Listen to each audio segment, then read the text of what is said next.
Hello, gents. Hello? Pwede na tayo mag-admit ng 8:15 Sige, dito sige. sa Zoom. Okay, salamat.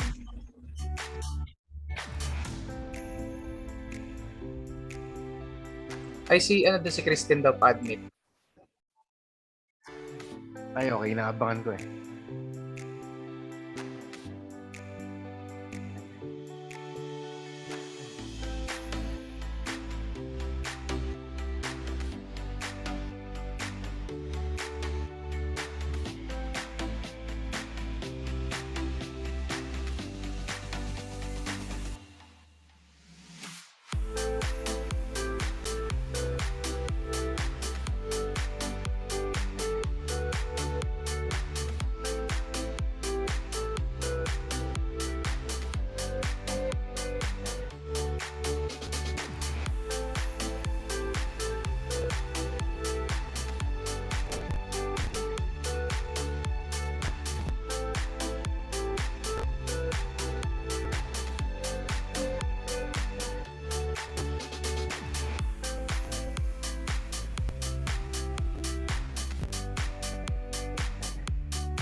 Hello, gents. Pa-admit pala si Yasmina Bernardo. Kung may Yasmina ata pangalan niya.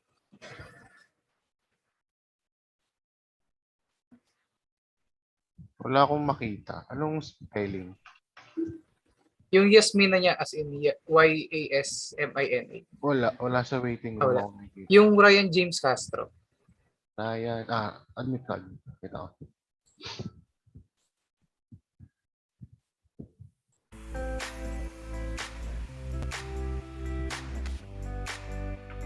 Okay na yung Ryan James. Okay, salamat.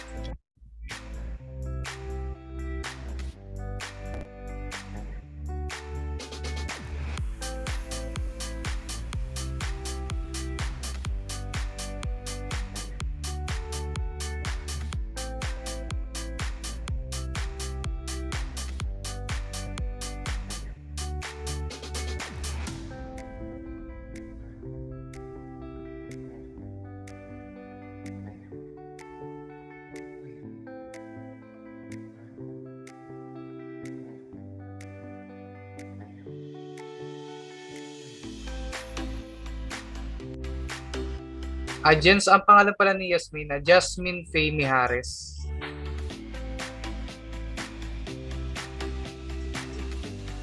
Kita. Admit ka na. Okay, sige. Salamat.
Ladies and gentlemen, may we request everyone to please get ready as we are about to begin.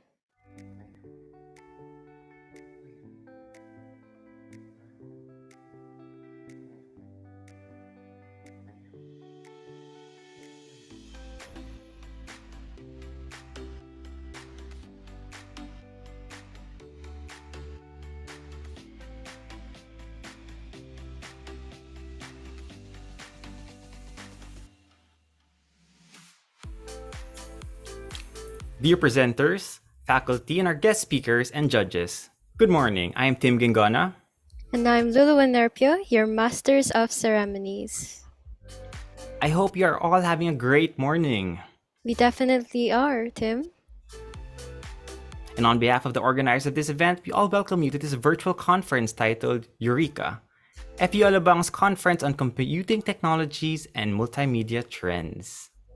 But before we commence, may I request everyone to please join us for the singing of our national anthem, followed by the invocation to be led by Coach Leah of Rice Academy of Music and Tim Gingona.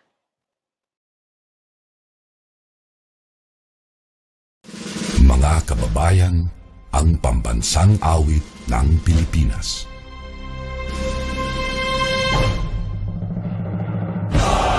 Magiliw, telas ng sinakanan, alam ng puso, sa dikit mo'y buhay.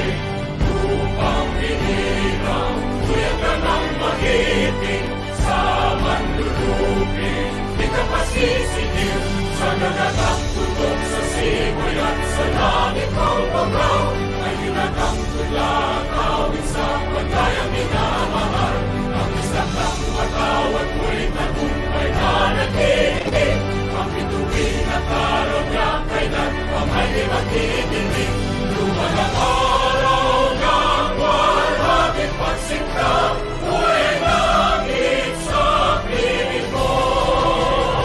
Ang hinigaya ng pagkay mga aking, ang mamatay ng dahil sa'yo.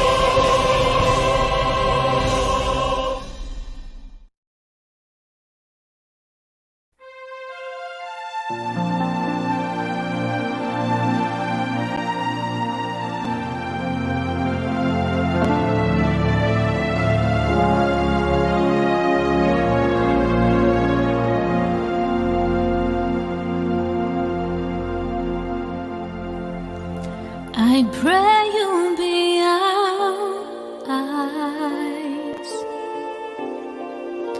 and watch us where we go and help us to be wise in times when we don't know. Let this be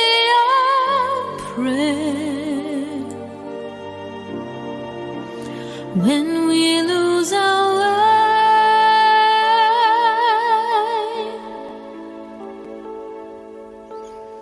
lead us to a place, guide us with your grace, to a place where we'll be safe. La luce che I pray we'll find your light nel cuore resterà, and hold it in our hearts. ricordarci When stars go out each night, che una stella sei nella mia preghiera. let this be our prayer. Quanta fede che When shadows fill our day, lead us to a place, guide us with your grace, give us faith so we'll be safe.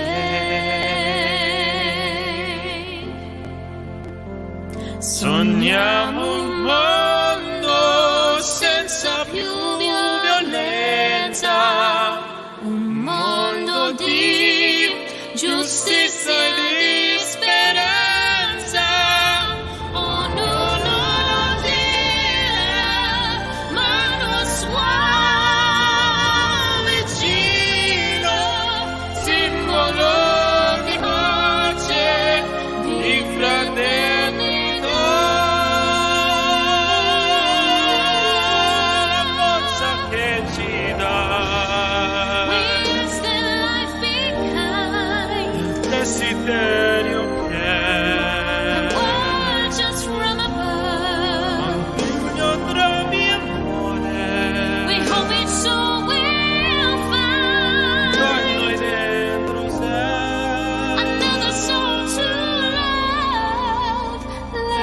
this be our prayer. Let this be our prayer. Just like every child. Just like every child need to find a place. Guide us with your grace. Give us faith so we'll be safe. En la fe de quien hay soy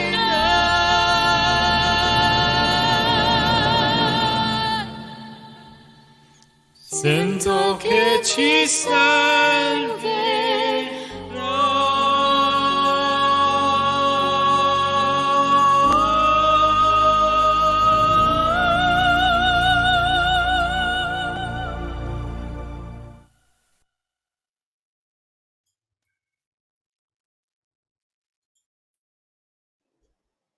Thank you so much. Once again, we would like to welcome you all to our virtual conference, Eureka, FU Alabang's Conference on Computing Technologies and Multimedia Trends. To begin with the welcoming remarks, may we please call on the Senior Director for Higher Education, Engineer Reynaldo Muli.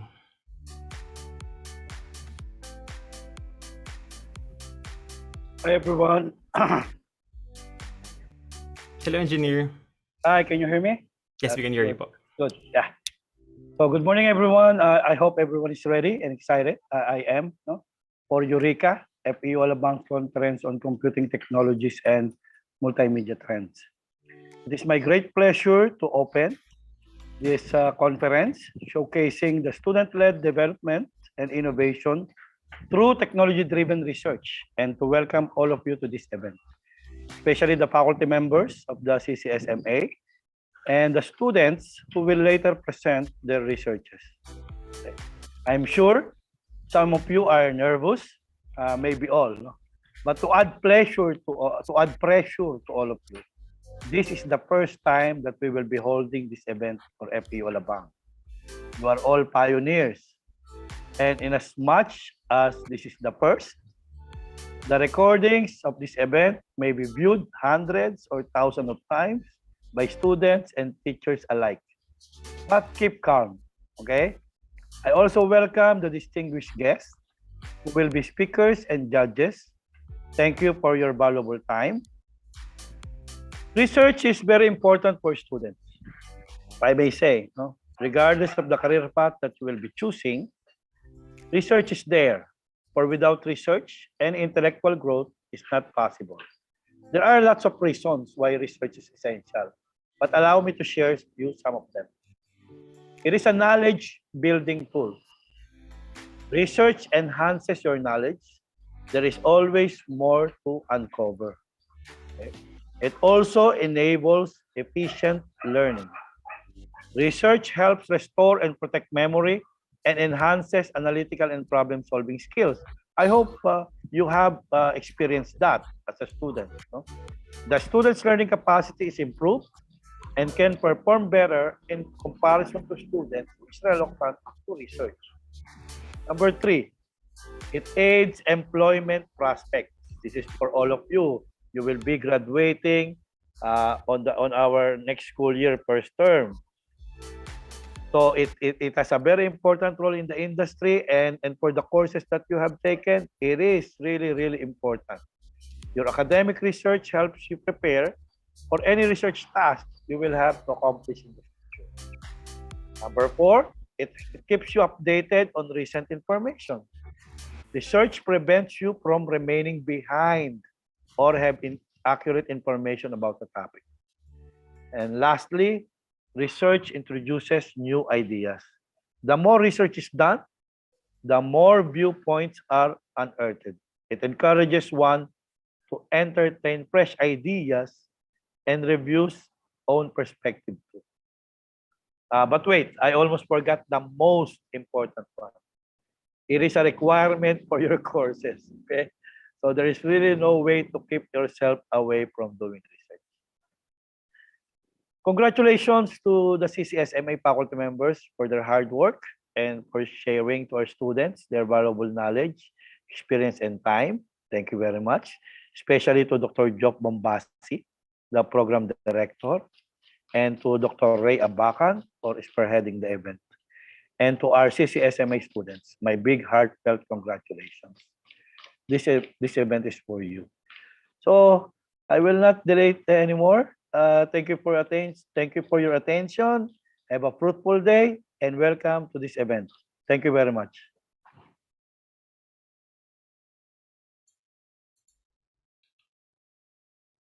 Thank you so much, Engineer Muli. We really appreciate it, and thank you for your words of wisdom and for being here with us today. Once again, thank you, Engineer Reynaldo Muli. All right, so this morning's main event will come from our guest speakers, which will complete the first part of the conference, to be followed later by parallel sessions where students will be divided according to their program and present their research or capstone project. This event is also quite special, right, Lulu? It is indeed, as we are the first conference that gives you an option to watch here or in a virtual reality setup. On behalf of the hardworking developers and creatives committee, I'm proud to present to you Hubs by Mozilla. Where you can share a virtual room with others to watch videos, play with 3D objects, or just hang out. All you have to do is click on the link that we will be providing in a bit, then choose an avatar to represent you, put on your headphones, and jump right in. That's pretty cool, right? Absolutely. And what makes it even more special is that the 3D space was designed to showcase the entire Eureka event. It even has an area to serve as a gallery of projects should you wish to view all the theses and capstone projects completed by our participants here today. And again, this is thanks to the dedication of the people who made this event possible. To explore the virtual space we've created in Hubs by Mozilla, all you have to do is click on the link provided in the chat to bring you over to our website for Eureka 2022. Then scroll to Mozilla Hubs and choose an area to connect to. It's that simple. All right. Now that we're all on the same page, I believe it's time. Yes, it is. I believe we are all geared up for this event, Tim. Shall we begin? Absolutely. Let me introduce to you our keynote speaker for this morning. He's the current program head in the CS Department of Institute of Science and Technology and a graduate of BS Computer Science and Master of Information Technology. With certifications for Microsoft Office Specialist, MTA Networking Fundamentals, and many more, some of the research he completed includes predicting company absorption of on-the-job training students using logistic regression towards enhancement of OJT projects of higher education institutes in 2020, and investigation of social support through text mining in a Twitter community of HIV positives among LGBTQ+, a research in progress which won Best Presenter and Best Paper from DIT researchers in 2021. On a final note, he's also a fascinating individual, and we are very grateful for his virtual presence with us today. For his talk titled Research and Innovation Led by Students, please join me in welcoming Mr. Arnold Galve. Hello, class. Hello, everybody. Good morning to you, and Good morning. I'm very happy to be invited in this event. This is an opportunity for me to share what I know in research and probably could spark something special from the attendees, to pursue research. To begin, allow me to share my screen.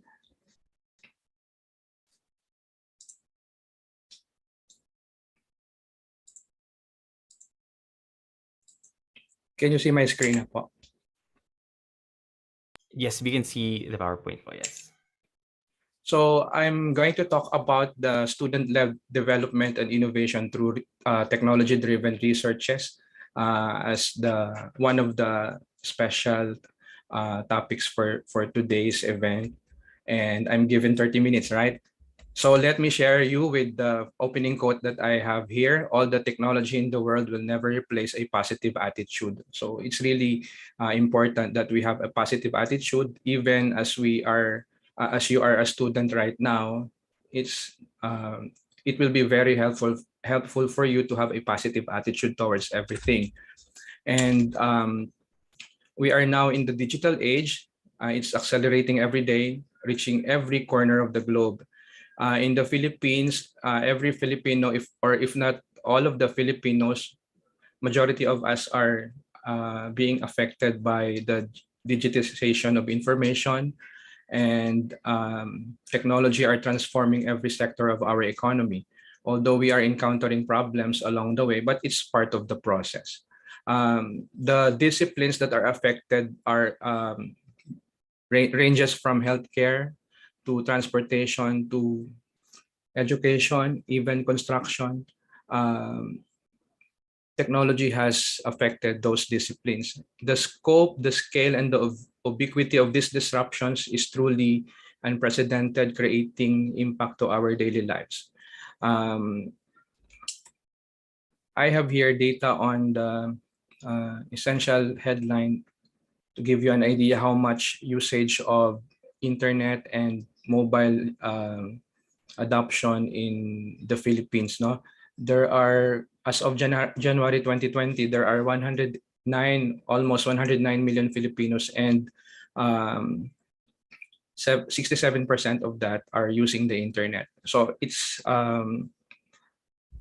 the scale of this or this magnitude says that software technology in the Philippines have greatly impacted the lives of the Filipino users in general. In fact, 67% also are active social media users. That's why sometimes the Philippines is being dubbed as the TikTok University or social media university. Okay, and during the pandemic, majority of us are spending or adopting online shopping, no? And in online shopping, most of the Filipinos are ordering on food and personal care. So that's 29%, and followed by toys, DIYs, and hobbies. So it really shows us the embracing of Filipino people towards software technology. But according to the data on the number of graduates that we have by 2019 and 2020, or 2019, because the latest statistics is not yet available by via PSA or Philippine Statistics Authority. There are roughly 800,000 graduates every year. So if you are going to think about it, lahat ng yan ay kumukuha ng thesis or capstone project or feasibility study. Dumadaan sila sa stage na ganon. If we can somehow, tap a small percentage of that, no, to translate their researches from being proposed to being published or to become a product, then we would be having a research culture that translate an invention or a research idea into a technology. And I have here a few of the success stories that we have, or the student-led success stories that we have in the field of research.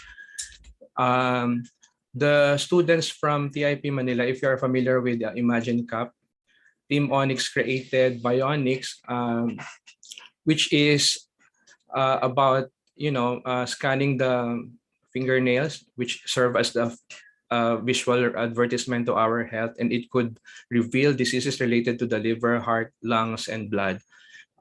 It's one of the finalists, no, in the 2018 Imagine Cup. So these are just students who were able to create or translate their idea by doing research. And also, the team AID-USC from University of San Carlos was able to propose what they call AquaCheck. It's a water contamination mobile app that enables detection of contamination by taking a photo of a water sample through a microscope.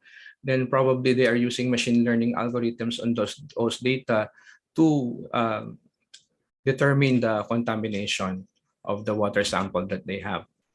But the biggest student-led research that we had, I chose this example because Imagine Cup by Microsoft is one of the most prestigious research competition in the world. Team Opticode in 2017 was able to propose or showcase their research entitled Minerva. It's a virtual mobile application for the visually impaired, which taps on the power of the mobile phone or the camera of the mobile phone that we have to identify objects in the real world.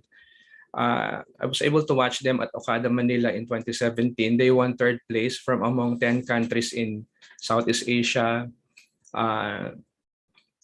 and was able to place in the top 10 of the world finals in the USA.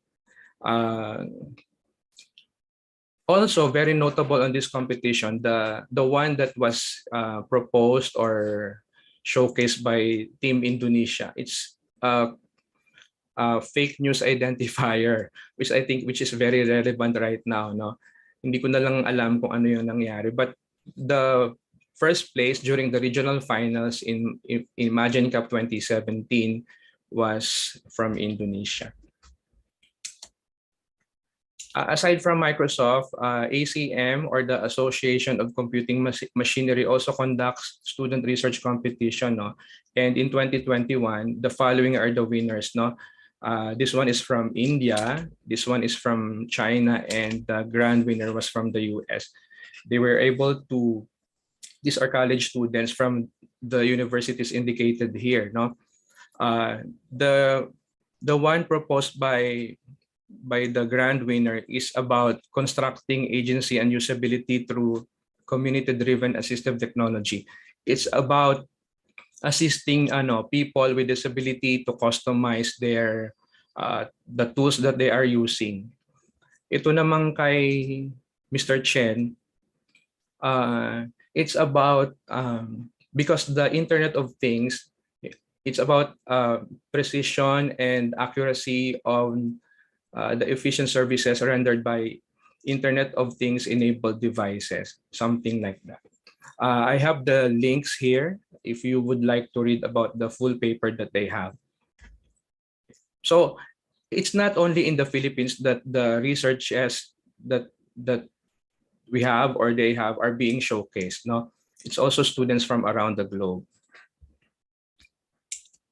And then a lot of you might, although most of the senior students that are here right now already have their topics on capstone or thesis or whatever research subjects that you have, others could somehow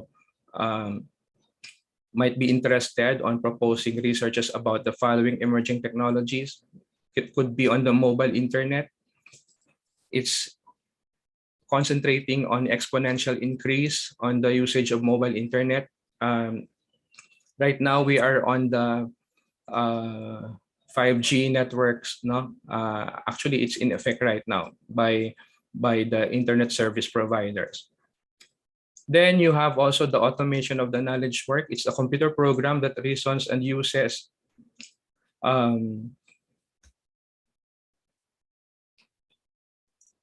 to solve complex problems. Then the IoT, we are already familiar with this. It's a network of physical objects that are embedded with sensors. No, appliances at home are one of the objects that can be implemented with IoT. Then also we have the cloud technology. We are already familiar with this, but the emerging technology about this is we can use cloud technology to provide services, no, aside from storage, no. Then advanced robotics, it's about having superior perception, adaptability, and mobility that, you know, a normal robot 10 years ago could not do. Then we have also, you have also something about autonomous and near autonomous vehicles. So it's self-driving cars. Maybe 5 to 10 years from now, the highway, pero I think hindi pa ganun ka feasible dito sa Philippines, no? Cars could be self-driving by then. Then next generation genomics, for those who are in the field of medicine. Then energy storage, managing our power supply in order to create a more reasonable or powerful infrastructure that bring cost and savings to utilities consumption. 3D printing is being implemented in some countries around the world, but I guess the demand for 3D printing will actually increase, no, as years go by.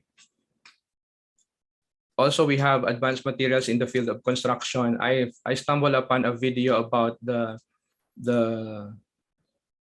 most promising construction material that architects are using, yung pinagpatong-patong ng mga wood. I forgot the name of that particular material, pero may mga ganun na sila ngayon sa field ng architecture and engineering. And of course, yung exploration on new sources of oil and gas.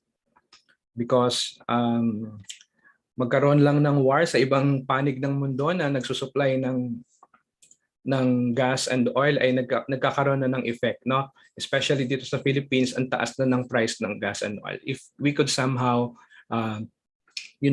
pursue research on this, on the islands of the Philippines, probably we can be less dependent on those countries exporting oil and gas. And of course, syempre, yung renewable energy, these are energy that is being generated from natural processes that are continuously replenished. Maybe we can somehow discover, no, the 7,000 plus islands that we have. Maybe we have to, pursue research to discover renewable energy sources in the Philippines. Malay natin, merong ganyan. Okay, so these are some of the emerging technologies or the area of emerging technologies that we can pursue research, no? And we can see on the data that we have here, although this is in the US, that there is a tremendous increase in funding in the US government now from 2006 to 2016, approximately 4.3 billion US dollars, no? Funding will encourage the transfer of knowledge from laboratory to being a product. It will help, no, encourage student researchers if they are funded on the research endeavor that they have. Kasi isa sa mga problema niyan yung natin, di ba, yung funding. Maganda yung may idea ka, but to pursue research sometimes needs funding. So the government has to help, or if not, the institution that you are in can somehow help on that. In the Philippines, the government entity that can somehow provide funding is the DOST, no? They do periodical for papers. It's annually on different fields. Okay. Not just for students, but professionals as well. The NCCA in the field of culture and arts also provides grants or for research funding on individuals and organizations. And also the PSRTI, or the Philippine Statistical Research Training Institute, provides financial support to postgraduate students. And of course, kung hindi ka makakuha ng funding sa mga institutions na ito, you can always resort to your, to your parents, or if there is a private organization or institution that you can look for sponsorship or funding, you can always do so. I have here a short video about understanding the concept of technology transfer in 1.5 minutes. Panoorin natin, then later on I shall share ideas or insights about this. Every day, universities, hospitals, government labs conduct research, generate groundbreaking discoveries. These breakthroughs can improve the way we live, work, and play. Technology transfer professionals play a central role connecting these discoveries with companies that can turn them into products, make the world a better place. Government and private organizations provide the critical funding that supports this research to help find the next new discovery. The process called technology transfer works to protect and advance these discoveries through copyrights and patents, and by creating partnerships and startups to turn research ideas into new products and stimulate the economy. Sounds simple, but there are many steps involved. Turning an idea into a product, lots of challenges. Some ideas make it, some don't. Sometimes an idea is transferred to an existing company, and sometimes discoveries inspire the creation of a brand new company. These companies turn new ideas into products that can have a huge impact, improving lives, creating jobs, and supporting the next generation of research discoveries. To learn more on many ways that technology transfer is transforming ideas into opportunities around the world, visit autumn.net. So research actually begins with a bright idea, no? But if you are able to realize that idea into a product, that's what we call technology transfer. Okay. Researchers or student researchers come up with the best ideas in school and universities, but unless those ideas are transformed into products and services, they won't impact the lives of those around us. So it is encouraged, no, in the university level or in the student level, those pursuing capstone projects and researchers to come up with the brightest idea, and somehow there is an entity that that will transform this idea into a product. No, probably it's high time for the Philippines to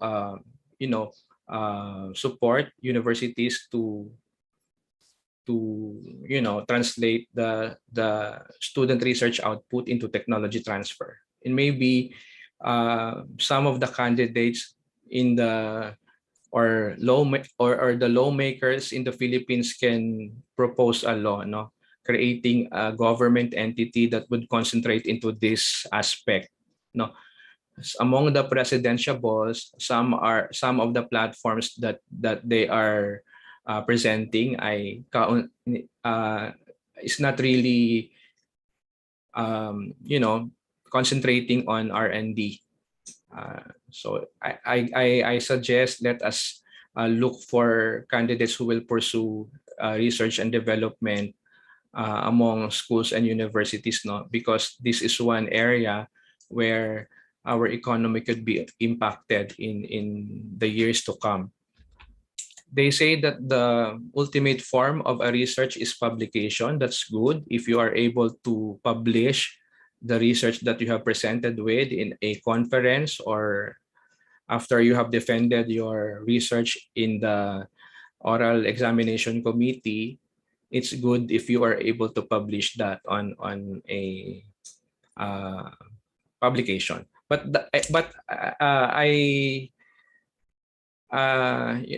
my take about this is, if you are able to translate, the research output that you have into a product, I think it's better or best. No, we call that technology transfer from the video that we have just witnessed.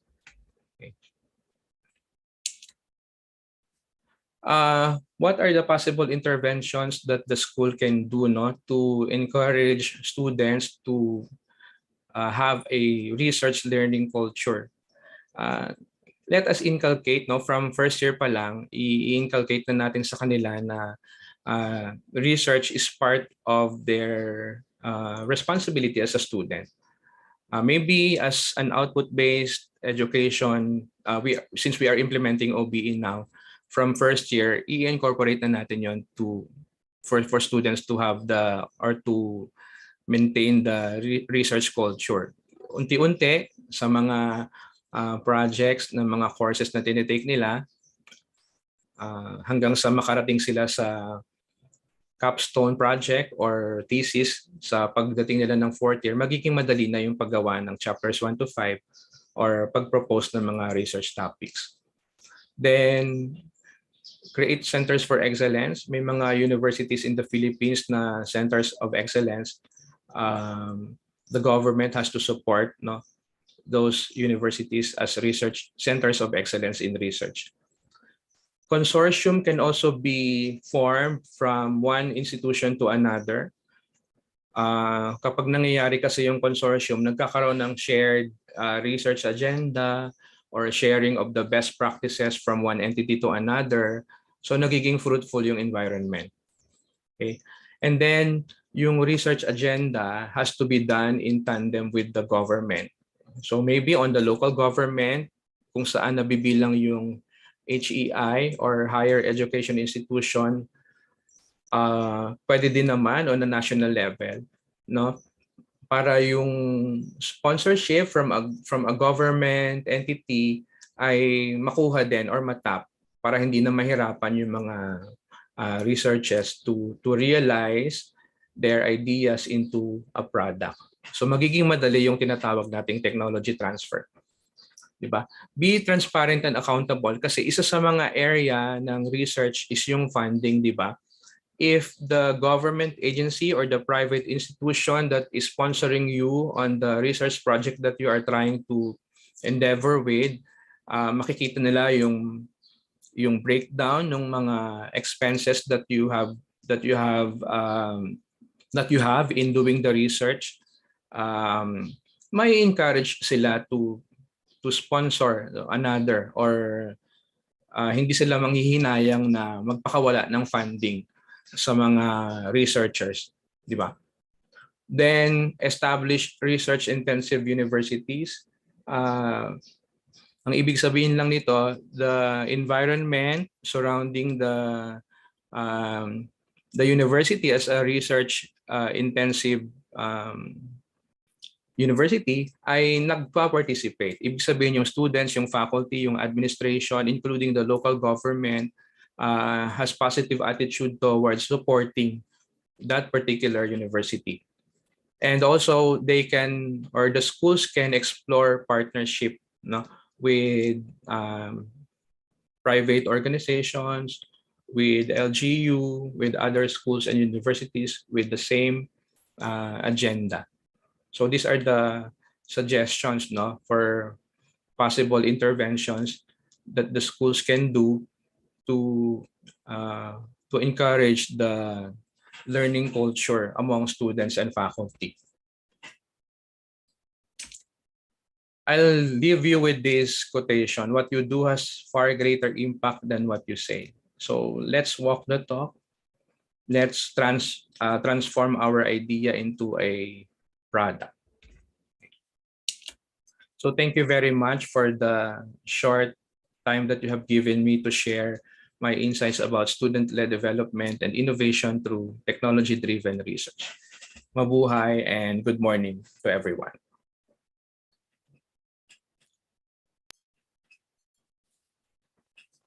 Thank you so much, Mr. Arnold Galve.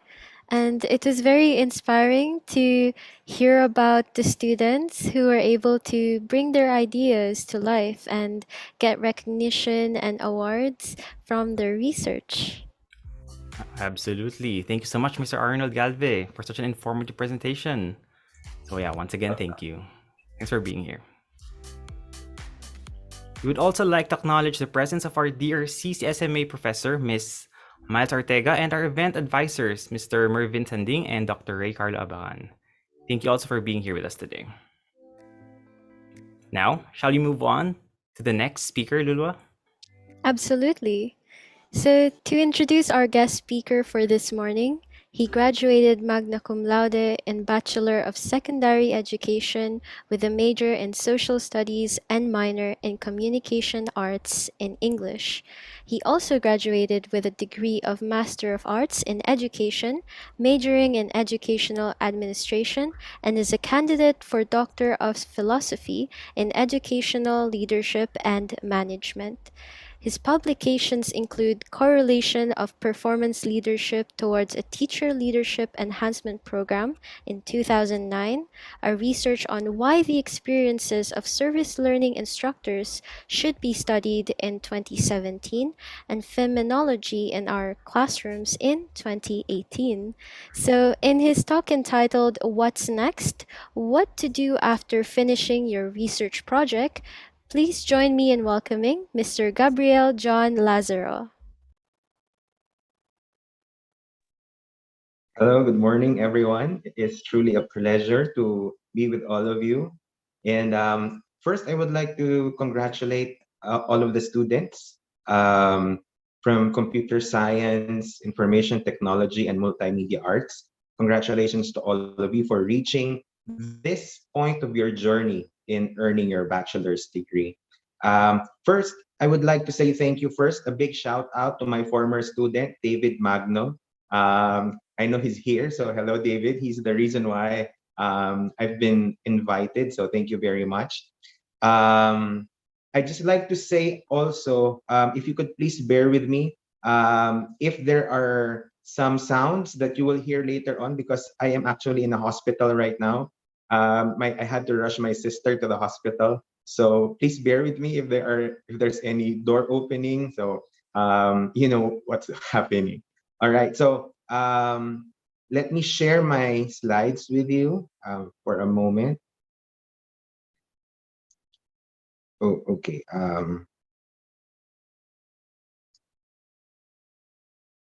I cannot see. Sorry. Uh-huh. Oh my. For a while, I'm sorry. I'm looking for. No problem po. Take your time po. There. Let me just share my screen.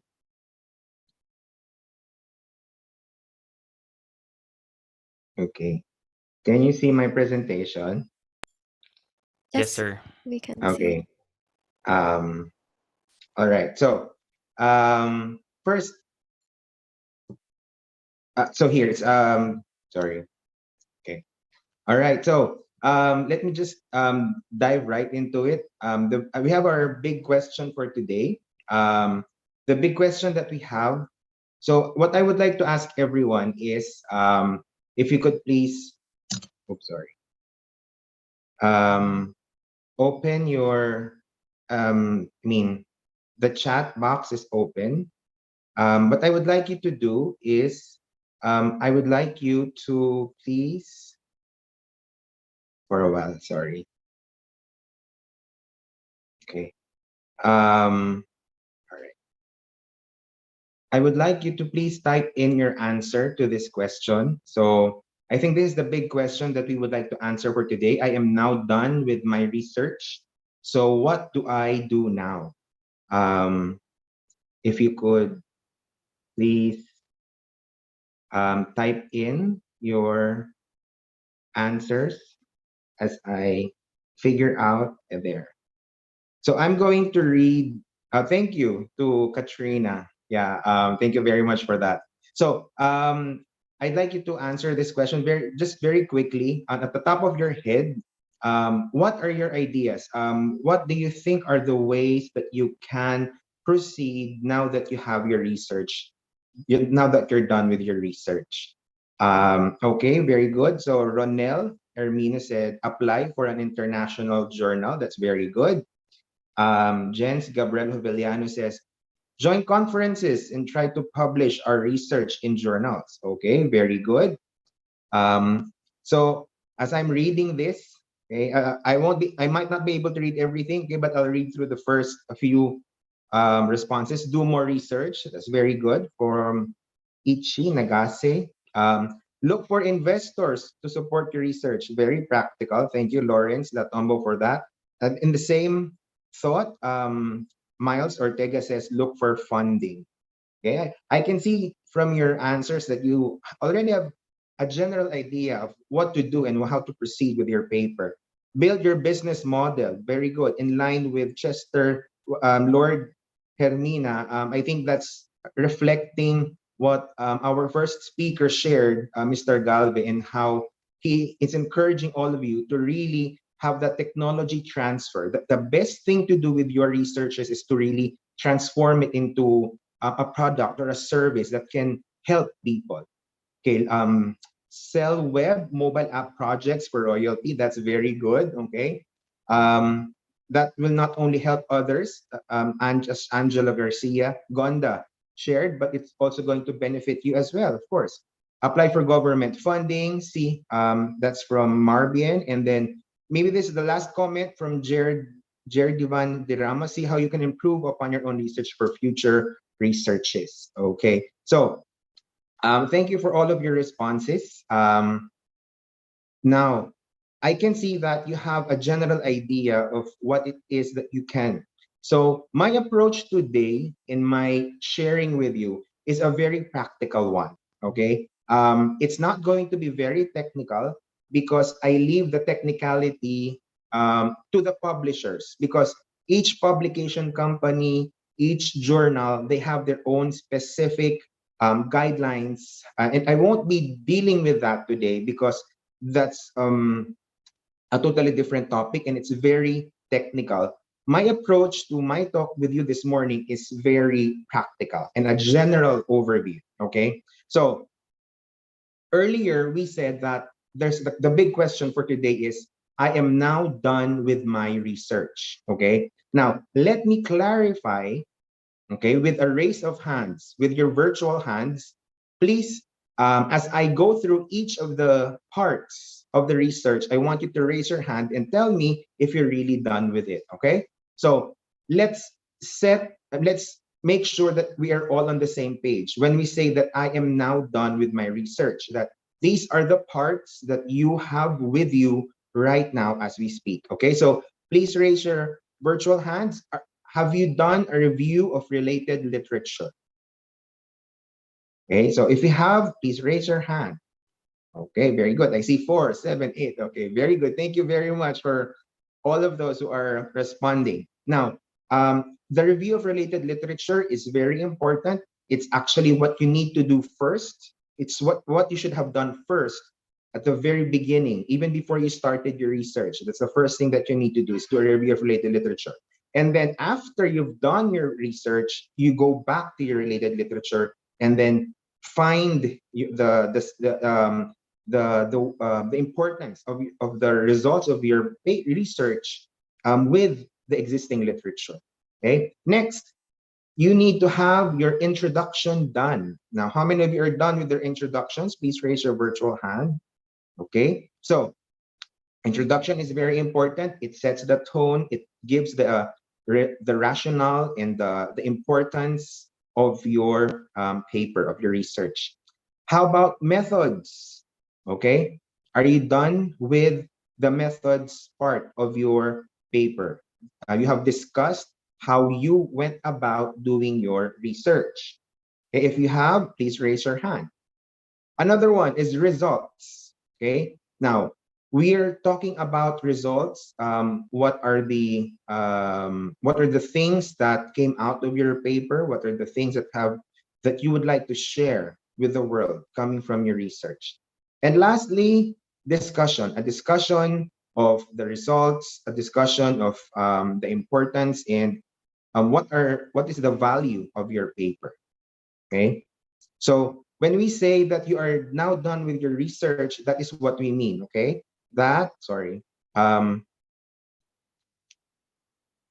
are done with the review of related literature, an introduction, methods, results, and discussion. Now, why did I ask this? I asked this because these are the parts that you will be asked for when you submit or when you try to publish an article. So the question is, what do I do now? Okay, now this is the coverage of the talk, my sharing. Introduction, very brief, 5 minutes. But the very focus of my talk is the 5 P's in moving forward with your research. Okay, 5 P's, meaning preparation, okay, professors, publications, proceedings, and perseverance.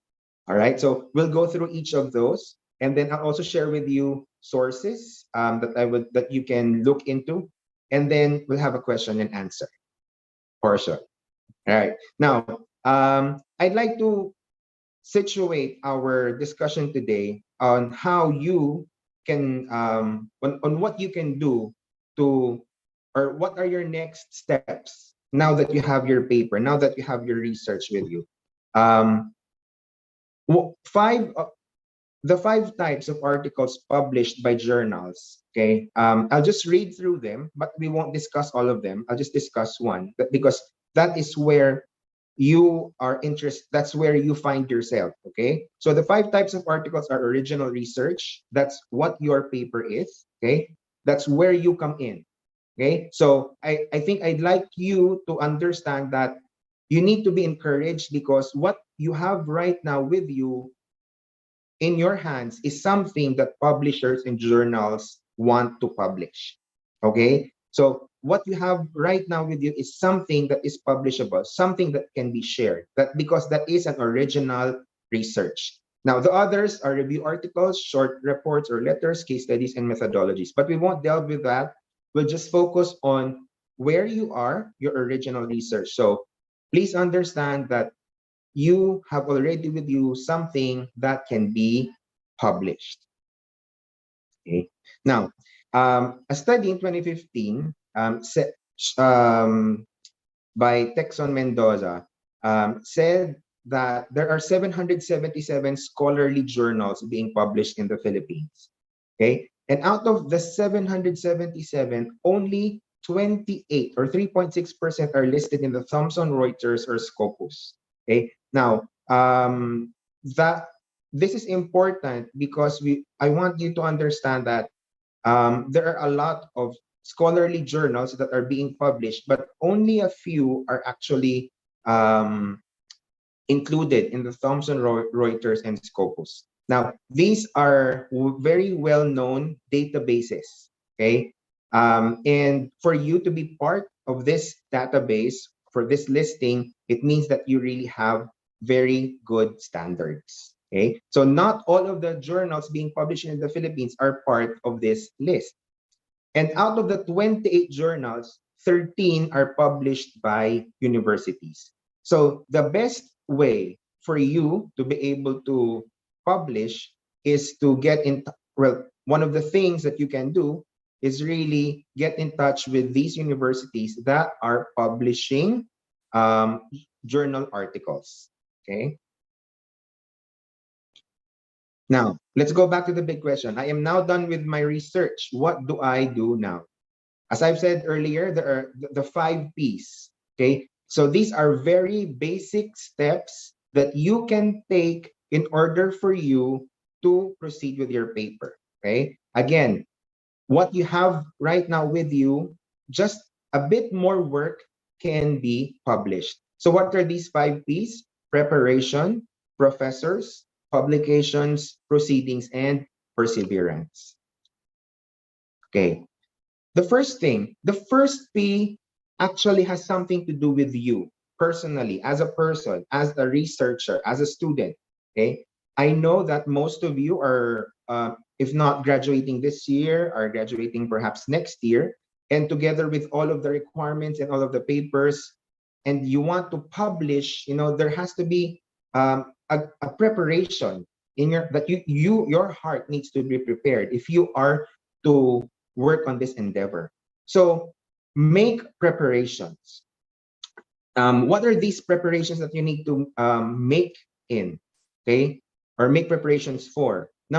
First is letter M, mental preparation. You need to psych yourself up for this endeavor. It's a mental preparation is preparing your mind, preparing your skills, preparing the things that you need to be able to succeed. Okay, mental preparation means your mind is okay. You really want to accomplish this task. Okay, so next is letter A, arsenal. Okay, what do I mean by arsenal? Arsenal, these are the tools that you need. You need to have your laptop with you. You need to have a good internet. You need to be able to have a good search engine where you can find good articles, okay? And then another area of preparation is kinetic. Okay, kinetic has to do with the body. You need to make sure that your mind and your body, your soul and spirit is really prepared for this task. That you make time for working on your paper. You give yourself space. There's a space in your house. There's a space. There's a time for you to work on this. So preparation. The first step is for you to prepare yourself. And lastly, emotional preparation. There are times, just like I'm sure you experienced in writing your paper, that you might have experienced emotional challenges and troubles. So if you want to publish, it will be a roller coaster ride. There are going to be some rejections, but on the other hand, there are also going to be some celebratory moments. Okay, when you when you get accepted or when they respond to you. Okay, so prepare yourself emotionally.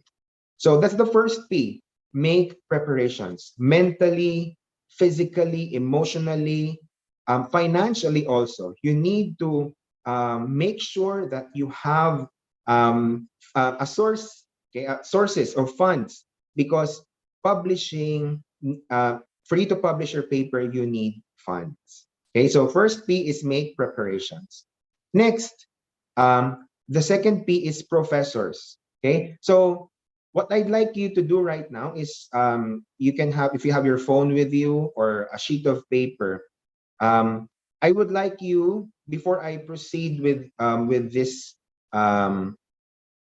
this acronym, I'd like you to think, I'd like you to write down, okay, who are the professors that are who are helping you out. Okay, so think of your thesis advisor. I'd like you to write down the name of your thesis advisor, and I'm asking you to write it down because these are the people that you can go and ask help from. Okay, so why am I asking you to go to your professors? Because they are a great source of help for you in moving forward with your paper. So go and ask your thesis advisor. Who else can you ask? Course instructors. Okay, write down the name. I'd like you to think right now and spend a few minutes, a few moments. My apologies for that. A nurse came in. Okay. I'd like you to think of course instructors or subject professors that you think can help you proceeding with your paper. These are the subject instructors who are maybe interested or have the same line as your research is. Okay. So who else can you approach? Your department chair, your vice dean or dean, and your university research officer. Okay. So what can you do with your professors? Ask for their help. Okay. This is one of the best advice that I could give you. Approach your professors, talk to them, ask them for help. Okay. They are people who also want to publish, because most, if not all, universities, promotion and other things are tied with publishing. Okay? There is this publish or perish culture in most universities. So I am sure your professors would be very happy to help you out because they would be co-authors in your work. Okay. So ask professors. A is ask for their help. S is seek guidance and insights on how to proceed. Ask them based on their experience, what it is that they need to do. If there is a need, it would be great if you can have a one-on-one with them, telling you what are the steps that you need to take, because they've already published and they already know the way. So having them with you, guiding you, would be a big help. And letter K, knock on the door of their professional network. Okay, your professors have a lot of people that they know, that they know this person in this who knows how to how to really write well, and they know this person from this university who can help you. So knock on the door of their professional network. Okay, don't be afraid to approach them and ask for their help. Okay, so so again, the first P is preparation. Prepare yourself. Make preparations. The second P is professors. Ask your professors. And then the third P is publications. So again, these are this is the first area is basically yourself. The second is reaching out to your teachers, to your professors. Now, what else can you do? Aside from reaching out to your professors, you can also, on your own, look for publications. Okay? Search. So the acronym here is search publications. Search, letter S. Search for journals and publishers in line with CSIT and multimedia arts. Okay, so ComSci, Information Technology and Multimedia Arts. The best way for you to be able to publish is to publish in line with these journals because they are the ones who are publishing the research that you have written.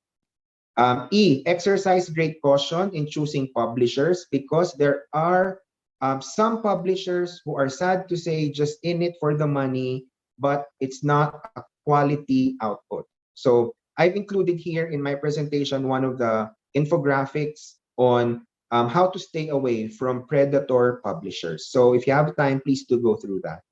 Letter A, access at least 3 publishers. Why at least 3? Because you're not sure that if you just approach one, you're not sure if they will accept your application or not. So the best thing for you to do is to apply to at least 3, and if all 3 respond, well and great, you get to choose which one you want to write in. But if not, then out of those 3, perhaps at least 1 would respond. Letter R, read several articles in the journals you are interested in. Now, why am I asking you to read? It's because you want to be able to get a feel, or you want to be able to understand what is the acceptable level of writing that these journals are looking for. You get to see the style of writing, you get to see examples of articles that get published in that journal. So the more that you read these articles, the more that you familiarize with yourself, with the template, with the manner, with the language, and that will make your chances of getting published even higher. Letter C, carefully read, understand, and follow the guidelines set by the publishers. That's why I said earlier that this talk is a general talk. It is a very practical approach. I did not delve into the technicalities because each publisher, they have their own set of guidelines that you need to follow strictly. There's the formatting. Every publisher, they have their own unique requirements. And letter H, hone your writing skills as early as now. So as you have your English classes, or as you proceed with your research, continue writing, because the more that you write, the better you will get at it. So that's the third P. Again, number 1 is preparation, make preparations. The second P is professors, ask professors. The third P is publications, search publications. The fourth, I'd like to share with you, this is a list of the publishers and journals that you would like to look into. I won't go through them for the sake of time, but you can go through in your own time, look at their websites, because they can help you. They have tutorials and the like. Okay. The fourth P is proceedings. Okay. Top proceedings. What do I mean by proceedings? There are conferences just like what you guys are having right now. There are conferences that print their actual proceedings. One of the articles that I wrote, or when I submitted my proposal for my doctorate, my proposal, I divided it into 2. I divided it into the topic, which is service learning. And I also have an article for my method, which is phenomenology. Okay, so phenomenology is my method and service learning is my topic. I submitted both actually to the De La Salle Research Congress. What got accepted was the one on service learning and not the one on phenomenology. And here's another tip for all of you guys. Make sure that if you apply for a particular congress or a journal, make sure that the article that you are writing is in line with the theme of the congress or the conference. Because like in my case, when I submitted both to LaSalle, only one got accepted, the one on service learning. Why? Because that is what is more in line with their theme. But thankfully, the other one got rejected, which I submitted now to a paper. I submitted it to Advanced Science Letters, and it was presented in Malaysia by my advisor because I couldn't go to Malaysia at that time. And it got accepted because it was more in line with their theme. So make sure that you are in line with the theme of the congress or the conference that you are trying to apply. So proceedings, top proceedings, take time to look for student conferences or research congresses, just like what you are having right now. I heard from the welcoming remarks that this is the first time that you are having this, and maybe next year you will already be able to have the proceedings, okay, not just the video, but actually a printed out proceedings that can serve as a tangible output for the second conference next year. Okay, so letter A, actively engage and apply in these conferences and congresses. So make yourself heard and maximize being part of these congresses and conferences. And letter P, practice your oral presentation skills as early as now in your classes. And of course, later on, after the first part of this conference, you are the ones who are oh good. They said that there's a local journal for this conference. So there, congratulations. There's actually a local journal that publishes the proceedings of this conference. So that's very good. Okay.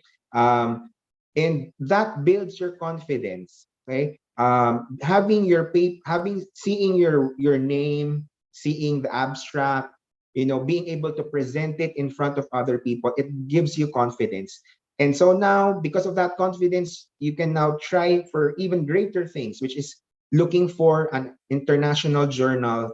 And in your case, I'd like to echo what the first speaker said, Mr. Galvez, that the best thing really for you, and I totally agree, publication is good, but the best thing for you to do with your researches is to translate it or transfer it, as what he said, transfer technology into products and services that can benefit other people. And of course, there's also benefit for you, because if these companies see that there is value, they're going to pay you money, okay, and some big money even. So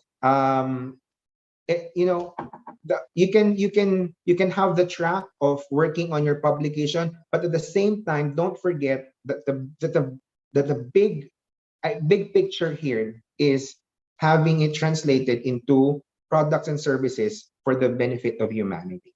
So let's go back. Tab proceedings, letter P, practice your oral presentation skills as early as now. So you have this opportunity to present your paper, be confident, you know your paper, you know the ins and outs.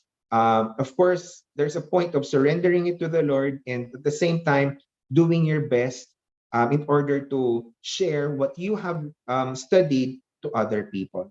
And finally, okay, so again, top proceedings, the LSU Research Congress, there is that one is what I'm familiar with.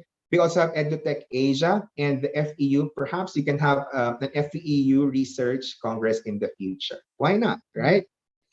All right. So, and lastly, I don't know if I already gone over time, but this is the last P. So again, the first P is okay. Say it with me in your own rooms. You don't have to unmute yourself, but in your own, where you are right now, the first P is make preparations. The second is ask professors. The third is search publications. And fourth is stop proceedings. And this is the last, perseverance. This again, I began with preparing yourself, and I am ending with something for yourself again. And these are the virtues, these are the values that you need in order to be able for you to take that next step in publishing your paper. What is that? What are these? Perseverance. Okay. This is that behavior, that attitude that despite the challenges, you will persevere, you will move forward. Persistence is the action. Because you persevere, you persist in accomplishing the tasks in the future, what you have to do. Another P, patience. Be patient with yourself. Be patient with other people you are working with. As you embark on this paper, you are going to meet challenges, and you need to be able to overcome obstacles by being patient, especially with yourself. Okay, don't be too high strung. Don't be too don't have too much of a very high expectations. Okay, it's good to have expectations, but not to the point that you destroy yourself. Okay, the fourth is positivity. Okay, just be happy. This is something that you want to do over and over again, and you won't want to do this if you feel bothered, if you feel burdened, if you feel that this is such a big work.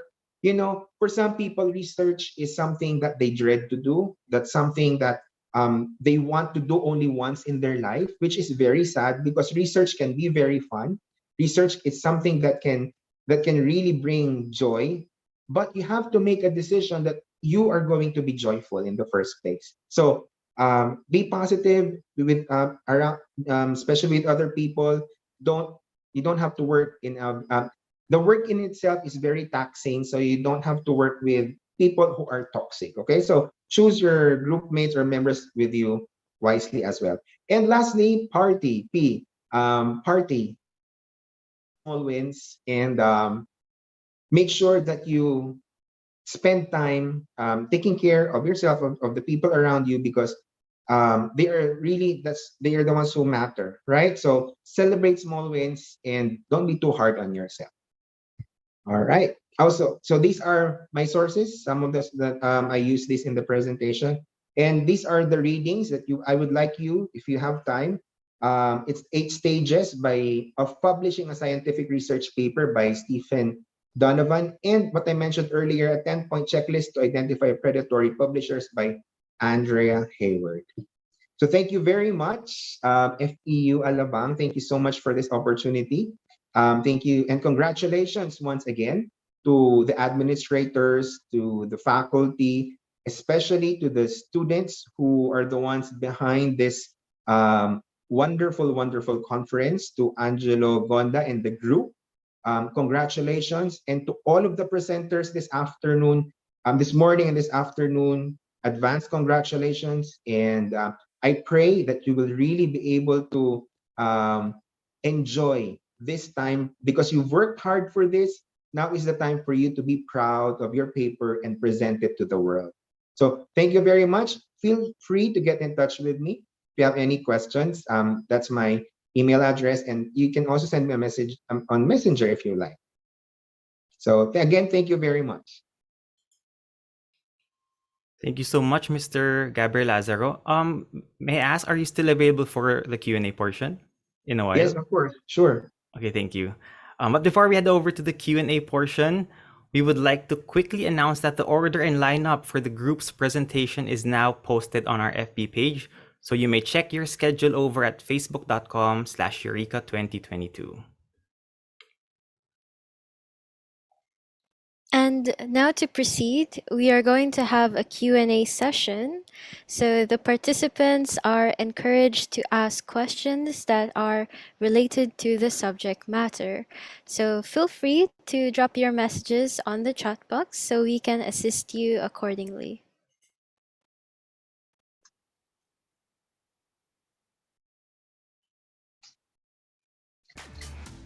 All right, so we have our first question. So someone asked, you've mentioned it earlier, but can you recommend any other websites or places to browse through a collection of articles?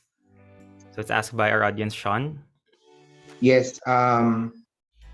Actually, what you can do is first, of course, Google is our friend. So the best thing that you can do is to search in Google for journals on computer science or journals on information technology and journals on multimedia arts. Okay, they are very accessible online, and they encourage all of this to be done online because it's just a matter of submitting a letter, submitting your outputs to them. So basically, that's the way to proceed.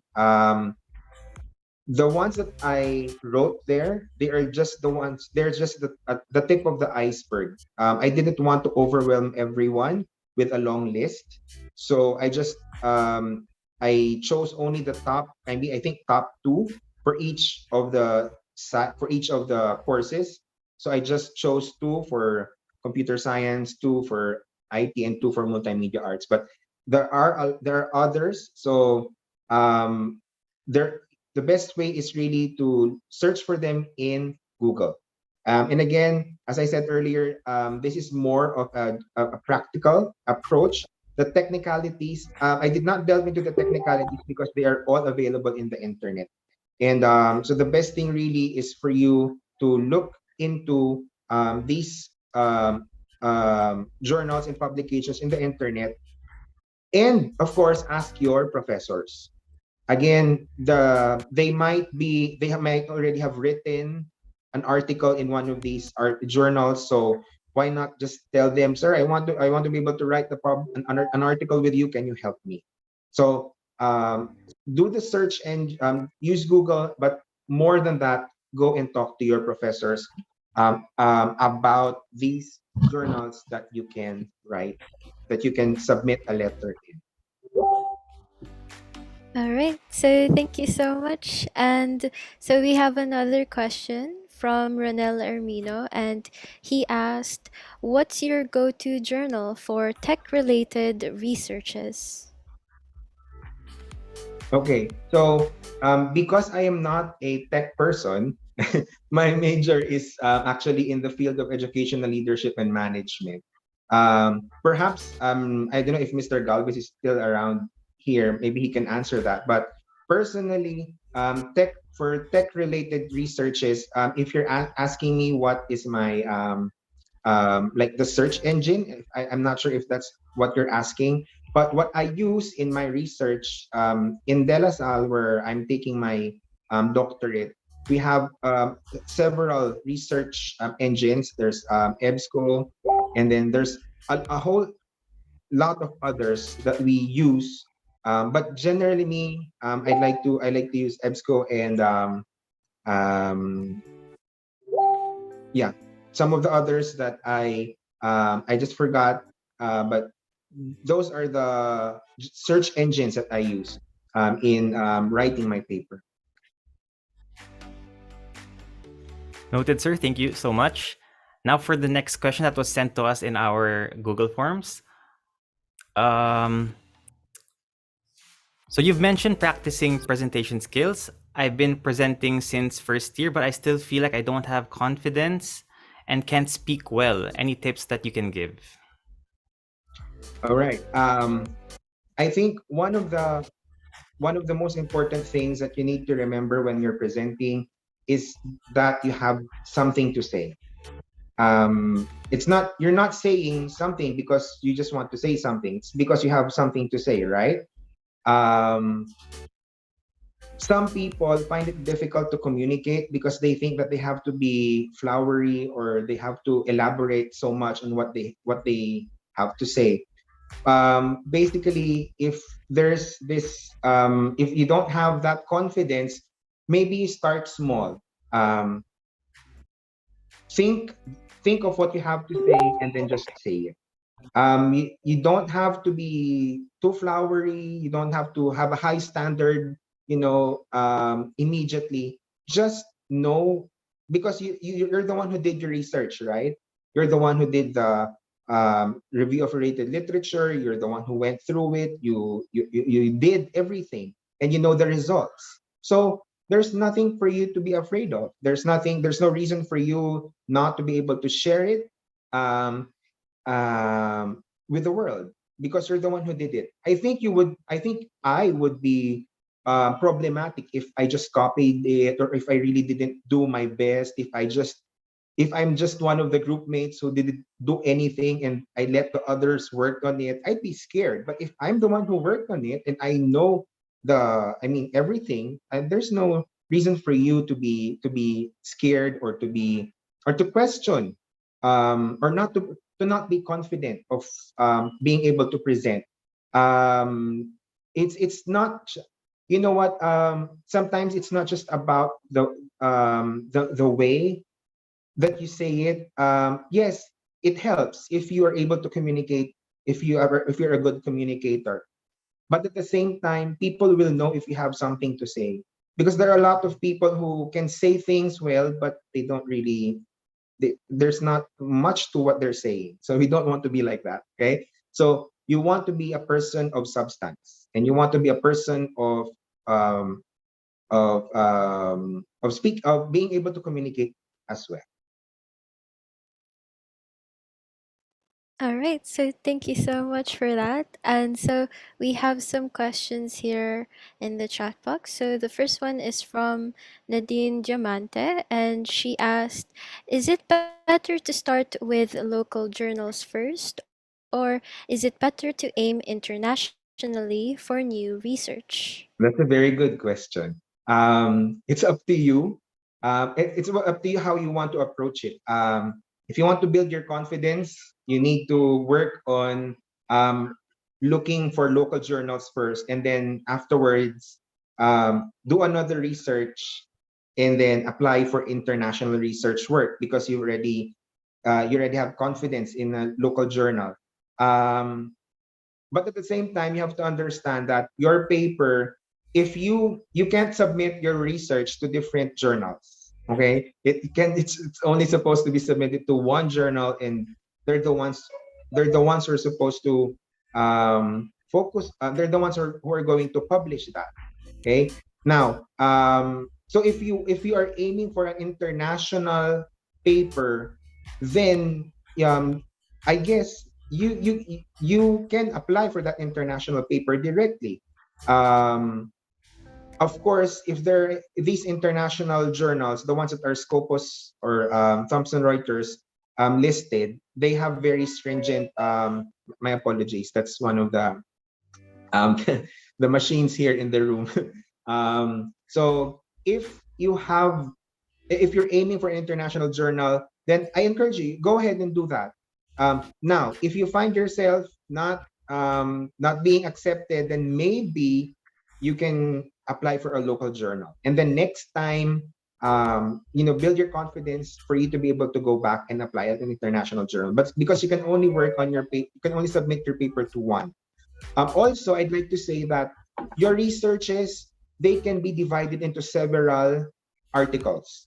Okay, there's an aspect of your paper, like what I did for my proposal. It's one proposal. I wrote one proposal, but I divided it into two articles.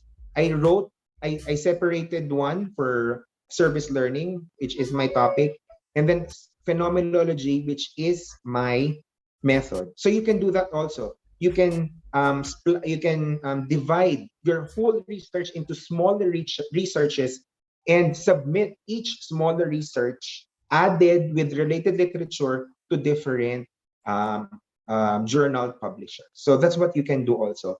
Your research article doesn't just have to be in its entirety submitted to one. You can actually, again, this is where your professors come in. They can help you and teach you what to do. Okay, like with me, with my dissertation, for example, the one that I'm working on, I'm going to defend it. One final oral defense, but the articles that I can take out of it, I'm counting, I could have as many as 9 chapters, and each chapter I will submit to a different publisher.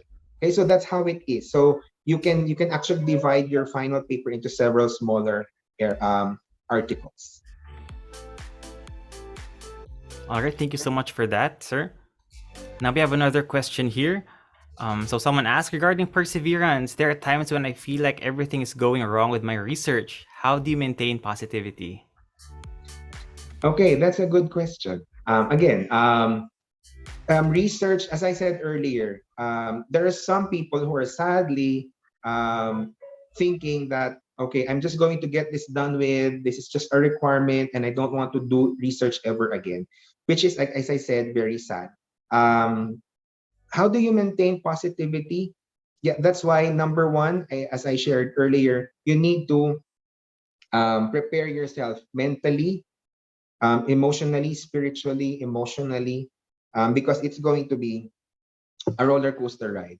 But the best thing for you to, I think, in my opinion, the best way for you to maintain your positivity is to have hope. Have hope that what God has given into your heart to accomplish, that it's not just something that you will do on your own, but it's something that God will accomplish through you. So the best way for us to be positive and to stay hopeful is to understand that what we are working on is not just something on our own ability, but it's actually something that God wants us to do and accomplish. And it's God who's working through us and in us and for us to be able to bring that goal into fruition. So that's one of the ways that me personally, and I hope you can relate to that, that you can stay positive despite the many challenges, that things are not going right, that there is a higher power working in you and for you and through you to be able to accomplish this. Next All right. question. So thank you so much. And for the next question, we have from Garcia. So with the digitization of most of our academic processes, do you believe, Po, that it has become easier to get our researches out there? Yes, of course. As I said earlier, there are several publishing companies who would love to be able to publish your work. And all you have to do is really choose which publication. And again, I'd like to remind you that these publications are not free. These publications, it's a business, and just like any business, there is a monetary aspect to it.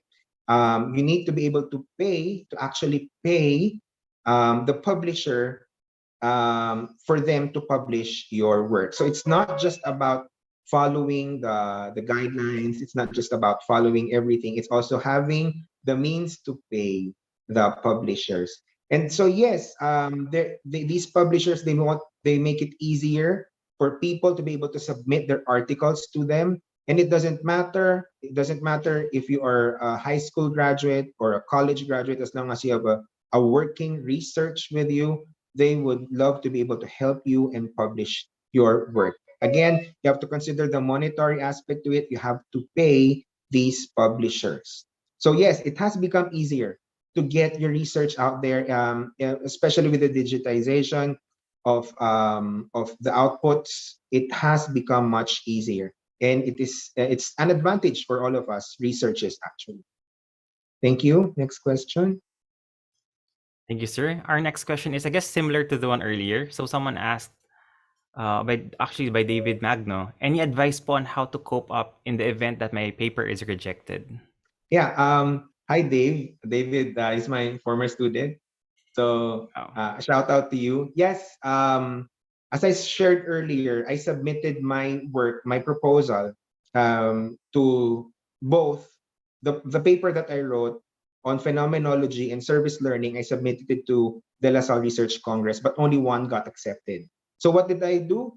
I submitted it to another congress, to another research. And it's not a congress, but it's a research presentation.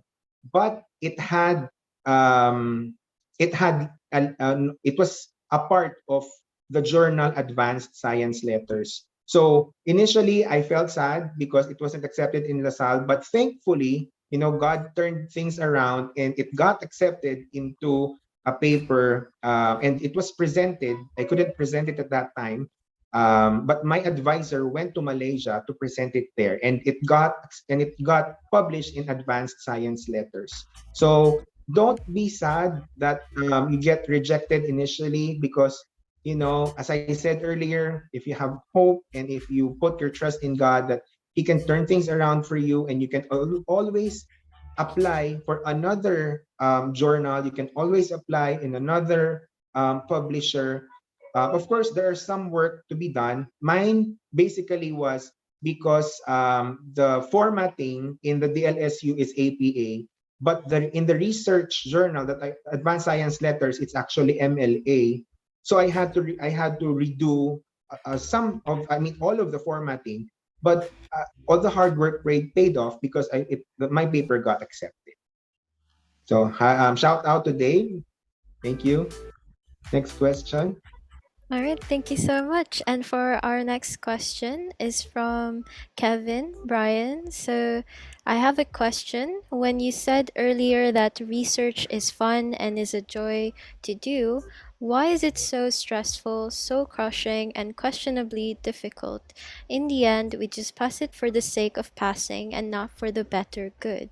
Thank you for your honesty. Thank you for that question. And thank you for your honesty, Kevin. That's a great place to start.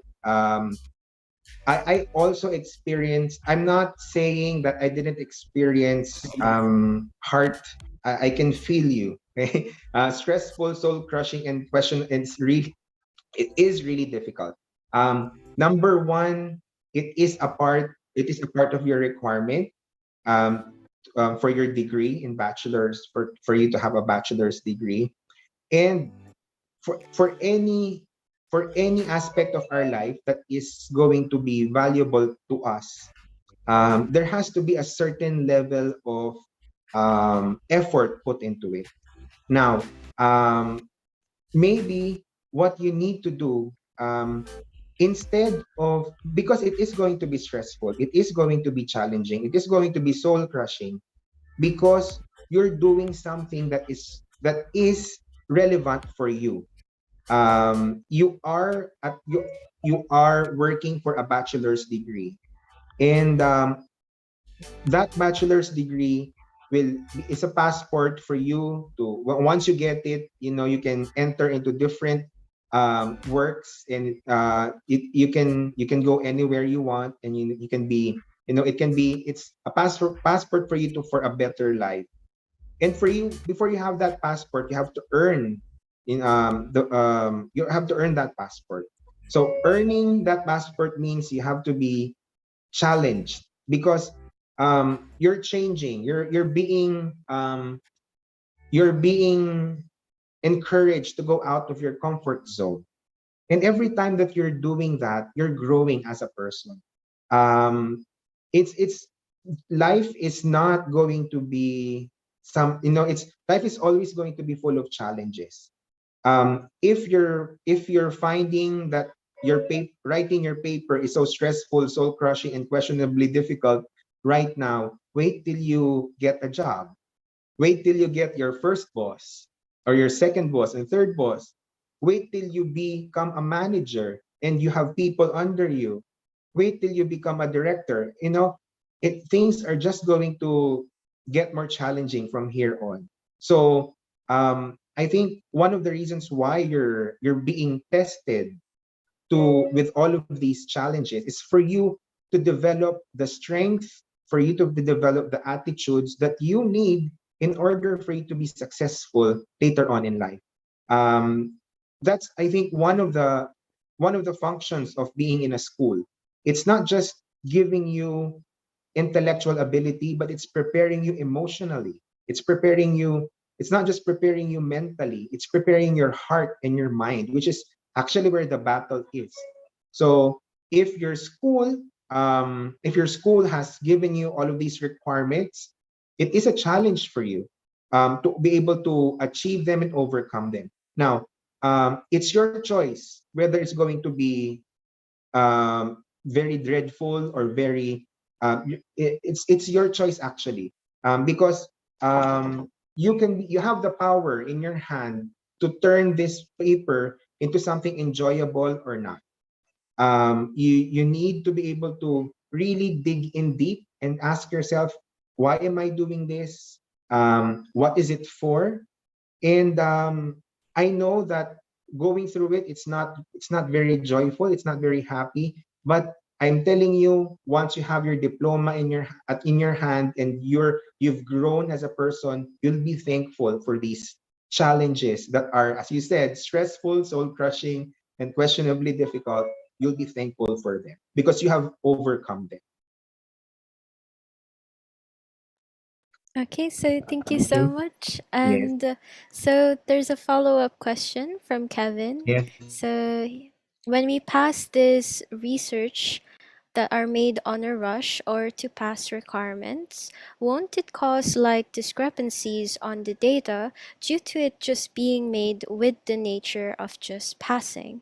And the factors that students have over professionals is unbalanced.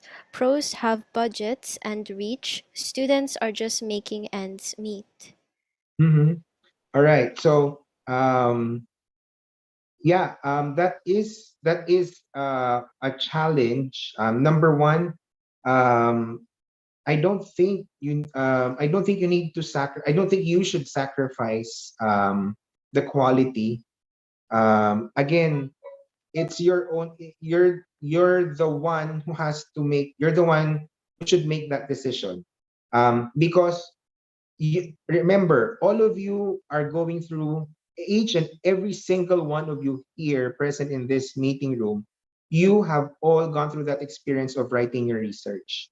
But I'm telling you, some of you, I do not know the percentage, some of you may have made a rush, or they just did it to submit the requirements. Some of you may have done that. Okay, but I'm telling you that some of you also didn't do it. There are some of you who passed, who just rushed and passed, and because of whatever reason, yeah, sige, let's do this na, submit na yan, ganyan, ganyan. There are some of you, I have to acknowledge that. Yes, there are people who do that. But there are also people who take a stand and say, no, I'm not going to do it. No matter what pressure, no matter, I'm the one who's supposed to do something about it. Okay, so I'm not going to allow that pressure to change who I am. You will soon. I know you're all very young, but you will soon find in life that when you're put up against the wall, it's really your decision on what to do. It shows the character. It shows who you are inside. So it's really up to you what you're going to do when you're pressed for time, and are you going to, okay, submit na yan, or are you going to magpupuyat ka dahil you really want to be able to give quality output. So it's really up to you. Okay, and then there's this the factors that students have over professionals is unbalanced. Professionals have budgets and reach. Students are just making ends meet. That is why one of the things that I told you earlier is to approach your teachers, work with them. They are your co-authors. When you submit your paper for writing, they will become your co-authors. So that levels out the playing field, because you're not just in this on your own. You're actually with your professor. You're actually with someone who knows what to do and how it's going to be, especially if they have written articles already in that research journal. Okay, so it levels out the playing field. Go to them and ask for their help. Thank you. Thank you so much, Mr. Lazaro. Due to lack of time, that will be our last question. Okay. So Mr. Lazaro, any final thoughts you might want to share? Thank you. I'm just honored and I'm just grateful for this opportunity to be able to reach out to everyone. Again, my big, heartfelt congratulations to the administrators, to the teachers, but most especially to all of you students. You are the stars of this conference. You are the focus of this. So I pray that you will be able to do well later after this, that you will be able to present your paper with you will be proud of what you've accomplished, and I pray that God will really work in you, through you, and for you as you accomplish great things for the school, for our nation, and for God. We really appreciate those kind words, sir. Thank you again so much. So perseverance, persistence, patience, positivity, and party. We will keep that in mind, sir. So that is right. And thank you once again, Mr. Lazaro. And before we move on to the awarding of certificates, if you haven't checked our FB page for the order of presenters, we will do a quick rundown on the current list. Yes, so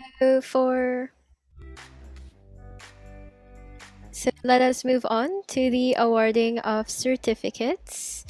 So first is for Mr. Arnold Galvez, to be followed by Mr. Gabriel Lazaro. So as a token of our appreciation for his time and his valuable contribution, this certificate of appreciation is awarded to our keynote speaker, Mr. Arnold Galvez, for sharing their knowledge in Eureka FEU Alabang Conference on Computing Technologies and Multimedia Trends with the theme Student-Led Development and Innovation Through Technology-Driven Research, given this 22nd day of March 2022, signed by the CCSMA Director Dr. Jefferson Bombasi, Eureka's head organizer, Mr. Ronel Ermino, and the Senior Director for Higher Education, Engineer Reynaldo Muli.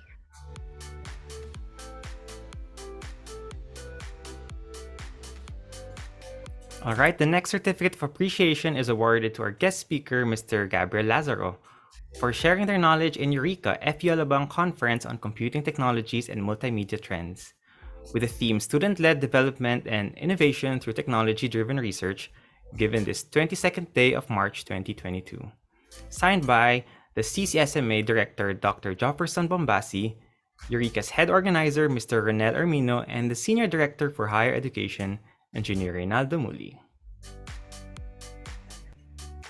So once again, thank you so Thank you. much. Thank you very so much, much. sir. Thank you din po. Mr. Lazaro and Mr. Galvez, thank you again so much. Yes, thank you. And I believe each and every one of us have gained more knowledge and have broadened our views about research. So once again, thank you so much. But before we proceed to the presentations of our projects, we would also like to thank Startup Podcast for supporting us in today's event. Startup Podcast is a 25-minute conversation with Filipino startup founders. They have exciting contents to share with us, so please head over to their Facebook page and give them a like. Also visit their YouTube channel and watch any of their videos for at least 5 minutes before subscribing. Links are now displayed on the screen and in the chat box.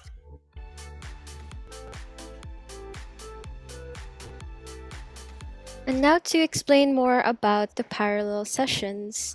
In this portion of the event, participants will be presenting their theses or capstone project in front of their fellow presenters, a moderator, and a judge, which we will be introducing in just a bit. Students will be divided according to their track. That would be one breakout room for computer science, one for BMA, one for AGD and DA, and lastly, SMBA and WMA. Other important guidelines will be announced by the breakout room moderator. So 3 teams will be presenting this morning, while the rest will present after the lunch break. You may check the current lineup on our FB page, facebook.com/Eureka2022. And each track will have a Best Research Award and Best Presenter Award. There will also be an overall Best Research Award and 2 honorable mentions. So the top 3 presenters will also be awarded at the end of the event. Now you're probably wondering who the judges are. So let me introduce our first judge for computer science. A graduate of Master of Science in Information and Communications Technology in Pamantasan ng Lungsod ng Maynila and a Doctor in Information Technology in the Technical Institute of the Philippines. To name a few of his notable works are Nullpest, a mobile application for agricultural pests using sonar sensor set, presented in the 5th International Conference on Recent Challenges in Engineering done in South Korea in 2018.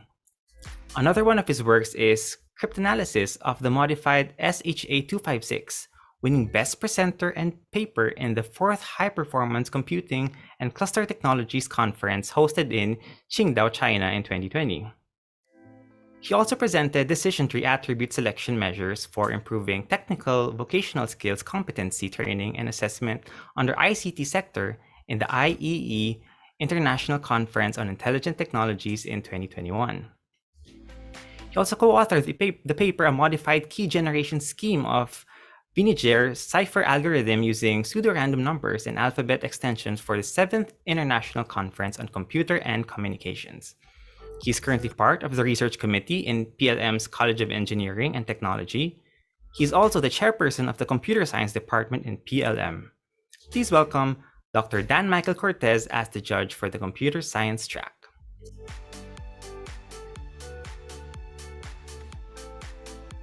And for the next judge, she has a bachelor's degree in multimedia arts focused on film and video production and is continuing education in Master of Arts in Multimedia Arts. She is a skilled media and communication professional with experience and history of working in the media production and marketing industry. She started working at internship Might Asia Enterprise, Nido Fortified Science Discovery as a junior video editor in 2012, then a CSIT multimedia instructor in 2015. She was also a multimedia artist for Carousel Productions and Miss Philippines Earth and Miss Earths from 2013 to 2018, then eventually a multimedia specialist at Teleperformance from 2018 to 2021. She is currently a multimedia supervisor at the same company and a part-time multimedia college instructor. She spoke at the Future Computer Engineers Escalate for ASEAN 2015 conference in 2014 and has attended various seminars for multimedia arts such as Graphica Manila 2019. So, please welcome Ms. Carice Joy Yana as the judge for BMA. There you go. For the next judge is a dean by profession. He holds a bachelor's degree in computer science, a master's degree in information management, and a doctorate degree in information technology. He's also a Microsoft certified professional and a certified educator. He serves as a consultant in a number of IT organizations and institutions in the Philippines and the US. He's an advocate for the youth, being a major stakeholder group in internet governance discussions, and has facilitated the participation of university and college students in local, regional, and global internet governance events, particularly in Asia Pacific. He is also an advocate of improving digital literacy and bridging the digital divide within our society. He's currently a board member and current vice president for technology at the Internet Society Philippines chapter. He's currently a member of the selection committee for the Beyond the Net program of ISOC Foundation and has been a part of the committee in selecting youth ambassadors for IGF 2020. Recently, he was also selected as one of the ISOC Global's Early Career Fellowship Committee reviewers.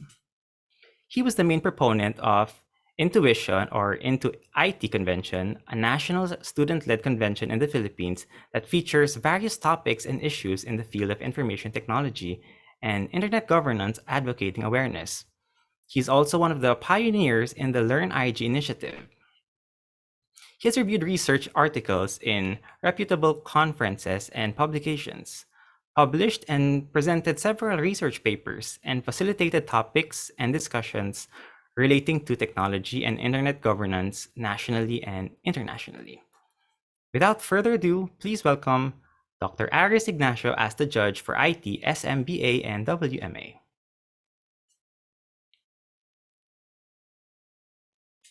And now for the next judge. He is an alumnus of Far Eastern University with a Bachelor of Fine Arts majoring in advertising. He has received multiple local and multinational awards and recognitions in visual art, animation, game development, and digital innovations industry, such as Best Utility App from MobX Awards for Pasahero Mobile App in 2015, Top Free Mobile Android Game for Ang Panday from Google Play Store in 2017, Grand Prize awardee for Best Animation for Dream Systems in 2007 from the 19th Gawad CCP for Alternative and Video, and Grand Prize awardee for Reserva ng Bayan from Shell National Visual Art Competition in 1997. He has a strong and solid senior business development and product management experience back in Synergy 88 Digital, a company catering to AAA game outsourcing and game development and digital solutions. He has also attained and been promoted to multiple senior management roles in ABS-CBN Corporation to produce and modernize award-winning websites, mobile apps, video games, and other digital platform solutions. He also successfully worked as an art director on the critically acclaimed first ever Filipino commercial RPG PC video game, Anito, Defend a Land and Rage, which won grand recognitions at the Independent Games Festival and Indie Game Stand in 2004, which earned him historical credits as one of the core pioneers of Philippine game development. He has also proudly produced multiple digital mobile utility apps for public service, like Pasahero, a multi-awarded passenger safety mobile app that became viral due to its black box on mobile feature. He also introduced and authored Ideation, Collab, and InnovLabs program designed for idealistic student software developers that are interested to extend partnership with ABS-CBN Corporation and Synergy 88 Digital. An experienced speaker with various training seminars and conferences under his belt, and works with AAA games such as Silent Hill and Witcher 3, and animations like Fiesta 2052 and Dream Systems. Please welcome Mr. Michael Rivero as the judge for IT AGD and DA students. Again, a warm welcome to our 4 judges. Now, ladies and gentlemen, you may now head over to your respective breakout rooms.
Let's begin.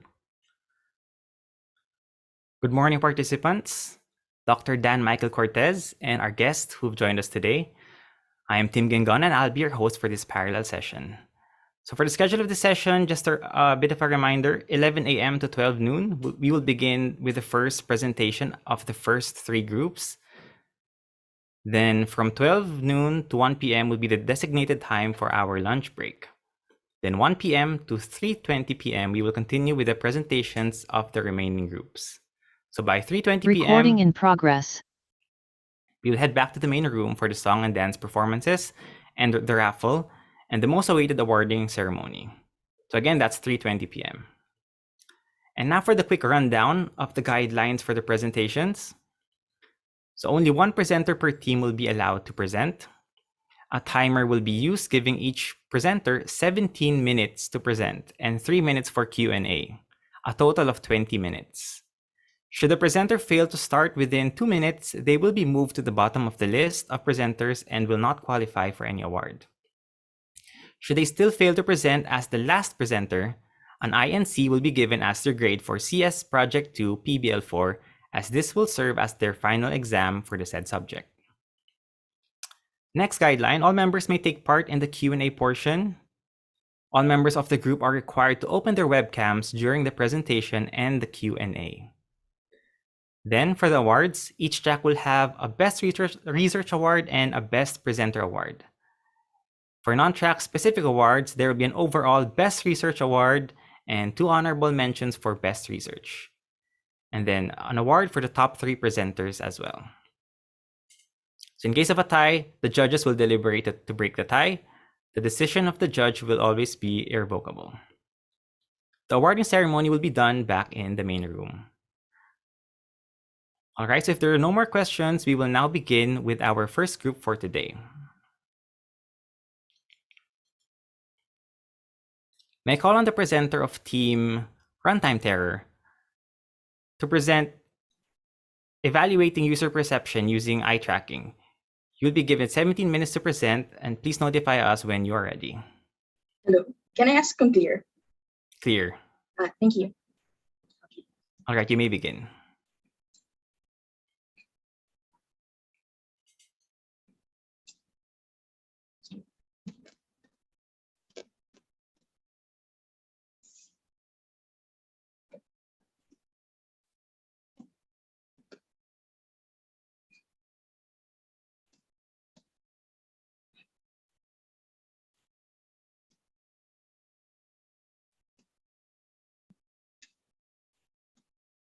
Good morning, everyone. I hope your eyes aren't too exhausted yet at this point. I know how tiring it can get to look at a screen for too long, whether it be your phone screen, your monitor, your TV. It's always healthy to take breaks in between lengthy viewing sessions, something that can be easy to forget in the middle of, say, a Netflix binge session. Sometimes I think commercial breaks aren't too bad. They force us to stand up from the couch. Wait, some technical difficulties. I can't hear the Yes. The presenter. Hold on just a minute.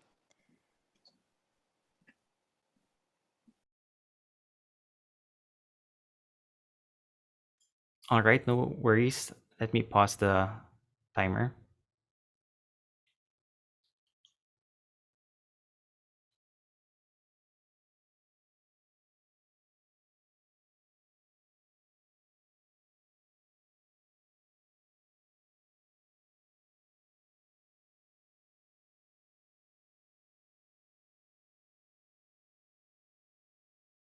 So can I just hear Bea?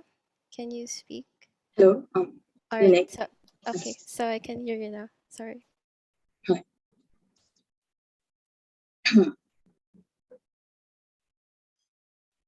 You may continue. Your timer starts now. Sometimes I think commercial breaks aren't too bad. They force us to stand up from the couch, walk around and stretch. They give us time to take a water break, a toilet break. And we take it upon ourselves to take a break even from the commercial itself. Because if you're like me and probably most people, you must hate watching your favorite show and then ending up seeing more commercials than, well, the actual show itself. These days, we're lucky to have options to avoid those pesky commercials. There are streaming platforms with premium subscriptions promising an ad-free experience. There's the skip ad button that only forces you to see at least maybe 5 seconds of an ad. You can even get an ad blocker that does all the work for you. This is great for viewers, not so much for advertisers and their clients who pay a premium for ad spots. After all, advertisements are made to be watched, seen, experienced, not ignored. However, 65% of people reportedly skip video ads, which is a pity because, as mentioned, commercials are costly. Of course, that's not to say that all commercials suffer from the same fate. I'm sure we've all seen a commercial that made us want to keep watching, which begs the question of what exactly captures the attention of the audience. What catches their eye? This was what we had in mind when we planned to develop a software that utilizes eye tracking technology to capture the user's eye movements while viewing ads. The use of eye tracking in marketing research is not entirely new. The eyes are considered very important in this field. They are said to be the most important sense organs, and we perceive up to 80% of all impressions by means of our sight. The eyes are an easy way to interpret what is going on in the human brain, providing understanding of the consumer's cognitive processes, which is crucial to delivering marketing activities effectively. As William Shakespeare once said, the eyes are windows to the soul. As one of the primary senses, sight gives all sorts of clues as to what is happening in the mind. When a respondent spends more time looking at something, there is typically a reason why. Conversely, understanding why certain things do not capture visual interest can also provide meaningful insights. Understanding what the eye is looking at does not reveal precisely what is going on. It does not always explain why. However, by comparing visual patterns versus norms, it can help inform the viewing behavior. Our main objective in our study was to design and develop a program that uses eye tracking to determine the perception of viewers when watching TV commercials. You might be wondering, why TV commercials? As mentioned previously, the rise of the popularity of eye tracking technology has led to advertisers using it to gain insights on consumer behavior. However, only few studies have focused on dynamic media, such as videos, TV ads. Additionally, studies have shown that TV commercials are still the most effective way to advertise. Even with the rise of digital media, there are still many people who tune in to regular TV programming. To accomplish our objective, we had the following specific objectives. First was to implement the IVT algorithm, or identification by velocity threshold, in order to process collected eye tracking data from the users. Next, to create a program that can generate a point-based visualization or a heat map. To develop a program to extract frames from the video file based on the fixation duration. To gather and collate data of the user's gaze and the ratings on the scene selected. And finally, to evaluate the software using the FERPS model. For the experiment, the respondents were chosen through convenient sampling, and only 30 respondents were chosen. During the experiment, factors of the environment such as lighting and distractions were minimized in order to have more controlled results. The scope of the research is aimed at perceptions of a TV commercial. The researchers selected a TV commercial that was within the 1-minute time frame. In order to collect eye data, we used Gaze Pointer, a webcam eye tracker software. We used its cursor control function to identify the gaze coordinates of the user while viewing a given clip. During the viewing, the X and Y coordinates are taken with its respective timestamp. These are the raw eye tracking data, referred to as gaze points. These gaze points can then be classified into fixations and saccades using the IVT algorithm. Fixations and saccades are used to investigate attentional focus during visual processing. They can reveal the most noticeable elements of visual information. Fixations are made up of individual gaze points that are close together. These occur when the eyes are focused on a certain object of interest for a given amount of time. Saccades, on the other hand, are rapid eye movements. They're the shifts from one fixation to another. So when our eyes jump from one target to another, that's a saccade. Such movements are identified with the IVT algorithm by making use of the velocity between consecutive points and a set threshold. The first step was to compute the velocity using the Euclidean distance between consecutive gaze points and their time difference. The points were then labeled after being compared to a predefined threshold. We made use of 1.15 pixels per second as the threshold, as suggested to be the optimum velocity threshold by a previous eye tracking study. When the point was above the threshold, it was identified as a saccade. If it was below the threshold, it was identified as a fixation. Consecutive fixation points were then clustered into a fixation group. Its center point, known as the centroid, was computed by getting the mean of the x and y coordinates. The time of the first fixation as well as the duration were also identified. These data were used to calculate the length of fixation. These were then used to rank portions of the clip according to the duration of fixation groups. Next, there is the scene selection, which was based on those points. The selected scenes were those with the highest fixation duration. The output is mainly in the form of the extracted frames. Scenes of the video were subclipped, with the number depending on the user's input. These were shown as thumbnails that can be played by the user. A fixation map can also be generated by the app to visualize the data. The fixation map is drawn using input points, namely x and y coordinates, and the time. The values are plotted onto the frames as a grayscale heat map and are then mapped to colors. When these points overlap, the intensity of the color increases. The fixation map is then overlaid onto the original clip. After the participants were done with the experiments, they could rate the scenes selected by the app according to how they felt about it. They could either rate it as positive, negative, or neutral. These are then collected and may be summarized by the app. The variability of the fixations across subjects can also be measured. Variability refers to how spread out fixation locations are. According to previous research, the higher the variability is, the more likely a person is to skip or avoid an ad. The variability was then taken into account when generating a summary of fixation data for multiple users. In evaluating the software product, we used the FERPS model, which is a commonly suggested testing technique used in software development. This model is a technique to validate the prioritized requirements based on users' needs. The researchers considered the following 5 main points. In summary, the user rating was 4.4 or very satisfactory. We also conducted an experiment wherein we chose target scenes that we wanted to be selected by the application. For example, we have this set of frames that was part of our target scenes in one of the trials. For the rest of the clip, what we did was remove our eyes side to side quickly in order to avoid the detection of fixations. And as you can see, the gaze points for the non-target scenes are scattered. For the target scene, we chose an area to focus on or fixate on. As shown in the set of frames, the fixation points are near each other in these particular scenes. We then tried to extract 5 scenes in order to determine whether it would show up as one of them. These were the top 5 scenes from that trial. The target scene marked by the X there was ranked first as it had the longest fixation duration. In all of our trials, we were able to produce the expected output. The target scenes were included in the top 5 scenes. And for our conclusion, we were able to successfully design and develop a program that utilizes eye tracking to identify eye-catching scenes from a video. Next is that the software functions optimally with a user rating of 4.4. This was through the use of surveys based on the FERPS model. Third is that we were able to implement the IBP algorithm in converting the gaze data into fixations. Next is completing the generation of the fixation map or heat map to visualize eye tracking data from the user. We also implemented Python libraries for extracting frames from the video files.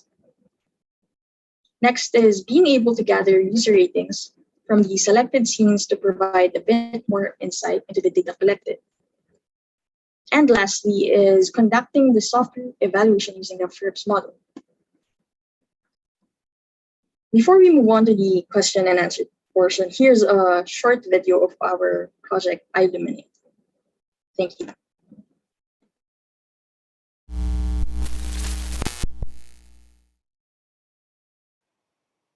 Can I ask if you can hear the video? Yes, we can hear it. Ads are everywhere. They're all around us. outside on billboards, popping up on our phones. And even at home, we ignore them, skip them, again and again. But ads cost too much to just be skipped. Paying $1 per click, $2 per like, $1,000 per month, ads costing over $10,000 per minute of airtime. Are your ads really reaching your audience? Illuminate is here to help. Get to know your audience in just a few clicks.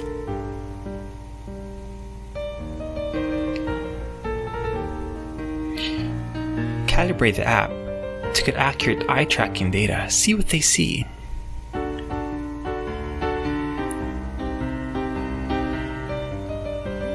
Capture your users' viewing experience with gaze tracking.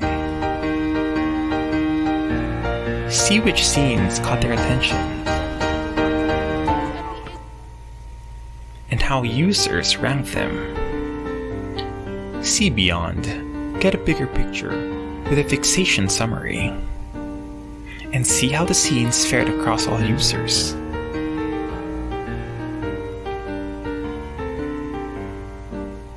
Illuminate makes it easy for you to visualize that data through heat maps.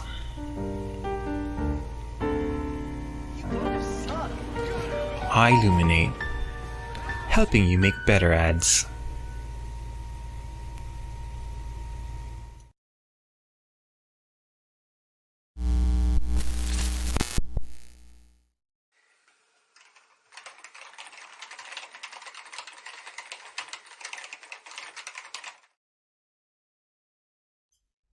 Thank you, Ms. Bea Pinera from Team Runtime Terror. Now for the Q&A. Dr. Dan Michael Cortez, you may now provide the presenters with your question. We only have a maximum of 3 minutes for the Q&A portion. Okay, thank you, Tim. Am I audible? Yes, we can Naririnig hear ba you. ako lahat? Okay, good. Hi, Bea. First of all, I would like to congratulate for a very wonderful presentation. And for me, your topic is, I mean, it's okay. And it seems that you are on the right path. Though I have some clarifications or have some questions. Earlier, you've mentioned that basing from the application or your thesis topic, you've applied an IVT algorithm, right? Is that correct? Yes. Okay. Prior to applying the IVT algorithm, have you tried comparing other similar algorithm with this one? I mean, have you chosen the best algorithm that would be suited or fitted for your study or for your thesis? Actually, sir, no. It's part of our recommendations to try it with other algorithms, such as, for example, there's IDT algorithm for identifying fixations, but we didn't try to compare. Yeah. Okay. So, but I mean, that's a good recommendation. But how come that you decided to apply that IVT algorithm? Because first thing, before you've applied a certain algorithm or before applying a certain process to your application, it seems that the first thing that you have to do is really to compare which would be the suited or fitted with that one. But I mean, it's okay. But since that's your recommendation, I'm okay with that. And then second, one of your objective, you've mentioned that you've already tested your software using the FURPS model, right? Yes, sir. Tama ba? How Yes. about the algorithm itself? Have you tried checking, like for example, the accuracy rate, the efficiency, or other matrices that you would actually validate that the algorithm that you've used on your software is really okay? Because that's the other way around. Even though that you did not compare, but if you have checked that the IVT algorithm transpired or probably get a high accuracy rate, or depending on the matrices, for me, it can be a good sign that IVT algorithm would be suited in your thesis. We only did the positive negative testing. The positive, negative. And then what's the result? The targeted scenes showed up as the desired results. The desired results. Okay. And then aside from the other recommendations that you've mentioned earlier, What else? I mean, is it possible if you can apply it in the other applications or in the other similar applications? I mean, is it possible if you could apply it in a TV series or anything aside from the Uh, TV commercial? it can be the application accepts any sort of video file, but we didn't get to test it on longer, lengthier videos. In the lengthier videos, but possible it is added to your recommendation or the future enhancements if ever. Yung mga Yes. ganon. Yes. Okay. All right. Thank you. Sige, for the moderator, I think that's only my question for now. Thank you, boss. Okay. All right, time is up. All right, thank you. We will now proceed to the next group. Thank you again, Team Runtime Terror. Moving on to the next group.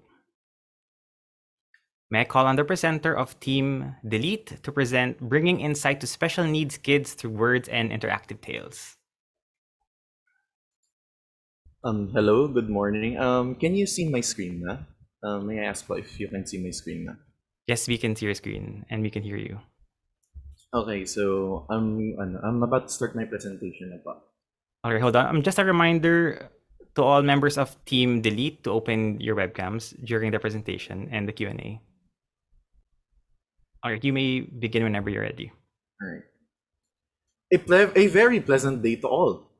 In today's day and age, technology has made leaps and bounds in terms of progress. From handheld devices like smartphones and tablets to electrically powered cars, one can say that technology is essentially limitless in its application. It is now a way of life, a technological era, if you will. Technology is so in touch with our daily lives that it isn't a stretch to say that it managed to integrate itself in our day-to-day activities. Even in a world plagued by war and a global pandemic, technology manages to present solutions to our daily problems. My name is Matthew Barcelon, your presenter for this session and the project manager for Team Delete. Today, I have been blessed with the opportunity to share our work with people from the industry, and I would like to thank each and every one of you for taking the time to see what our project can do. Without further ado, ladies and gentlemen, may I present to you our thesis project, Biscuit, Bringing Insight to Special Needs Dyslexic Kids Through Words and Interactive Tales. Biscuit is a speech application software designed to help educate grade 1 level dyslexic children in basic Filipino language skills. Before we get into the nitty-gritty of the project, I would like to take a moment to share with you how this came about. I came up with the idea of Biscuit behind an homage, or rather as an homage to my mother who wanted to be a teacher growing up. We were in a video call together, snacking over coffee and cookies, and then I saw her friend's child, Timmy, glued to the iPad screen, imitating nursery rhymes he was always watching. Timmy is dyslexic and he has a hard time picking up on things that normally children his age would be able to pick up or learn without much difficulty. And then it hit me.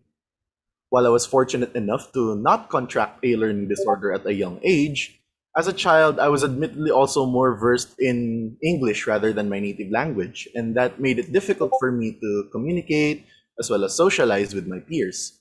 Then I thought, if that was already hard for me, what more for those with learning disorders? Then I started to read about the state of special education here in the Philippines, and I was shocked to see how high the number of children with special needs who are not receiving proper education have grown, especially with the outbreak of the pandemic. According to Save the Children's rapid survey on the situation of children with disabilities in the context of COVID-19 conducted on May of 2019, out of 40,066 respondents, a staggering 48% of them have stated that they did not have access to educational services amidst the pandemic. That roughly equates to almost 20,000 children not having access to proper educational services. They mostly stay at home, not being able to do what kids their age often do, and on top of that, they couldn't even study in school. Then I thought, if they are just at home, surely they must be on some sort of device, right? Much like Timmy, they would spend their free time on their phone or television, watching educational videos like Cocomelon and the like. Then I thought, if they watch those kinds of videos and they imitate what they watch from those videos, why not create a speech-based app for Filipino kids? And then the rest was app developing history. Our objective in the creation of Biscuit is to apply our knowledge in the field of computer science to create a software application which aids grade 1 level dyslexic children in basic Filipino language. In order to achieve this, we made heavy use of a mix of speech recognition, some form of instant feedback, as well as a progress-based learning approach. Sounds relatively straightforward at first glance, but there are many more intricacies involved in the development of this project, which we'll get to right now. In the development of Biscuit, we chose to implement it on the Android platform using Java programming language. We also made use of Google's proprietary API to obtain speech input from the users. The voice input is then run through an algorithm which makes use of something we call the Levenstein distance. We'll get to that in a minute. This algorithm serves to compare the accuracy of the spoken word or phrase to those that have been preloaded into the application's database. This makes it easy to access, as well as to update the list of words, phrases, and sentences should one choose to add more, or remove those which are too complex for their level. We also took it upon ourselves to implement what we would call a progressive style approach, starting off of simple concepts and eventually building up to more complex ones. Now we can take a look at the class diagram which highlights the functions of the application. Biscuit has 3 difficulties for its content: easy, normal, and hard. Easy starts things off with the basics. It encompasses the alphabet, but more specifically the new Filipino alphabet, the makabagong alpabetong Filipino, as well as consonants and vowels. Moving on from that, normal difficulty covers basic terms that we Filipinos use often in our day-to-day lives, such as days of the week, months of the year, etc., coupled with lessons that make use of the Orton-Gillingham approach, an approach to literacy which is favored and used especially when trying to teach literacy when things such as reading, writing, and spelling do not come so easily for individuals, making it perfect for those who are suffering from dyslexia. Such lessons include spelling, phonemic awareness, blending drills, and the like. Once the child becomes more proficient in these areas, they can then move on to hard mode, which consists of stories and poems that are designed to help with their sentence and phrase dictation.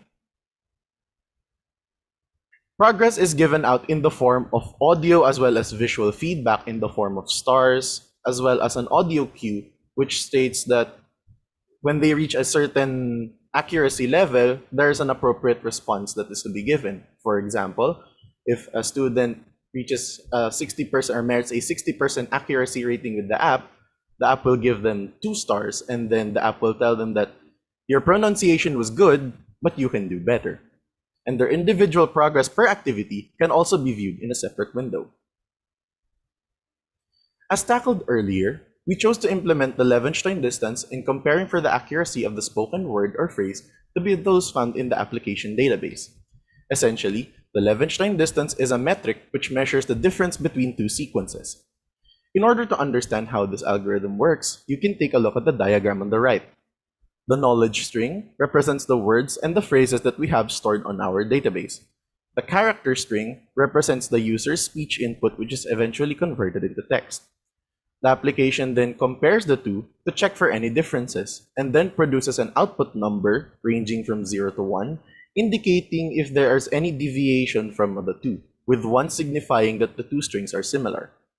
The feedback will then be based on the output number, which serves as a percentage for accuracy. This algorithm has many uses, some of the most common being in speech recognition, signal processing, natural language processing, as well as pattern recognition, which aligns with what our project was designed to be from the get-go. Now, we have seen how Biscuit works on the technical side, so how about its practical use? To answer that, we've collected 19 respondents comprising of 10 parents of children with dyslexia, 5 special education educators and dyslexia experts, and 4 IT specialists to evaluate its effectivity in educating these children about basic Filipino language skills. This was done through distribution of a survey feedback form, and all of these have been subjected to the FERP's software quality metrics, which covers functionality, usability, reliability, performance, and supportability. Now, to be clear, Functionality in this sense is that the app functions as intended, there are no bugs to be had. Usability refers to the user interface, the how easy it is to use, is it appropriate, is it age appropriate for those who are using it. Reliability is the consistency of the software or the ability of the software to deliver consistent and thorough input. Performance is the performance of it on the phone, if it drains your battery life as much, or is it power efficient. And finally, supportability, meaning that it can be used across a wide range of devices. The overall evaluation is now as follows. Functionality, usability, performance, and supportability among the 19 respondents have been positively received, meriting an effective remark after survey calculation. Reliability, however, took a little dip from the others, meeting a somewhat effective rating. However, in terms of the final evaluation and the overall input, reception has been positive, and it shows in the final evaluation as effective. We have also taken into consideration the feedback of the children who actually use the application. That's courtesy to the parents who actually let their children use the app. And they have also been positively rated with an overall reading of effective. With the overall evaluations showing a positive result, we can confidently say that we have achieved our objective. Biscuit has proven itself to be an effective tool that can be used in educating grade 1 level dyslexic children in basic Filipino language skills. Both students and educators can benefit from this. Students can obviously just use the app and learn at their own pace whenever they want, and educators can use this as an additional tool in their arsenal of teaching materials to provide better quality education for their students. However, it's not to say that the application is faultless. Biscuit can be improved further, which is why for future prospects, the following recommendations have been suggested by our users. Improve on the aesthetics, expand on the content to include more commonly used words by children at the same grade level, and avoid overly complex words such as multisyllabic words. Before I begin with my closing remarks, may I present to you a short video that shows Biscuit in practice.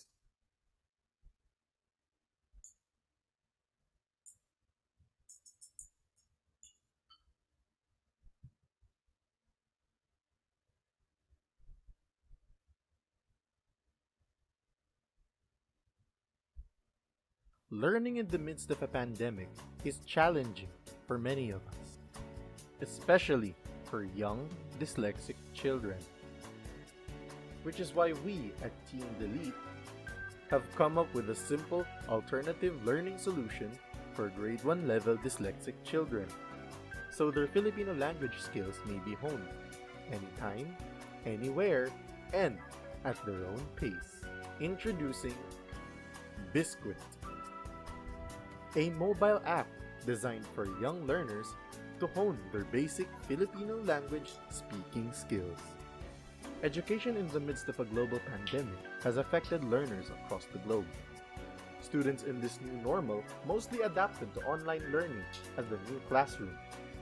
However, learners with special needs, or in this case dyslexics, oftentimes require additional effort in creating a suitable learning environment.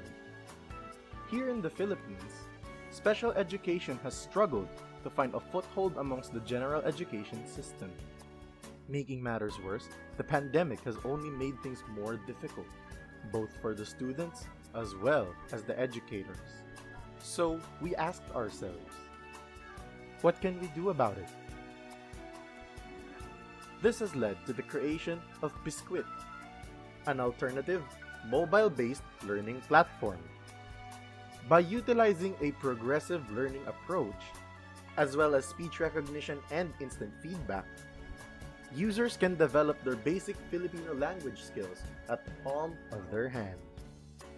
Language plays a big part in learning, and with Biscuit, grade 1 level dyslexic children can now learn the basics of Filipino language, wherever they want, whenever they want. This project was brought to you by Team Delete, a group of computer science students hailing from Far Eastern University, Alabang. And that's a wrap.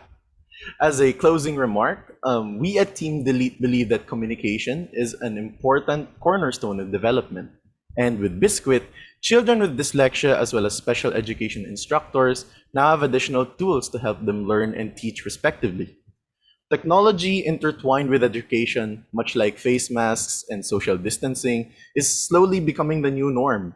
And Biscuit is a manifestation of what technology and education combined can do in creating something special, something for the new normal, a modern solution to a modern problem. Again, this is Matthew Barcelon, Project Manager for Team Delete, the team behind the making of Biscuit, a speech application software. Once again, thank you, and now I am open for questions. Thank you, Mr. Matthew Barcelon from Team Delete. Now for the Q&A, Dr. Dan Michael Cortez, you may now provide the presenters with your question. Again, we only have a maximum of 3 minutes for Q&A. Okay. Thank you, Tim.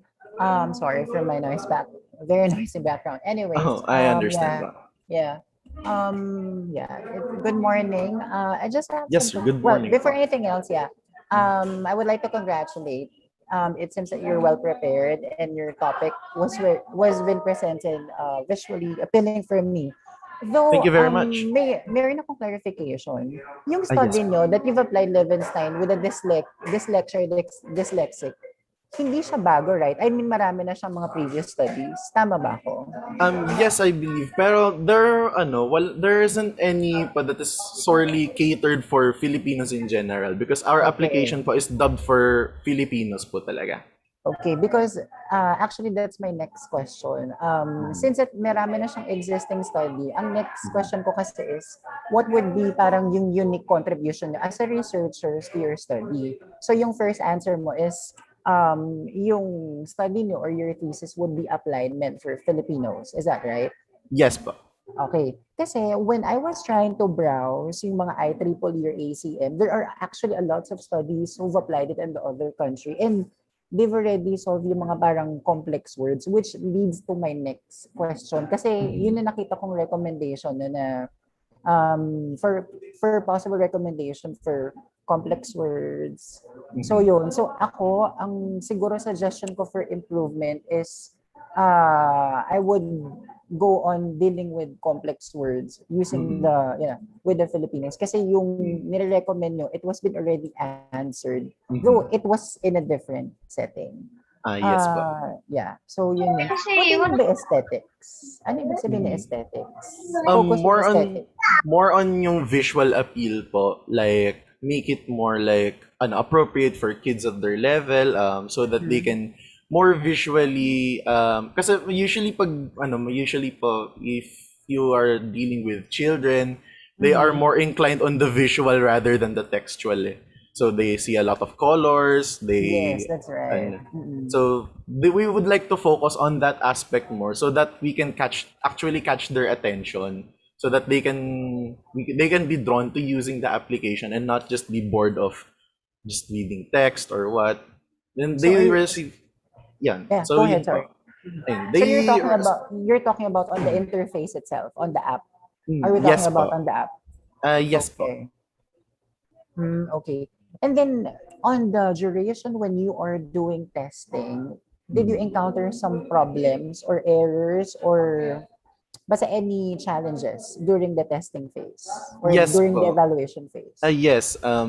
As stated po and stated earlier, there was a hit po when it came to reliability when it comes to delivering consistent inputs because sometimes speech patterns or sometimes the speech inputs can be a little bit confusing to work with, especially when configuring for accents. Like not every Filipino says the word aso the same manner. So it's a challenge to really adapt to what the accent of the actual speaker would be and to factor that into the calculation for the accuracy. Sorry to interrupt, but 3 minutes is already up. Okay, thank you. Thank you for the team. Yeah, for the team. Thank you, Tim. Okay, I'm fine. Thank you. That's my last Thank you, question. sir. Thank you. Thank you very much. Thank you, Team Delete. Now let's move on to the next group. For the next group, may I call on the presenter of Team You Are the Only Exception to present Project Sagip, evaluating urgency of disaster-related tweets through sentiment analysis using artificial neural networks.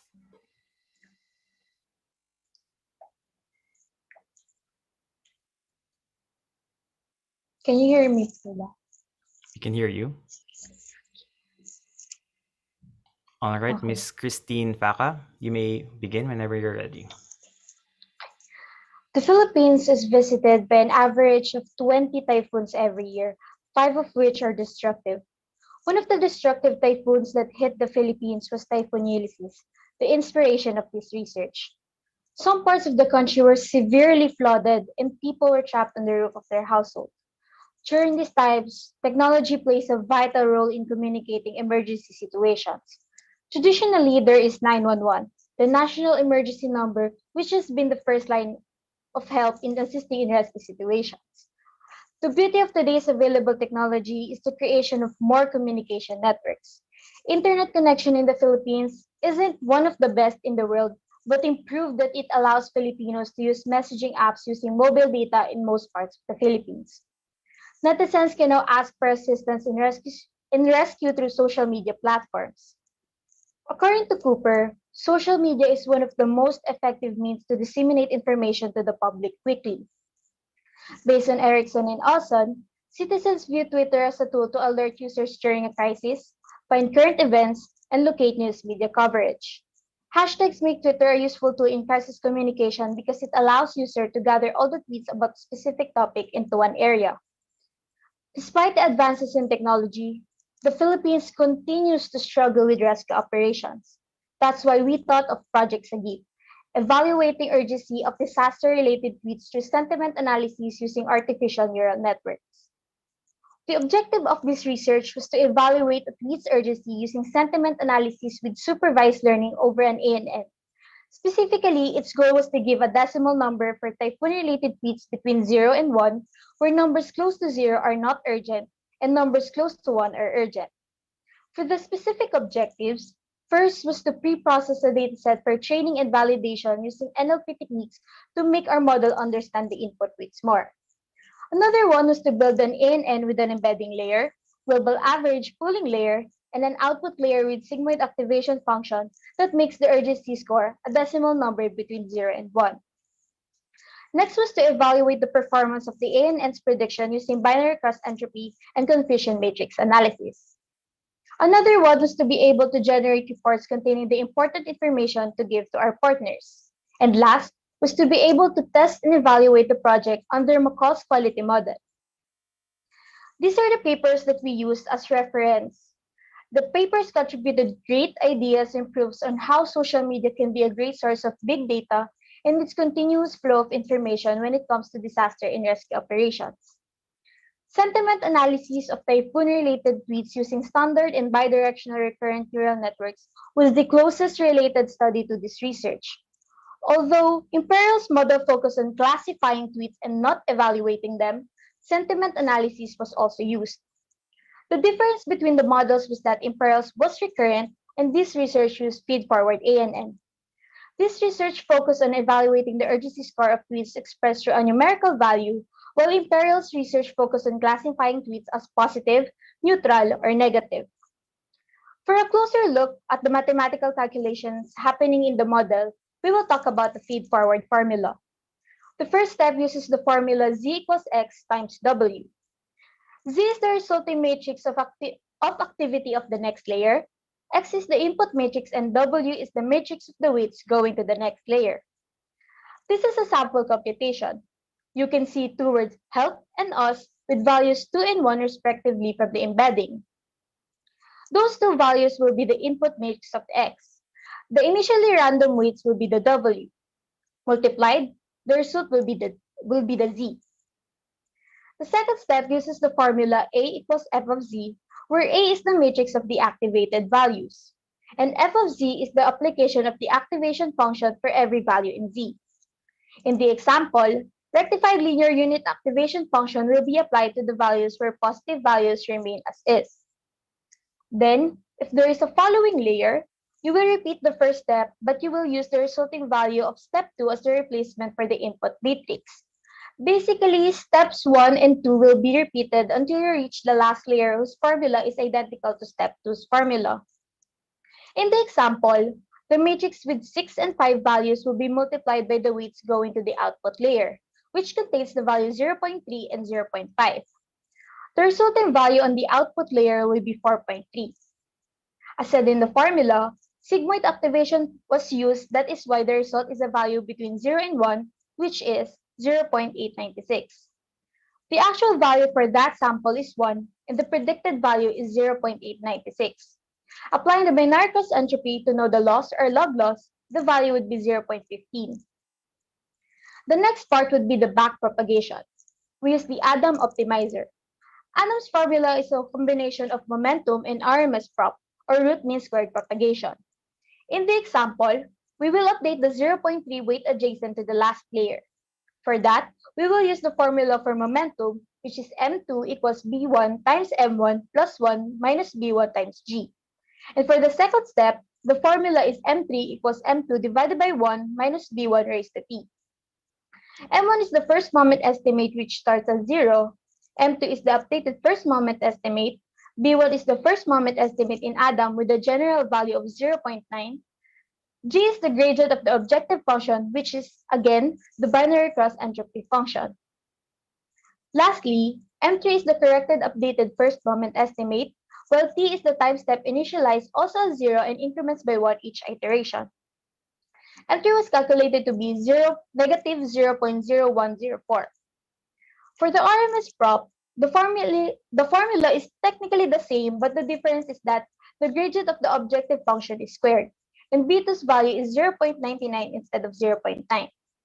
V3 was calculated to be 0.00108. Using the resulting values of the two, we can update the weights using the formula. Theta t equals theta t minus 1 minus alpha times m3 divided by square root of v3 plus epsilon. Theta t is the updated parameter, while theta t minus 1 is the initial parameter. Alpha is the learning rate, which is set to 0.001 in Adam. M3 and V3 are the resulting values for momentum and RMS prop, and the epsilon is just the value for numerical stability, mainly to avoid division by 0. Its value is 10 raised to negative 8. Computed, the updated weight will be 0.301. As you can see, the new weight can produce a final value closer to 1, which is the expected value, which in turn minimizes the loss. The same process will be applied to all of the weights as many times as you have specified or until you reach the lowest loss you could possibly get. This is the overall concept of the research. We started with datasets. To achieve this, we applied for a Twitter developer account in order to gain access to the Twitter API. We also downloaded a Python library called TweePy for data collection. The data collected from Twitter were filtered and labeled by the researchers with the help of guidelines from a risk assessment and management personnel. Labels were needed because we used supervised learning for our training. The datasets were then composed of tweets and corresponding labels whether they were urgent or not. Then, these datasets went through our pre-processing phase.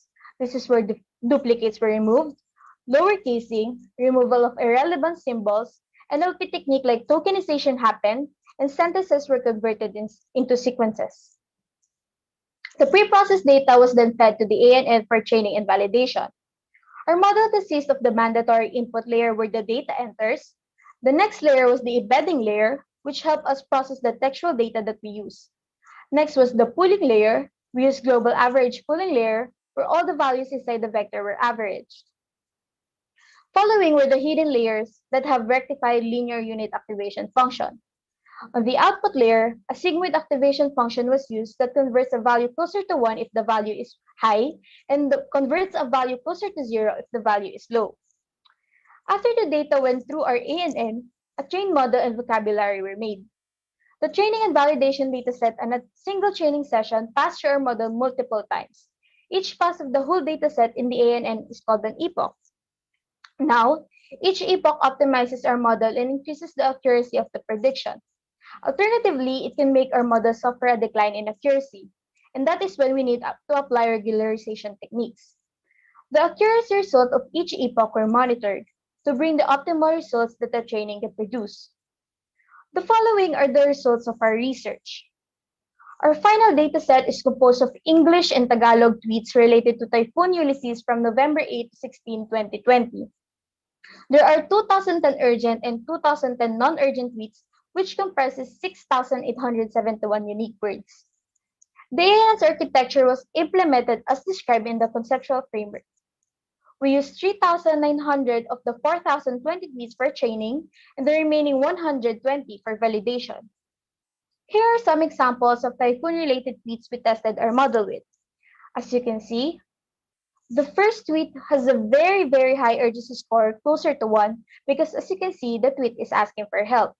The second tweet talks about donation drives, which produces a very low urgency score. These are the results of the usability testing. The overall average score for the whole test encompassing all the categories from a cost quality model is 4.63 out of 5. Last June, we had the privilege to attend a tech event Edge 2021. We were able to ask Ms. Carol J. Smith, an AI and ML researcher abroad, about the target accuracy of a model associated with emergency response, just like our research. Ms. Carol told us to strive for a range between 90 to 95% accuracy, a very high accuracy according to her, because of the nature of the application of the model. And now, we are very glad to announce that the validation accuracy of our research model is 99.17%. Aside from that, our training accuracy was 99.87% with a loss of 0.0074, which is very low since we were able to get significantly far from the threshold of 0.68693, considering that the loss is computed with logarithm as seen in the binary cross entropy function. The validation loss is also significantly low, which is 0.068. We also validated the model's accuracy using confusion matrix analysis and tested the model with 100 tweets which the model was not trained on. We have 0 false positive and only 1 false negative. For further analysis, we computed the sensitivity, specificity, precision, and the negative predictive value. As expected, the false discovery and false positive rate is at 0%. The false negative rate, the F1 score, and lastly, the accuracy of the model in this analysis is the same as the initial validation, which is at 99%. To summarize and conclude, the research was able to implement a solution and produce successful results. The dataset was successfully pre-processed and prepared. The model was properly implemented. The model's training and validation was also beyond what we would have considered as successful. We were also able to make a sample web application for the model, and the usability test also produced successful results. To visualize how our model works, we made a sample web app where tweets can be streamed real-time. We tweeted some sample disaster-related tweets with the hashtag ProjectSagip2021. The tweets are now inside the table with other information and the output of our model, the urgency score. The tweets are sorted in descending order with the highest score on top so that the rescuers can easily see the most urgent tweets. We can confirm that the urgency score of the tweet asking for help is very high and is leaning to 1, and the tweet asking for donation drives has a very low score with the urgency leaning to 0. For recommendations, we recommend that the risk assessment and management organizations associated with incident reporting during hydrometeorological disasters to integrate our model to their systems. They can impose and implement their protocols freely because the model is not restricted to classification of urgency. The model is highly compatible to many languages because it is published in protobuf format in the standard format, which is HTF5. Again, this research is dedicated to the Filipino people. We hope that our research can be of service to them during bleak times of typhoon. My name is Christine Paca, and this concludes the presentation of Project Sagip, evaluating urgency of disaster-related tweets through sentiment analysis using artificial neural networks. Thank you very much. Thank you, Ms. Christine Faca from Team You Are the Only Exception. Now for the Q&A, Dr. Dan Michael Cortez, you may now provide the presenters with your question. Okay, thank you, Tim. Hi, Ms. afternoon Faca. Is it afternoon? No, it's morning pa. It's 11:55. Good morning po. Yeah, Sorry. good morning. You know what? Honestly, I really don't have that question because for me, the way you present, the way you discuss, especially the evaluation result of the artificial neural network, Kasi ang downside normally na iyan is yung accuracy rate. But since that you've shown that you've achieved, actually the accuracy rate is 99 point something. I was really surprised because I have a student of mine here, fourth year. They are doing the same thing, though it's a different application. But sabi ko mukhang kailangan yata na i-double check because in your end, it's already more so high na parang mahirapan silang i-achieve. But ano lang siya siguro, it's really in time, especially on pandemic or yung mga bagyo, lahat na. And most of the people are using social media. So I have, correct me if I'm wrong, tama ba narinig ko na you're planning to, kasi di ba nag-risk assessment kayo, tapos you're planning to incorporate it ba sa mga disaster recovery, on the different government agency. Have you already reported or informed them about this? PCs Yes po. Kasama po sila sa nag-evaluate po ng application namin. And since okay, that's good. yes po. And since po iba't iba po kasi yung mga protocols po nila, we decided na to give the model na lang po and they can integrate Correct, that's their right. protocols po. Okay, that's good. Kasi you have to remember, not only for this group, but for the whole computer science students, hindi lamang importante in your field yung application because given you can actually program it immediately. Pero ang importante kasi is the process, the foundation, the algorithm itself. That's why you've noticed on the first presenter until now, I'm very particular with the model, with the algorithm that you've mentioned because if the algorithm is correct, then the rest will follow. So I think yun lamang, just to comment and siguro konting suggestions or improvement. But other than that, I'm perfectly good. Thank you. Team, I'm okay. All right. Thank you again, Dr. Dan Michael Cortez, and team, you are the only exception. So that will be it for the morning part of this parallel session. Please be back by 1 p.m. for the continuation of presentations. The first group that will present later in the afternoon will be Team Mezzanine Colonizers in their project called Detection and Classification Analysis of Full Body Workout Pose Estimation Implementing Convolutional Neural Network. So again, happy lunch, everyone. See you all again later. Please be back by 1 p.m.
Recording stopped.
Recording in progress.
Good afternoon. We will begin soon.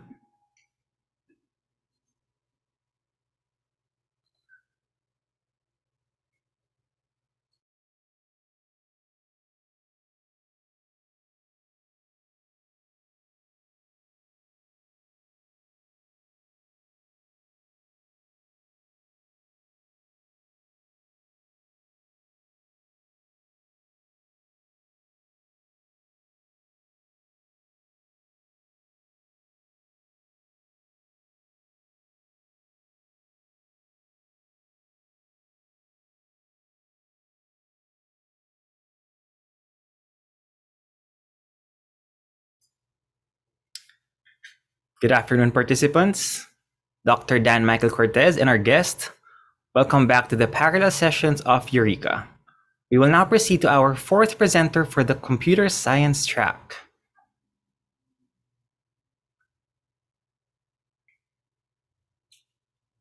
Now may I call on the presenter of Team Mezzanine Colonizers to present detection and classification analysis of full body workout pose estimation implementing convolutional neural network. Again, you will be given 17 minutes to present. Please notify us when you are ready. Can you hear me clearly? Yes, we can.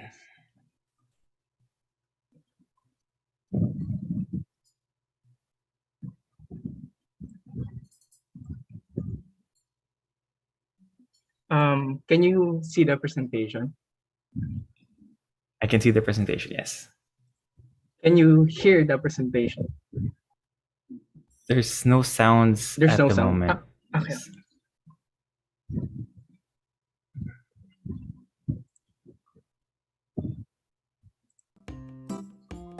There we Can go. you hear now? Thank you. We can hear it.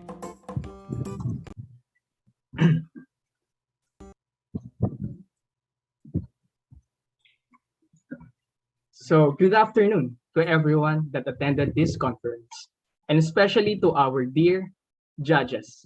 We are mezzanine colonizers, and to formally start, let us present our research paper entitled Fit Me Up, Detection and Classification Analysis of Full Body Workout, Pose Estimation Implementing Convolutional Neural Network.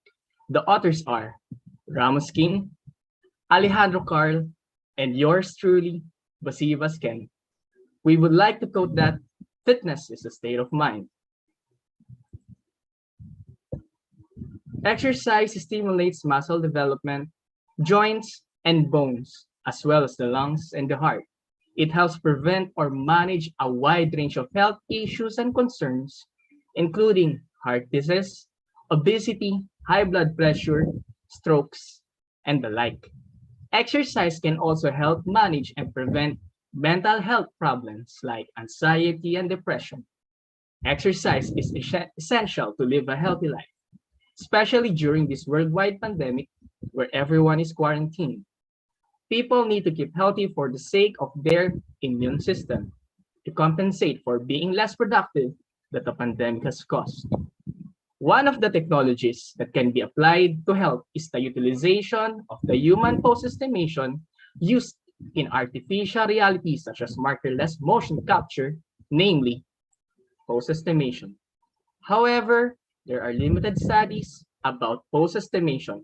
These mention issues related to health, and pose estimation studies leads the researcher to arrive a concept to further utilize and investigate the human body pose estimation through detecting a full body in performing squats, push-ups, and sit-ups, and determine the angles of the identified body landmarks, geometric features, order to determine the intensity level, as well analyze the number of repetitions of an exercise. This study offers new innovation implementing pose estimation. Furthermore, the innovation is focusing on modification of particular landmarks to identify the angle and intensity of the three types of exercises, namely squats, push-ups, and sit-ups. In addition, these new inputs will definitely provide new information to the body of knowledge, in particular, the computing profession. This increases productivity of gym enthusiasts, athletes, and trainers to monitor their physical activity with minimal to no supervision. This research adds to the body of knowledge about how to apply the posture estimation technique to health. Furthermore, the research investigates how machine learning algorithms train the model to achieve the highest level of accuracy possible, allowing the developer to be confident in deploying the model to its intended application. This research wanted to provide a way to help gym enthusiasts, athletes, and trainers to monitor their workout in the comfort of their own homes and to utilize pose estimation in human exercise.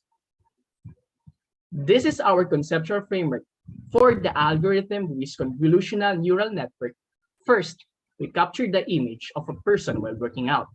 The image will then be processed. The image will be converted from RGB to grayscale. The image will then be reduced to get the pixel value, and then we'll proceed to background subtraction to extract the priority. The priority is the human skeleton or joints. Now that the human skeleton or joints is extracted, the human pose landmarks will then be detected. The intensity of the exercise will be based from the 3 angles of the parts that are being trained. Lastly, the human detection will occur, detecting the landmarks that are being trained, and the intensity and repetition will also be detected. That detection was made possible by the use of MediaPipe for the training of datasets and OpenCV for processing the image. The use case diagram design of the proponent consists of what users and administrators may access. Users get access to personal information, live video feeds, and pre-recorded video feeds. The software program and database can only be changed by the admin. Proponent's class diagram, on the other hand, has 5 classes: user, video, poset, and post classifier and joints. The user class contains 3 attributes: name, age, and exercise mastery, whereas the video class has a post detection attribute. Poset contains 3 characteristics: dataset, poses, and joints. And post classifier has 2 properties: poset and post model, and they both belong in the video class. The joint class, which is part of the poset class, contains 3 properties: joint name, pose XYZ, and the confidence. And now, allow me to show you our demo video.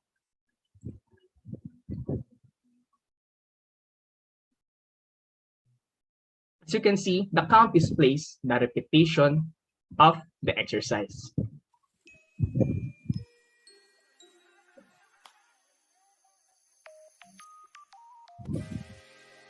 The angle monitors the joints and serves as a determinant for intensity and repetition.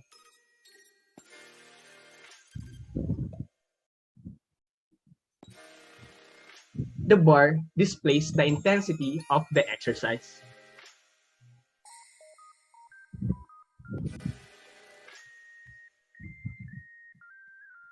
Lastly, the FPS displays the number of images made per second. Moving on, for the presentation of results of the study, we have computed and tallied the results of the survey questionnaire. The questionnaire comprises of 13 questions that covers the criteria of functionality, usability, reliability, performance, and supportability. This project will provide the fitness and health industry to broaden the application of 2D pose estimation in a more efficient and innovative way, implemented into a full body workout with a specified landmark identified in the study. The result of this experiment recorded an accuracy detection of 95%, and the evaluation of the respondent marked a score of 4.2, which is satisfactory, which means that the application is recommended for implementation or adaptation.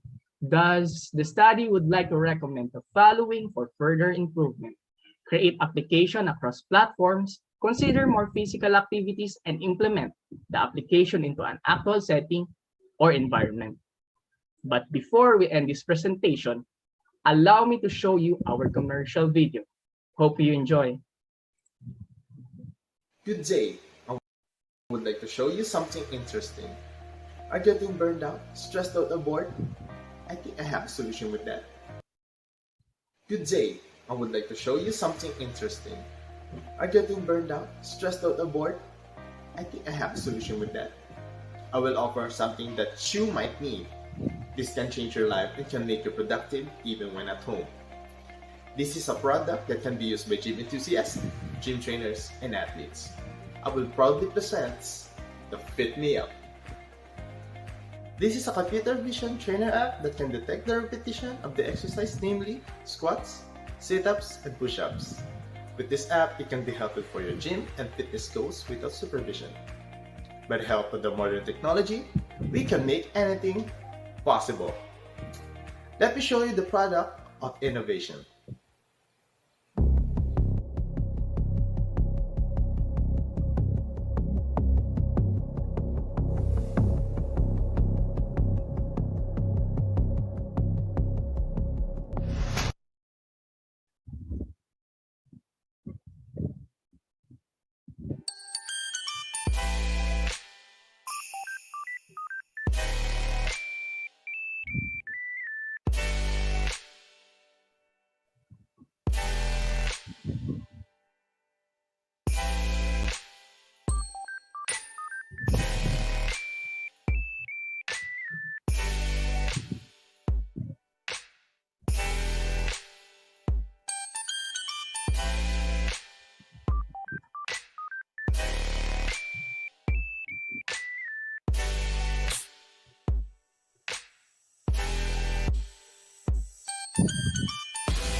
So you see, it's pretty cool, right?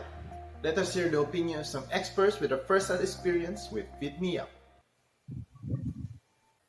I was so amazed by this app. It can be a game changer. It has potential to be the next big thing. It can be used in a lot of ways. Leto, ang init naman na itong jacket! Ang masasabi ko lang is mas naging focus ako sa goal ko dahil sa app na ito. Kahit ulit-ulitin ko pa na gamitin ito, hindi ako magsasawa.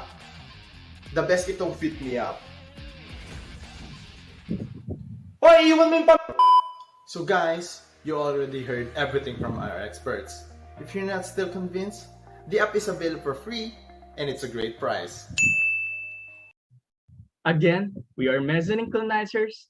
That's all. Thank you. Thank you, Mr. Kenneth Basibas from Team Mezzanine Colonizers. Now for the Q&A, Dr. Dan Michael Cortez, you may now provide the presenters with your question. Okay, thank you, Tim. Hi, good afternoon, Right. everyone.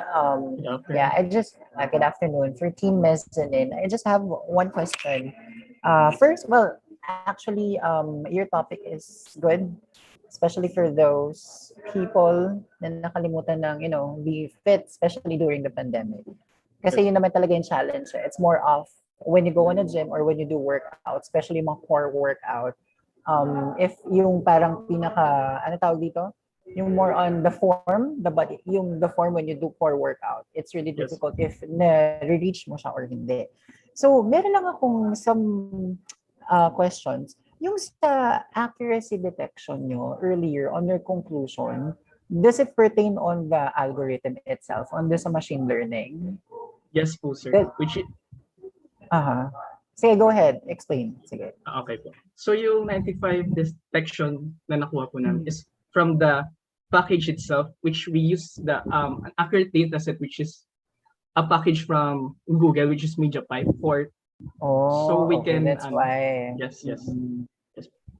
So kaya ganun na nakuha yung Yes accuracy. po. Kaysa po magmamano-mano po kami kumuha ng datasets, which is much hindi accurate and Well, possible. definitely, if you're going to train the data sets, I would suggest talaga na kailangan yung, tawag ito, establish, hindi yung pwedeng gawa lang kasi kailangan nyo pang ipa-verify and validate it. Yes po. So, okay. And then yung next question ko is, yung sa video no that was been showed, kasi yung next follow-up po, gawa-gawa nyo lang yung pinaano no, based from the experts. It's like, it's part of the video, right?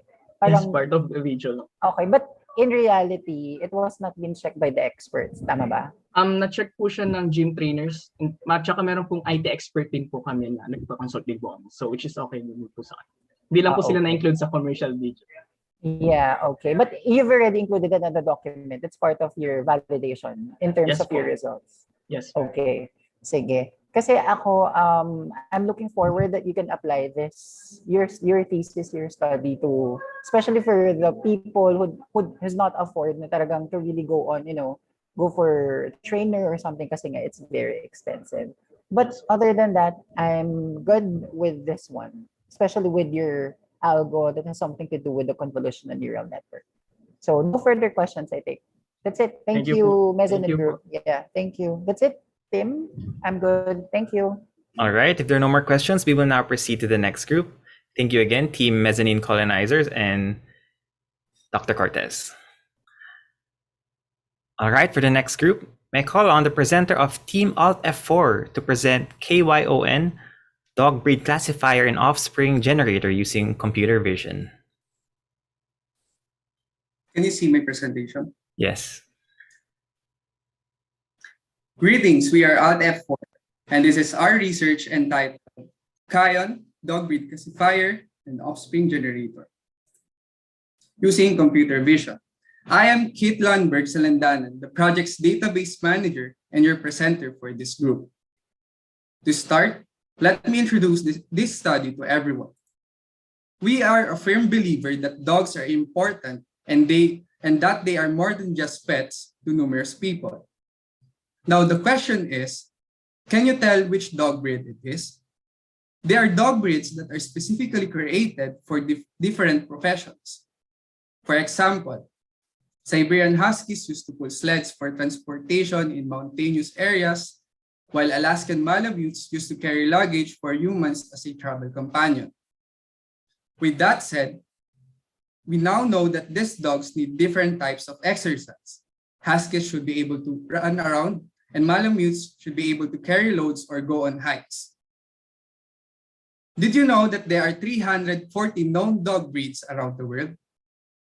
The job of identification and classification of dog breeds, even at this time, is still an arduous task. For example, the Alaskan Malamute and the Siberian Husky as presented earlier. Those who are not well-versed in dog breeds would see such dogs as the same as each other and might be mistaken for one another. To solve this, we have created an app that utilizes computer vision techniques. It is an area of study in computer science that pursues the training of computers into seeing and understanding the objects in our plane of reality. This includes the object detection. For our app, instead of objects, we have made it so that we can detect dogs and classify them according to their breed. That's where KYON comes in. With computer vision, using TensorFlow, KYON can recognize dogs and classify their breed. As an additional feature, we use DLIP shape predictor to morph images of two dogs in order to give us a glimpse of what two breeds would look like together. The objectives of the study. The aim of developing an app that can recognize and classify dog breeds, as well as a function that can generate an estimated appearance of an offspring, has been achieved. The specific objectives of this study have been achieved as well.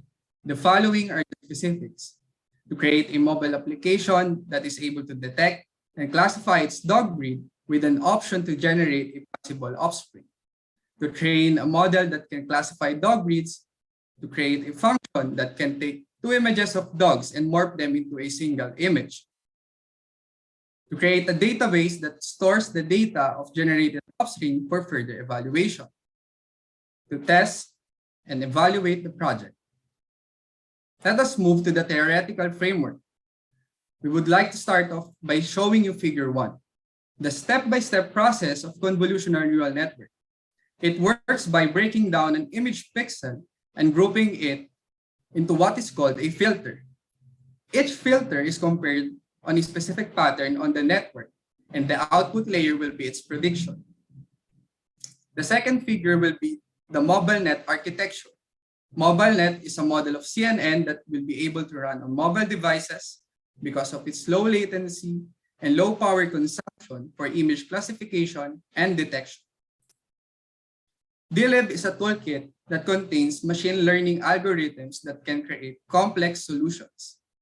First, the system will plot the landmark points of the face of the dog using the DLIB landmark detection, using a trained model that plots 18 points on the face of the dog. In the detection, we are now to detect the facial landmarks of the dog, and the system will get the convex hull, or the points outlining the face. Upon plotting the landmarks, the system will create triangle mesh with the predicted facial landmarks. Next is each triangle mesh from the first dog will be warped or transformed based on the triangle mesh created on the second dog using the warp affine function.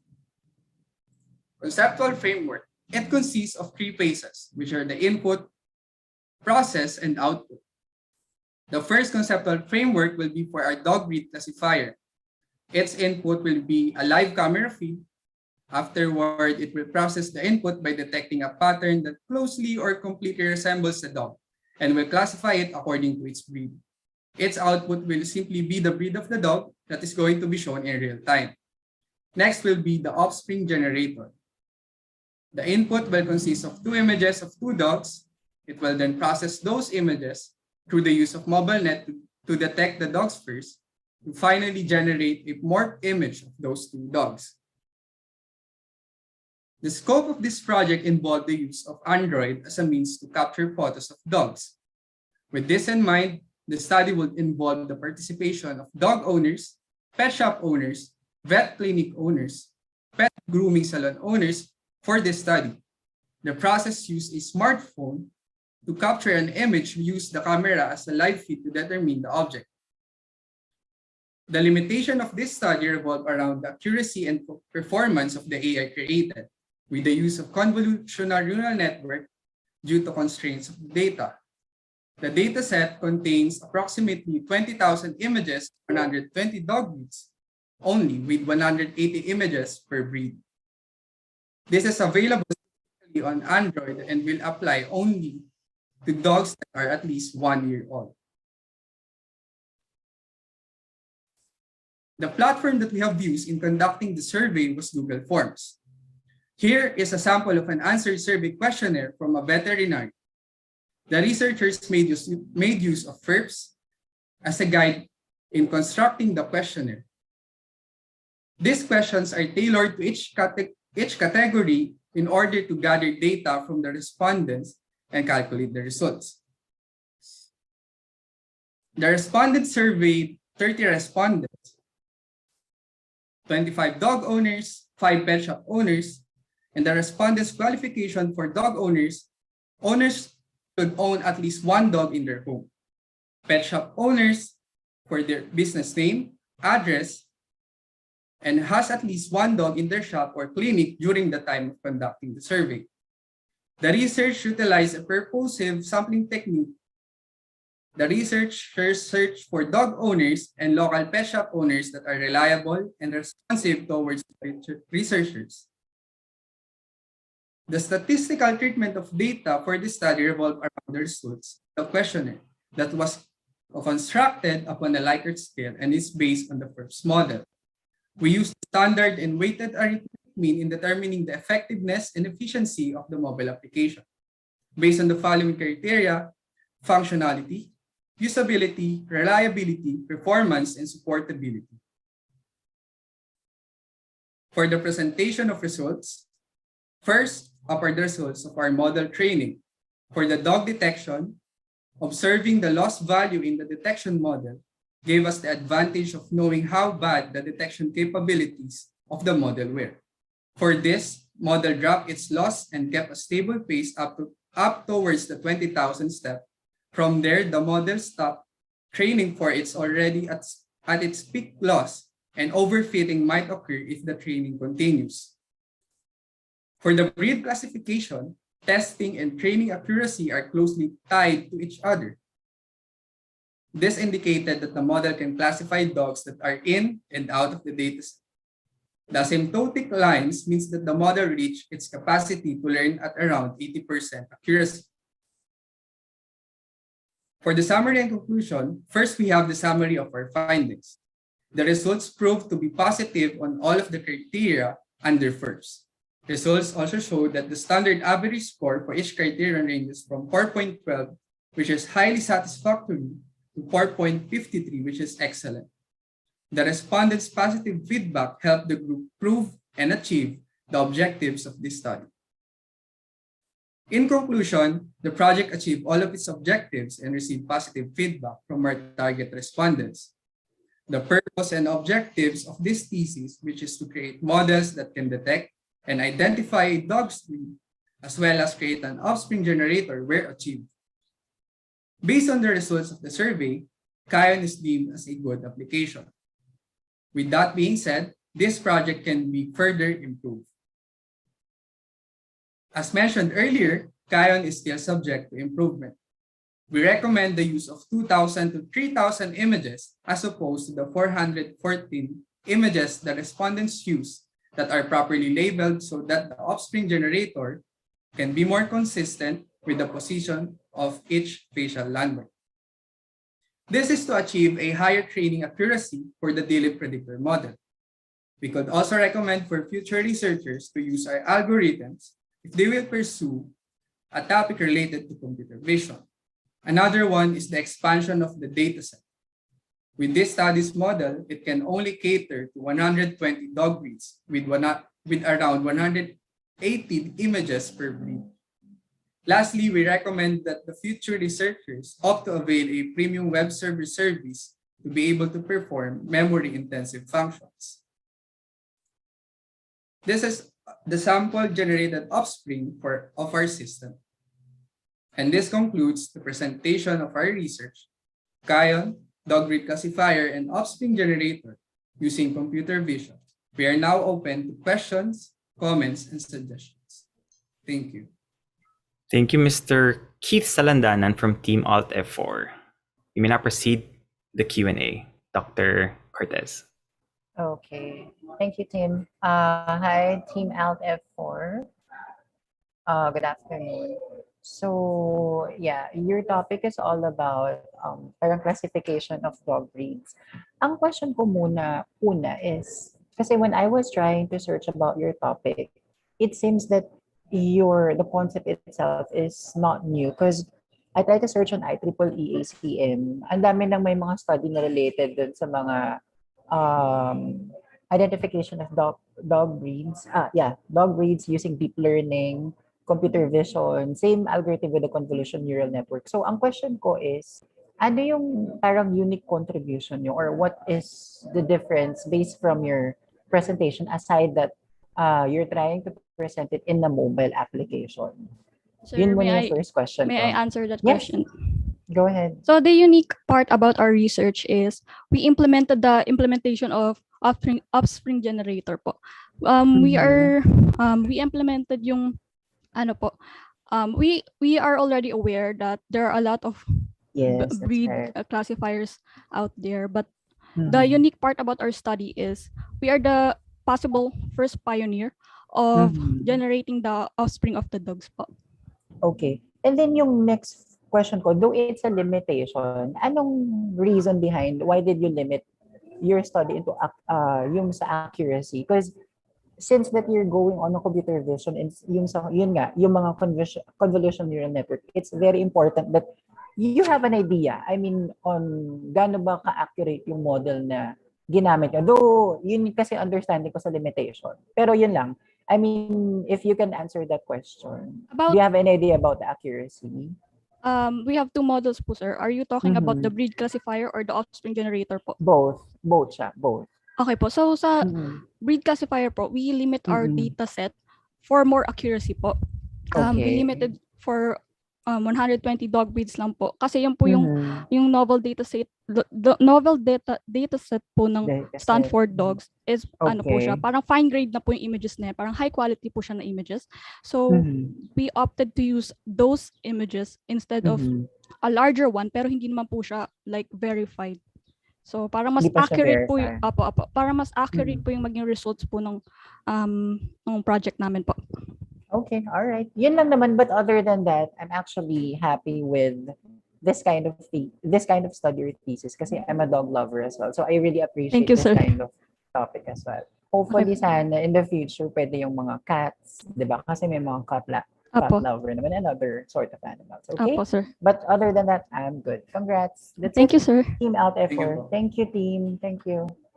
Thank you, Team Alt F4 and Dr. Cortez. Now we'll move on to the next group. All right, may I call on the presenter of Team Tribunal to present data visualization and forecasting to local government fund appropriation using the K-nearest neighbors regression.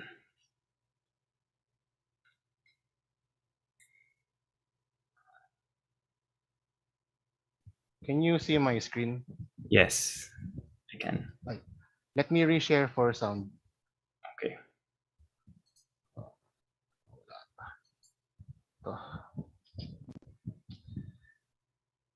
So can you see my screen again? Yes. Okay, thank you. I'm gonna start. All right.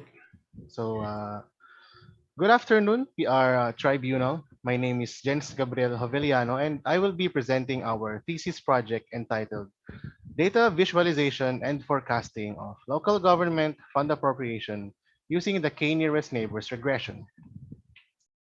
According to the latest Corruption Perceptions Index, Philippines ranked 117th out of 180 countries with a CPI score of 33, indicating that Philippines has serious corruption problems. Also, Filipino trust in the government has been in a steady decline. According to an article from Inquirer.net, the Filipinos' trust in the government dropped from 80% in 2017 to 76% in 2019.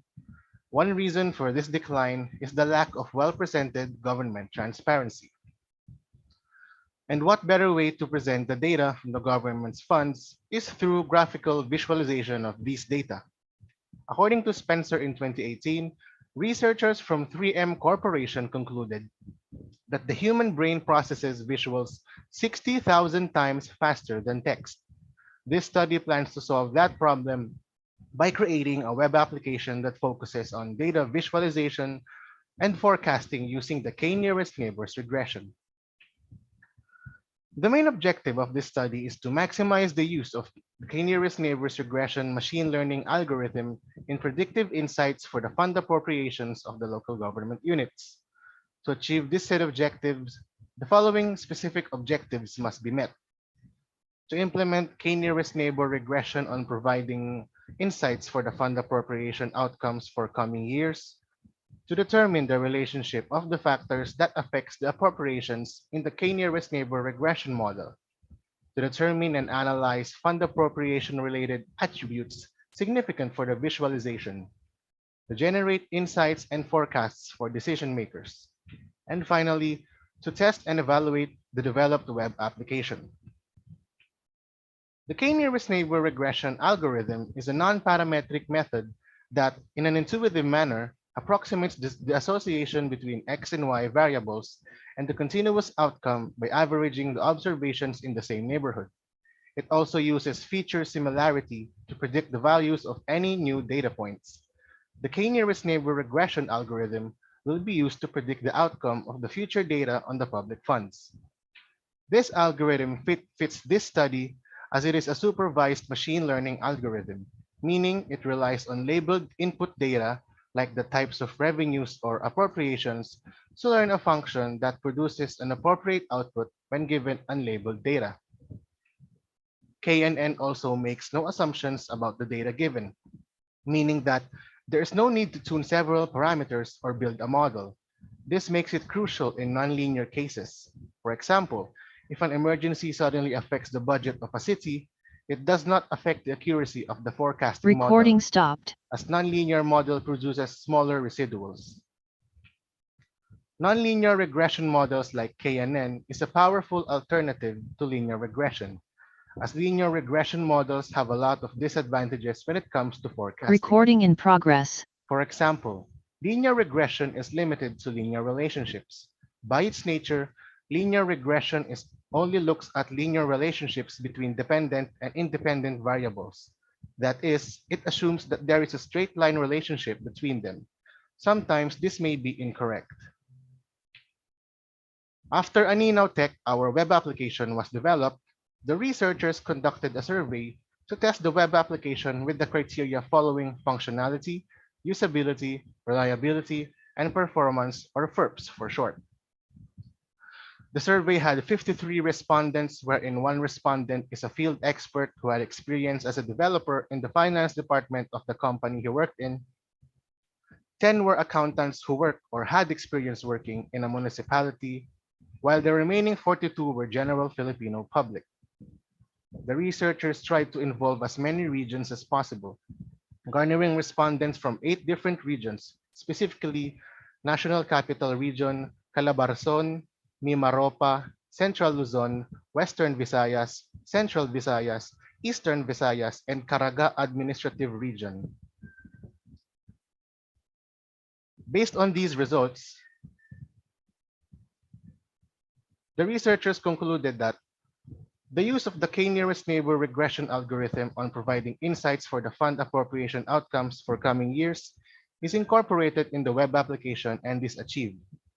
The relationship of the factors that affect the appropriations in the k-nearest neighbor regression model relies on the data of fund appropriations that is composed of maintenance, general public services, and etc.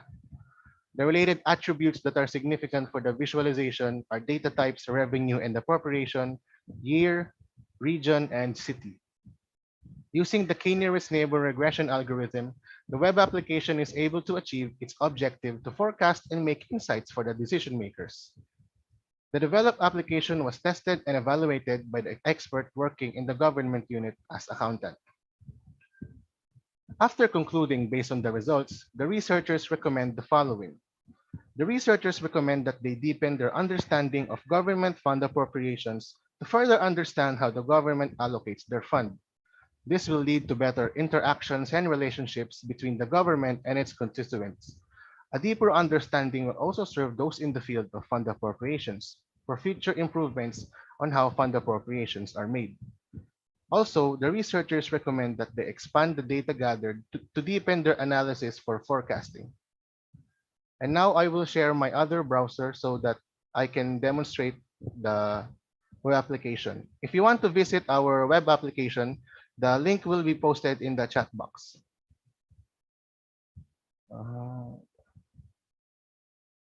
Can you see the other browser? Yeah, I'm seeing government transparency. Okay, good. Now, this is the landing page of the website wherein the user is presented with the navigation bar on top of the screen. Clicking the data visualization button will redirect the user to the data visualization dashboard. In the dashboard, an overview of the totals of all LGUs are shown. This overview is divided into different charts. These charts visualize data concerning revenues and appropriations of all local government units. All these charts have the Advanced Details button below them, wherein you can look at the data from the chart in more detail. If you select data from the drop-downs, you can view a specific type of data for a specific city during a specific year.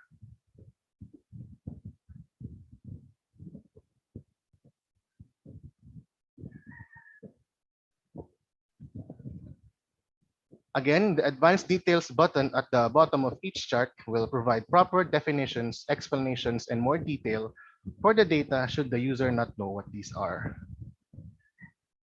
For the forecasting part, a modal pop-up guide will appear if the user's first time visiting this website. After the user enters specific data in the forecasting part, the user can press the View Reference button to see the past data so that the user has an idea on what to input here. For example, I'll input 2 billion.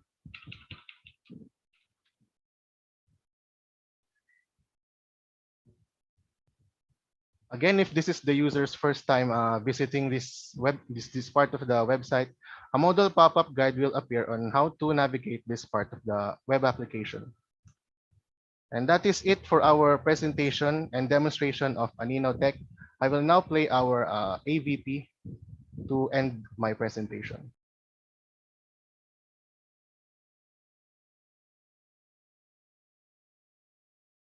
Government corruption is a problem that has persisted ever since governments were first established. According to the latest Corruption Perceptions Index, more than half of 180 countries are perceived as more corrupt. Corruption can be circumvented with transparency. Philippines Commission on Audit releases financial reports for every city in the Philippines.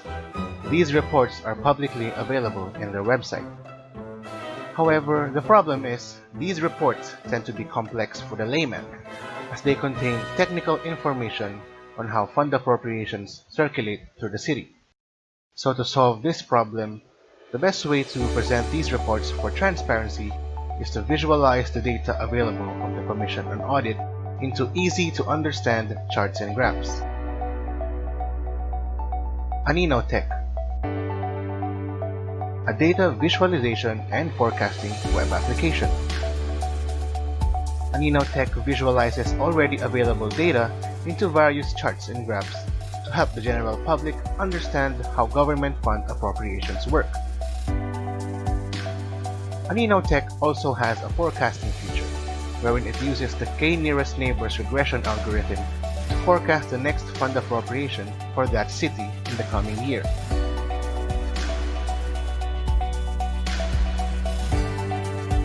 Anino Tech serves to turn the technical and complex financial and audit reports into an easy-to-understand series of charts and graphs with data storytelling, and enlighten the general public on how their tax is used for the government funds.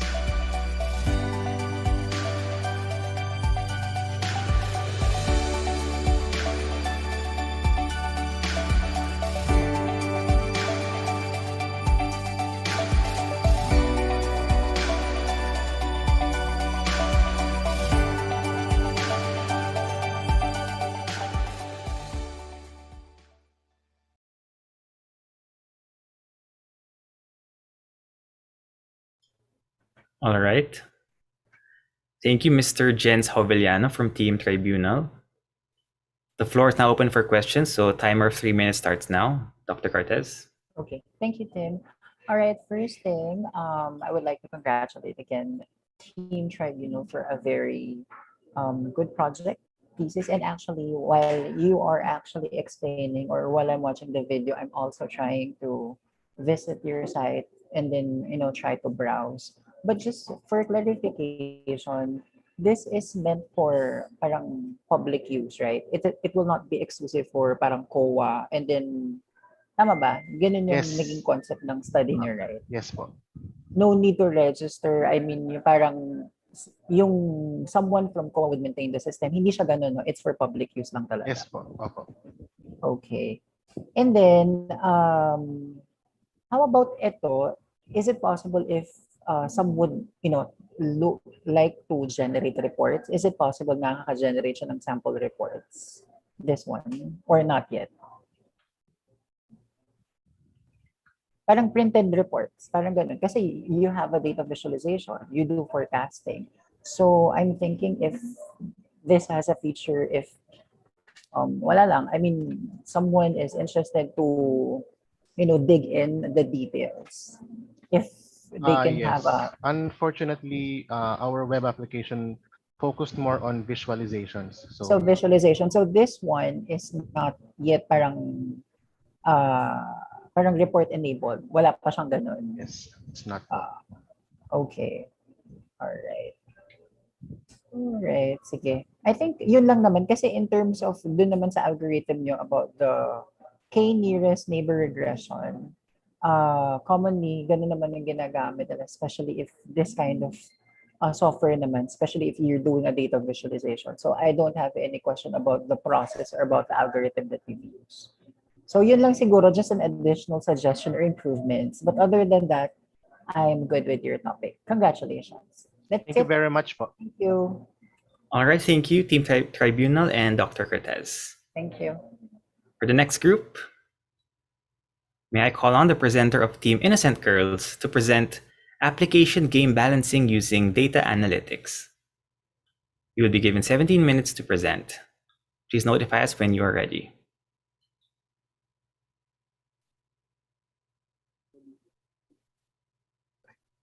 Ikaw, kita mo? Yes, we see the Canva website.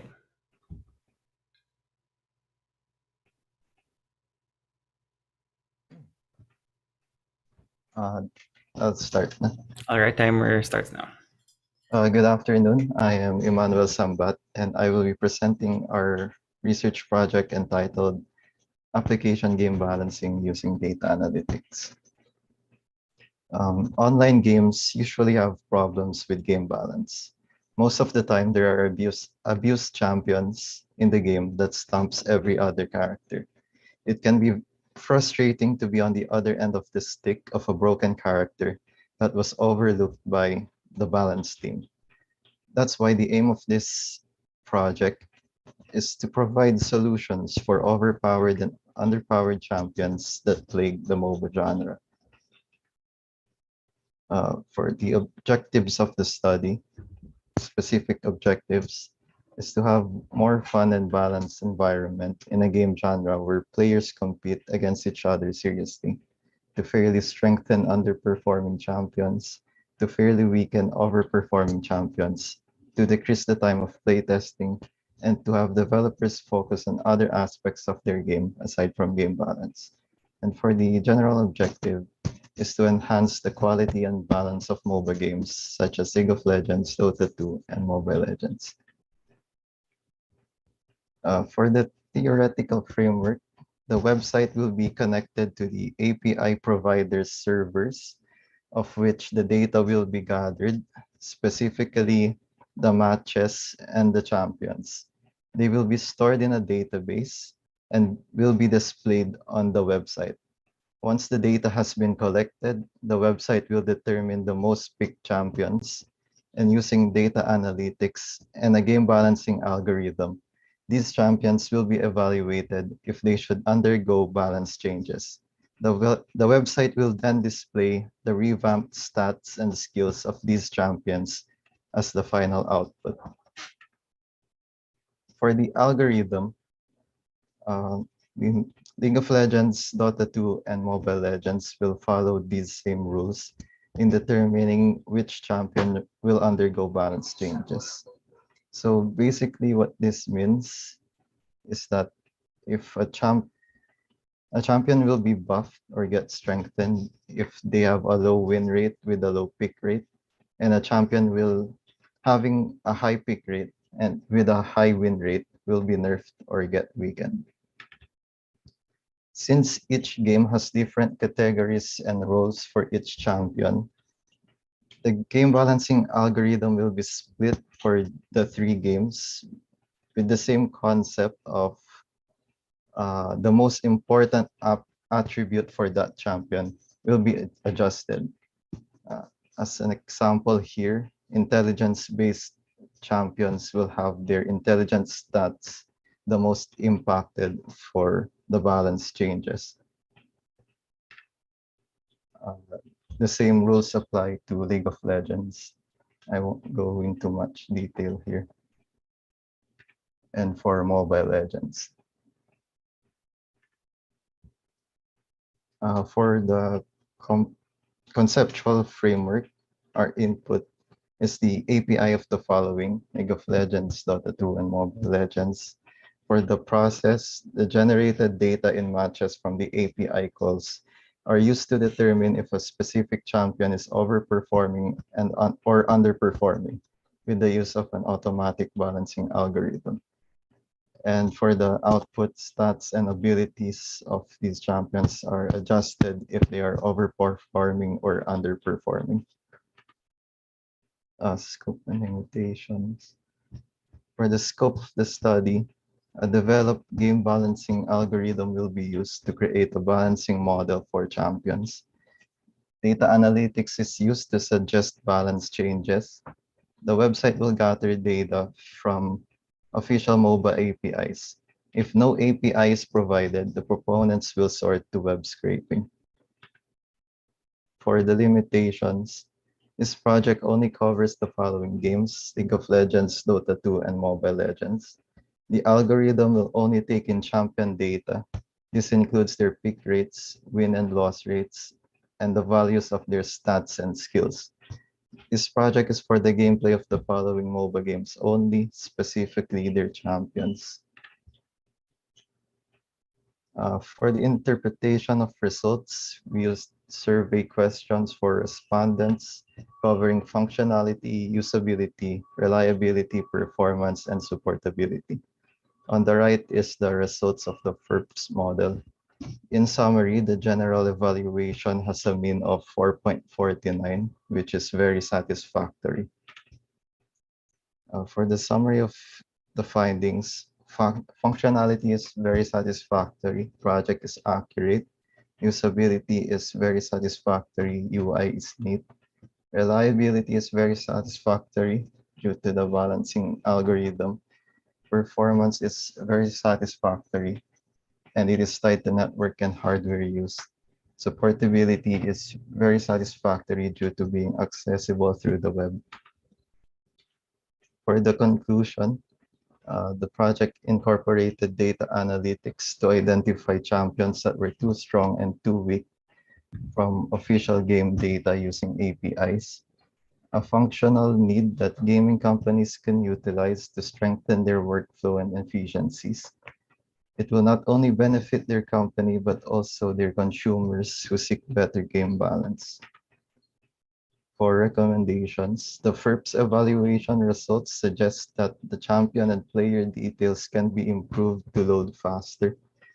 Despite receiving a good rating in supportability from the FERPS evaluation, the proponents recommend that the website should be extended to work with other operating systems.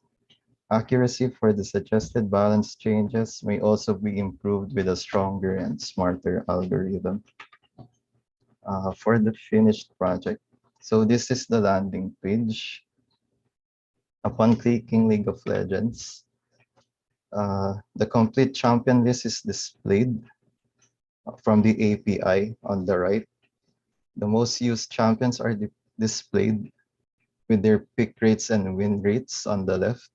Below that is the option to balance these champions. And at the top, player search is available, which takes two inputs, the username and their region. Clicking a champion displays their skills gathered from the API. Doing a player search displays their recent matches and stats. And clicking balance displays suggested balance changes for the champions. Since Lee Sin is the most picked champion and boasts a high win rate, the algorithm suggests reducing certain attributes and to revamp certain skills, increasing the cooldown and decreasing the effects, as an example. The same goes for Dota 2 and Mobile Legends. This is the Dota 2 champion list. Player search and suggested balance changes.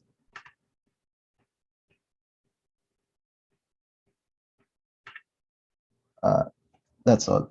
Thank you.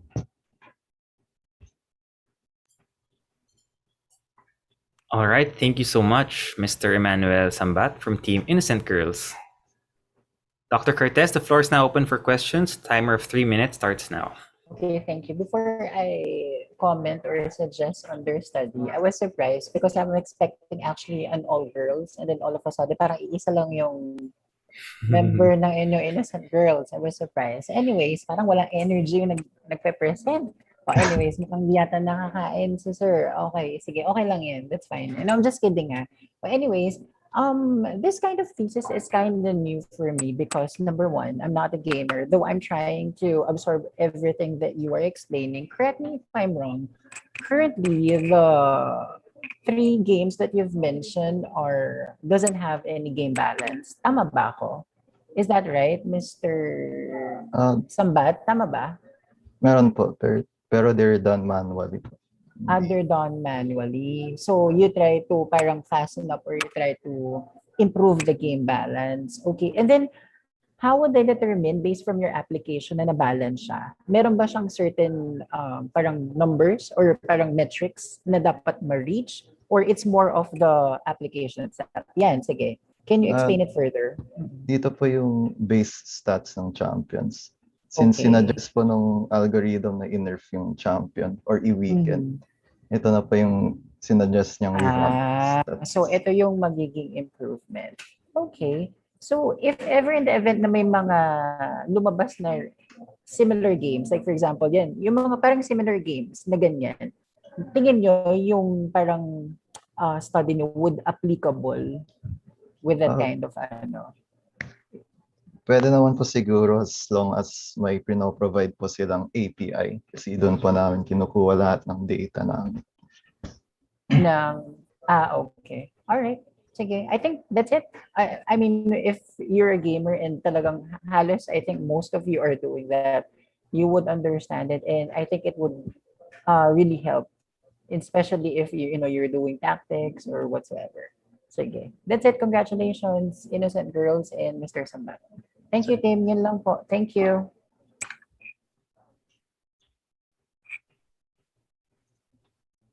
Tim, you're mute. Yata naka-mute ka, Tim.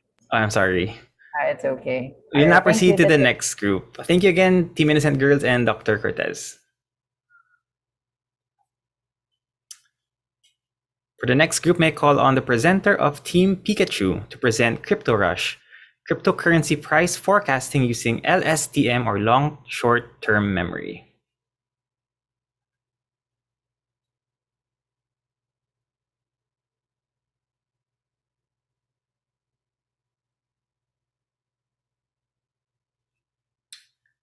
You'll be given 17 minutes to prepare and present. Please notify us when you're ready. Your timer starts now.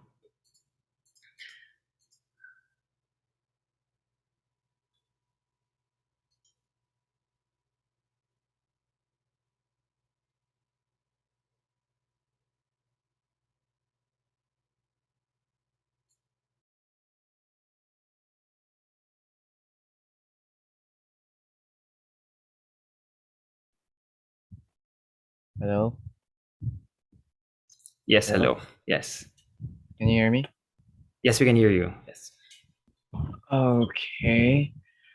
So we'll be starting in 3, 2, 1. Good day to all.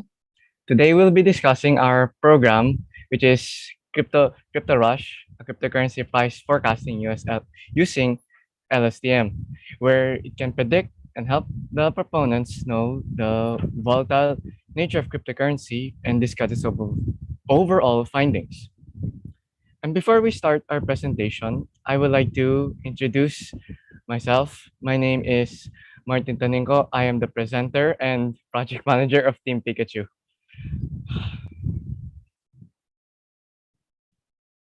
Next slide.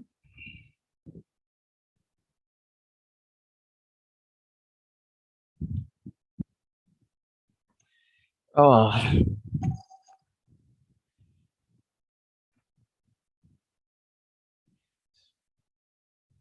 sorry. That's okay. You take your time. You have a lot of time left.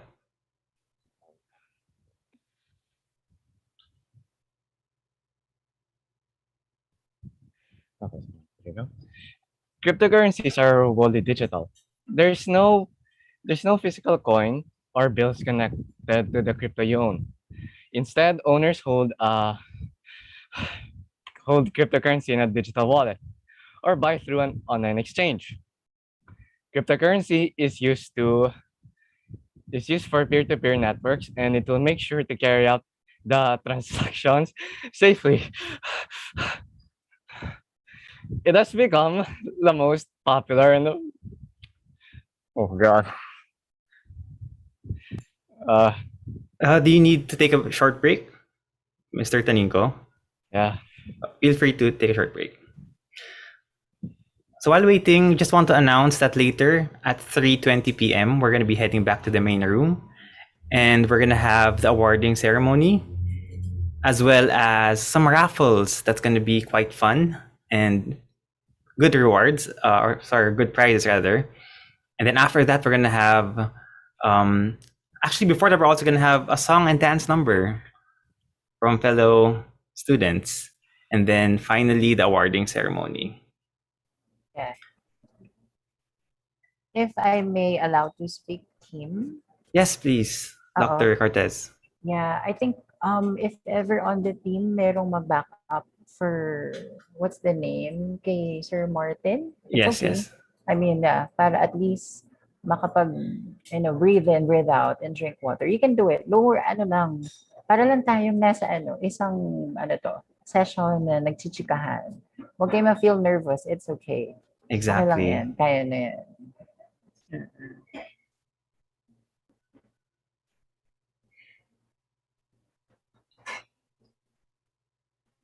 Hello, Tim. Yes. The first backup presenter is Mr. Astrero. Mr. Yes, sir. Okay, I can take the handle naman po. All right. Thank you so much. Thank you.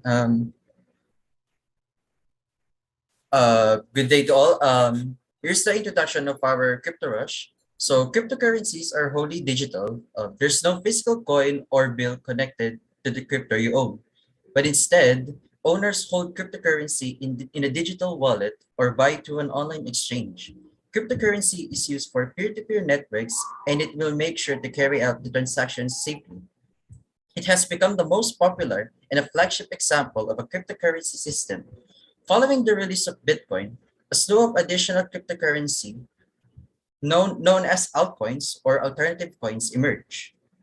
So volatility, this is the main problem associated with cryptocurrencies. It is very volatile. For volatility, this means that the value changes very quickly. The volatility of cryptocurrencies can only stop when more people adopt the currency and use it in day-to-day transactions. But however, it is slowly becoming accepted in more mainstream industries, which may take some time before cryptocurrency volatility issues are resolved. However, when you compare the fiat currency under this factor, the fiat currency is much more stable because it is the accepted and regulated currency of the said nation's government. For the cryptocurrency to rule the world, this is a huge factor. Nobody wants to lose their money when they want to make more money. Next slide, please. So the general objectives. So our main objective of the study is to develop a web application for price prediction of cryptocurrencies, such as Bitcoin or BTC, Ethereum or ETH, Ripple or XRP, and Binance Coin, which is the BNB. So to develop the web application to predict the prices of the crypto, such as Bitcoin, Ethereum, XRP, and BNB, and to implement the LSTM algorithm for price prediction on a daily, weekly, monthly, and yearly basis, to know the volatile nature of cryptocurrency, and lastly, to test and evaluate the application. So in Figure 1 theoretical framework, a standard RNN structure, on the first diagram, HT1 is the process hidden state, while HT is the hidden state. First, the input in the previous state is combined to form a vector. The vector has information on the current input in the previous inputs. The vectors goes through an anti-H activation, which results to the new hidden state is combined. On the figure 2 Litecoin price dataset US LSTM, on the second diagram, it shows the historical data of the Litecoin from April 2013 to November 2018, using the LSTM, where the open prices dataset are used to plot the prediction. On the algorithm, The first step in our algorithm is to decide what the information we're going to throw away from the cell state. This decision is made by the sigmoid layer called the forget gate layer. The next step is to decide what new information we're going to store, sorry, I'm going to store in the cell state. This has two parts. First, a sigmoid layer called the input gate layer decides which values will update. Next, a tanh layer creates a vector of a new candidate values, CT, that could be added to the state. In the next step, we'll combine these two to create an update to the state. And finally, to decide what we're going to output. This output will be based on our cell state that will be a filtered version. First, we should run a sigmoid layer which decides that parts of the cell state we're going to output. Then put the cell state through on tanh to push the values to be between -1 and 1 and multiply it by the output of the sigmoid state so that we only output the parts we decided to. Next slide, please. Now for the conceptual framework, it would deploy two datasets for the algorithm to run, respectively training and testing dataset. The proponents would train the system from TensorFlow. For the testing dataset, it would get the prices from CoinMarketCap API. And then once the two datasets are finished, the LSTM algorithm would make the prediction of the prices. After predicting the prices, the proponents would opt to train the system again if needed. If the training is no longer needed, the prediction model is completed. Therefore, the model will be deployed on the Streamlit web app. And for Hello. Mind if I take over? Okay. Thank you, Jam. So for the scope and limitations, the scope for this research is, it is capable of predicting the prices of cryptocurrencies, specifically Bitcoin, Binance, Ethereum, and XRP on a daily, weekly, monthly, and yearly basis. Users can also check the lists of prices of the cryptocurrencies, and they can set the number of days to predict to train the model on available data. And for its limitations, it is limited to only 4 cryptocurrencies, specifically Binance, Bitcoin, XRP, and ETH. And importantly, transactions cannot be utilized. For the research methodology, we used Scrum methodology, and in the figure shown is the Scrum process diagram, which states that that a product backlog must be prioritized. Sprint planning is then initiated for the team to assess, plan and prioritize what features will be first implemented. Once the sprint planning has been completed, the Scrum management team would create a sprint backlog to provide the team and other stakeholders with full transparency of the work being done during the sprint.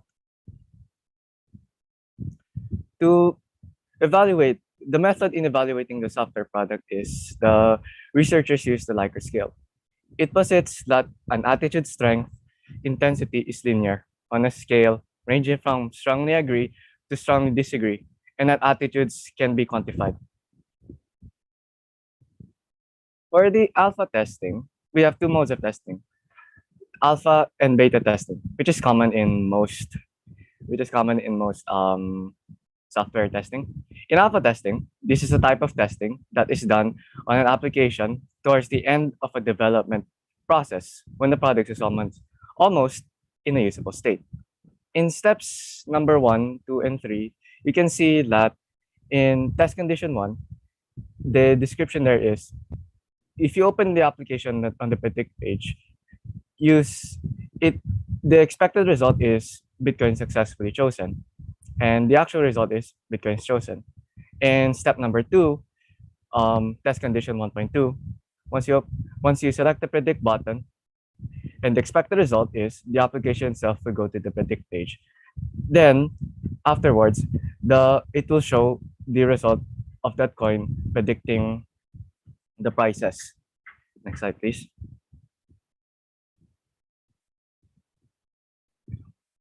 For beta testing, the responses themselves will test the system and receive feedback if it has met program expectations and what changes will be needed. We use the FERPS method to classify our software quality. The main characteristics for FERPS are as follows: functionality, usability, reliability, portability, and supportability.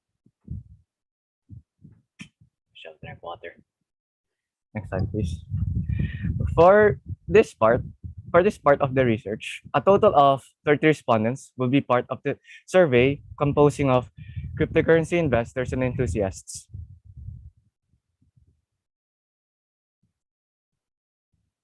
The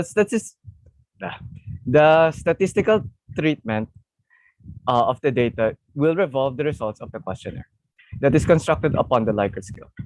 Furthermore, the proponents will consolidate the results of the study based on the aforementioned model. For figure 8, we use percentage and frequency formula, which will be utilized to determine the effectiveness and efficiency of the web application based on FERPS. And on figure 9, a weighted mean formula will be utilized to determine the overall summary of each component of FERPS. And in figure 10, which is the mean absolute percentage formula, it will be utilized to determine the accuracy of the predicted model.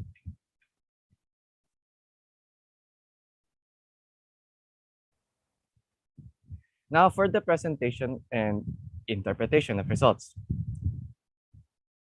53% or 16 out of 30 respondents are crypto users who join from FP groups, crypto enthusiasts who join FP groups or known associates that advocates for cryptocurrency and invest cryptocurrency as a hobby. For the other 47% of the respondents are crypto investors who, in the same manner, like stock investors, are keen on investing on cryptocurrency in hope of earning more profit. For the interpretation of data, by using the Likert scale, the number representation of the scale is from 1 to 5, and it is scaled from strongly agree, neutral or undecided, and strongly disagree. In the summary of findings, the proponents administered a survey of which 30 participants participated and successfully answered the survey and were able to meet with the research objectives.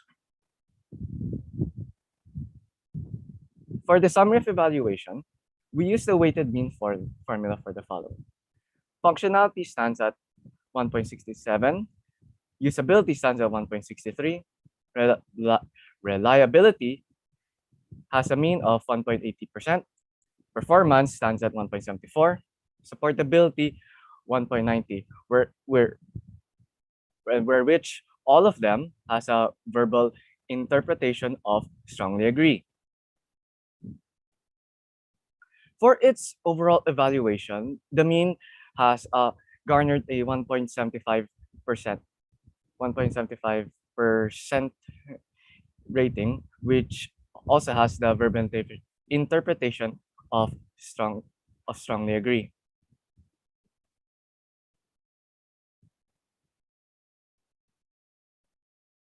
In conclusion, this chapter summarizes the result to confirm the expected output in creating CryptoRush, a cryptocurrency price forecasting using LSTM. After surveying cryptocurrency investors and enthusiasts, the program will not only help the proponents know its volatile nature, but it will also help its respondents who are currently or are interested in investing in cryptocurrency to make sound investment decisions and help them see the bigger picture of cryptocurrency. For the proponents highly recommended the following recommendations to future researchers, developers, and students who wish to produce a similar concept or system. Gather, study, analyze, and discuss the root problems with the proposed topic. Determining the problem will greatly understand the proponent's research and address the problems that needs to be resolved. The proponents recommend to future researchers machine learning as it paves the way of modernizing technology. It also makes efficient handling of data as it can process and analyze this data that normal systems couldn't do. Develop platforms that are different from existing platforms, as this will help users differentiate existing systems and give feedback on what needs to improve on research-based applications.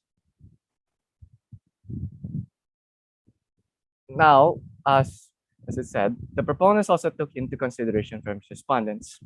The respondents recommend a better UI layout and additional features in the program. And it's also stated that to improve the accuracy of the algorithm.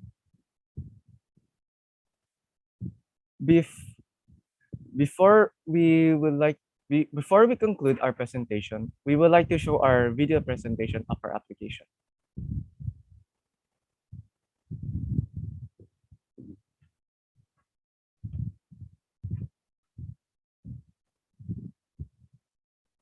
Can you see the screen? Yes, you can see the screen, yes. Okay.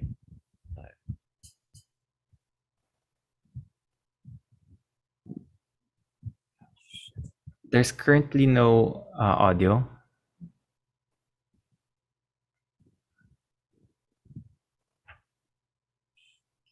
Hello, Mr. Taninko.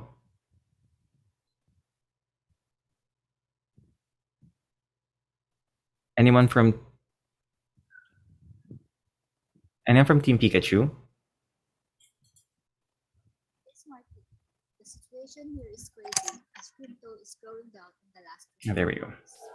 Most people are now spending their money in the hopes that they will earn more money in the coming weeks. However, the situation looks grim to those who are currently holding cryptocurrencies due to fears of earning less. This is Anika Alarcon reporting live for MS News.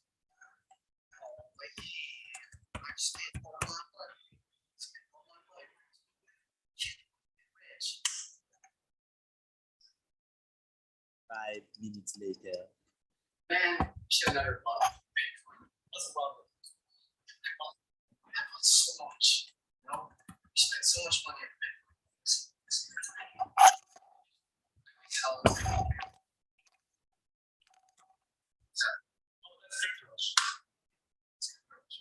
Are you worried that you won't make profit for your cryptos? Don't worry, CryptoRush got you.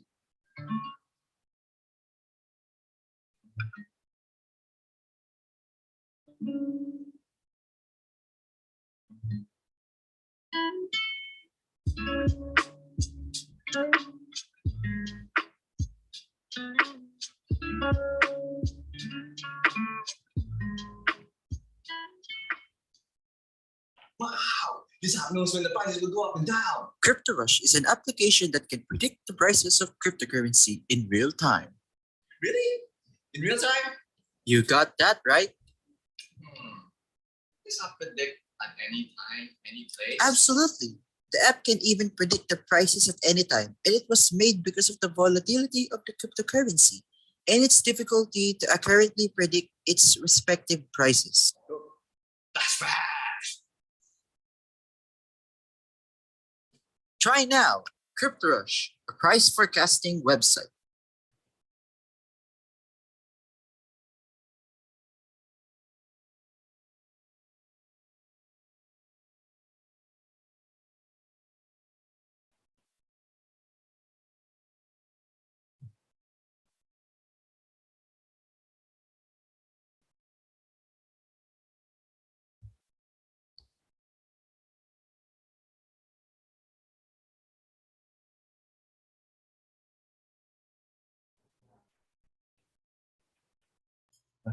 All right. Thank you, Mr. Martin Taninko and Mr. John Michael Astrero from Team Pikachu. One bit. Now for the Q&A. The floor is now open for questions. Timer of 3 minutes starts now.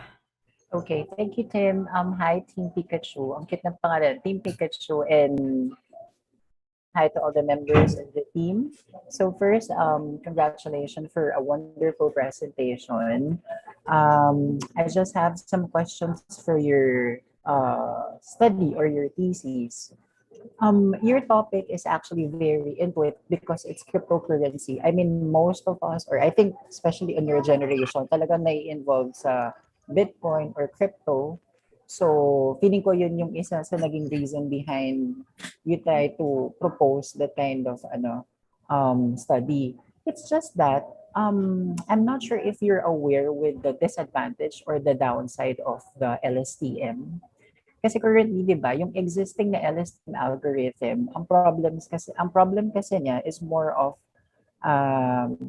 yung pagdating sa speed, yung very slow in terms of the computing speed, saka yung tinatawag nating very high computational cost in terms of the concept of the LSTM. So I'm not sure if that would affect in your study, or have you read those kind of problem? Kasi ang worry ko lang, or ang ano ko lang, ang concern ko lang is it might affect all throughout your application. Though I'm not sure if you've encountered that kind of problem. Kasi currently, if you use the existing LSTM, yun kasi yung nagiging problem nila. So siguro some of you can answer that question if on the duration of your parang pagpa-process or pag-evaluate, if you've encountered that or you have an idea na yun yung problem ni LSTM. So good afternoon po, sir. Yes. Based on our works po, we've been encountered so many po. So we've encountered so many on the LSTM. However, we also changed in the process of the coding kasi po, sir, we did that as a web application po and for the coding of Python. So there's some pagkakaiba naman po yung iba, and when we create the web application, yung naayos po namin, some of them di naman po nag-error so far. And natupad naman po yung mga accuracy.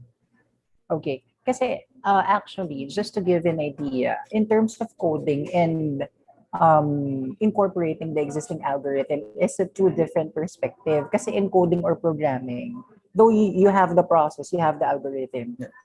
I'm not saying na naman na change mo or something. Pwede kasi natin siyang ma-alter without simulating or without, doing it, applying into a certain application.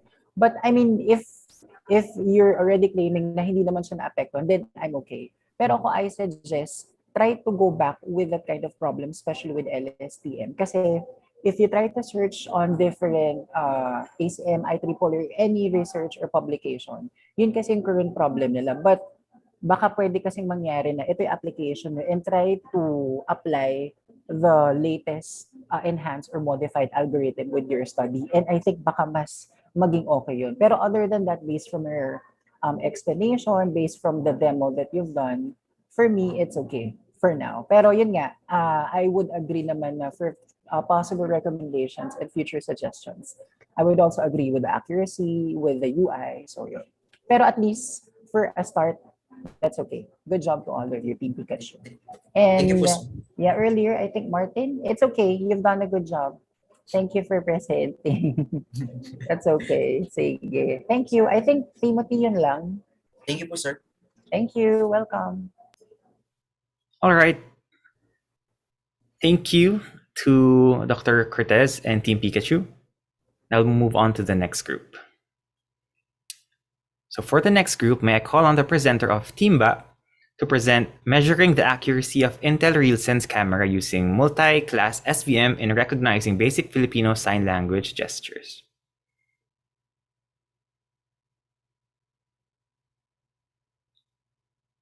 Your 17-minute timer starts now. Thank you, Tim. Wait, hold on. Good morning, afternoon, evening to everyone present. Thank you for coming today for our presentation. We are Timba, and today we are presenting our study measuring the accuracy of Intel RealSense camera using multi-class SVM in recognizing basic Filipino sign language gestures.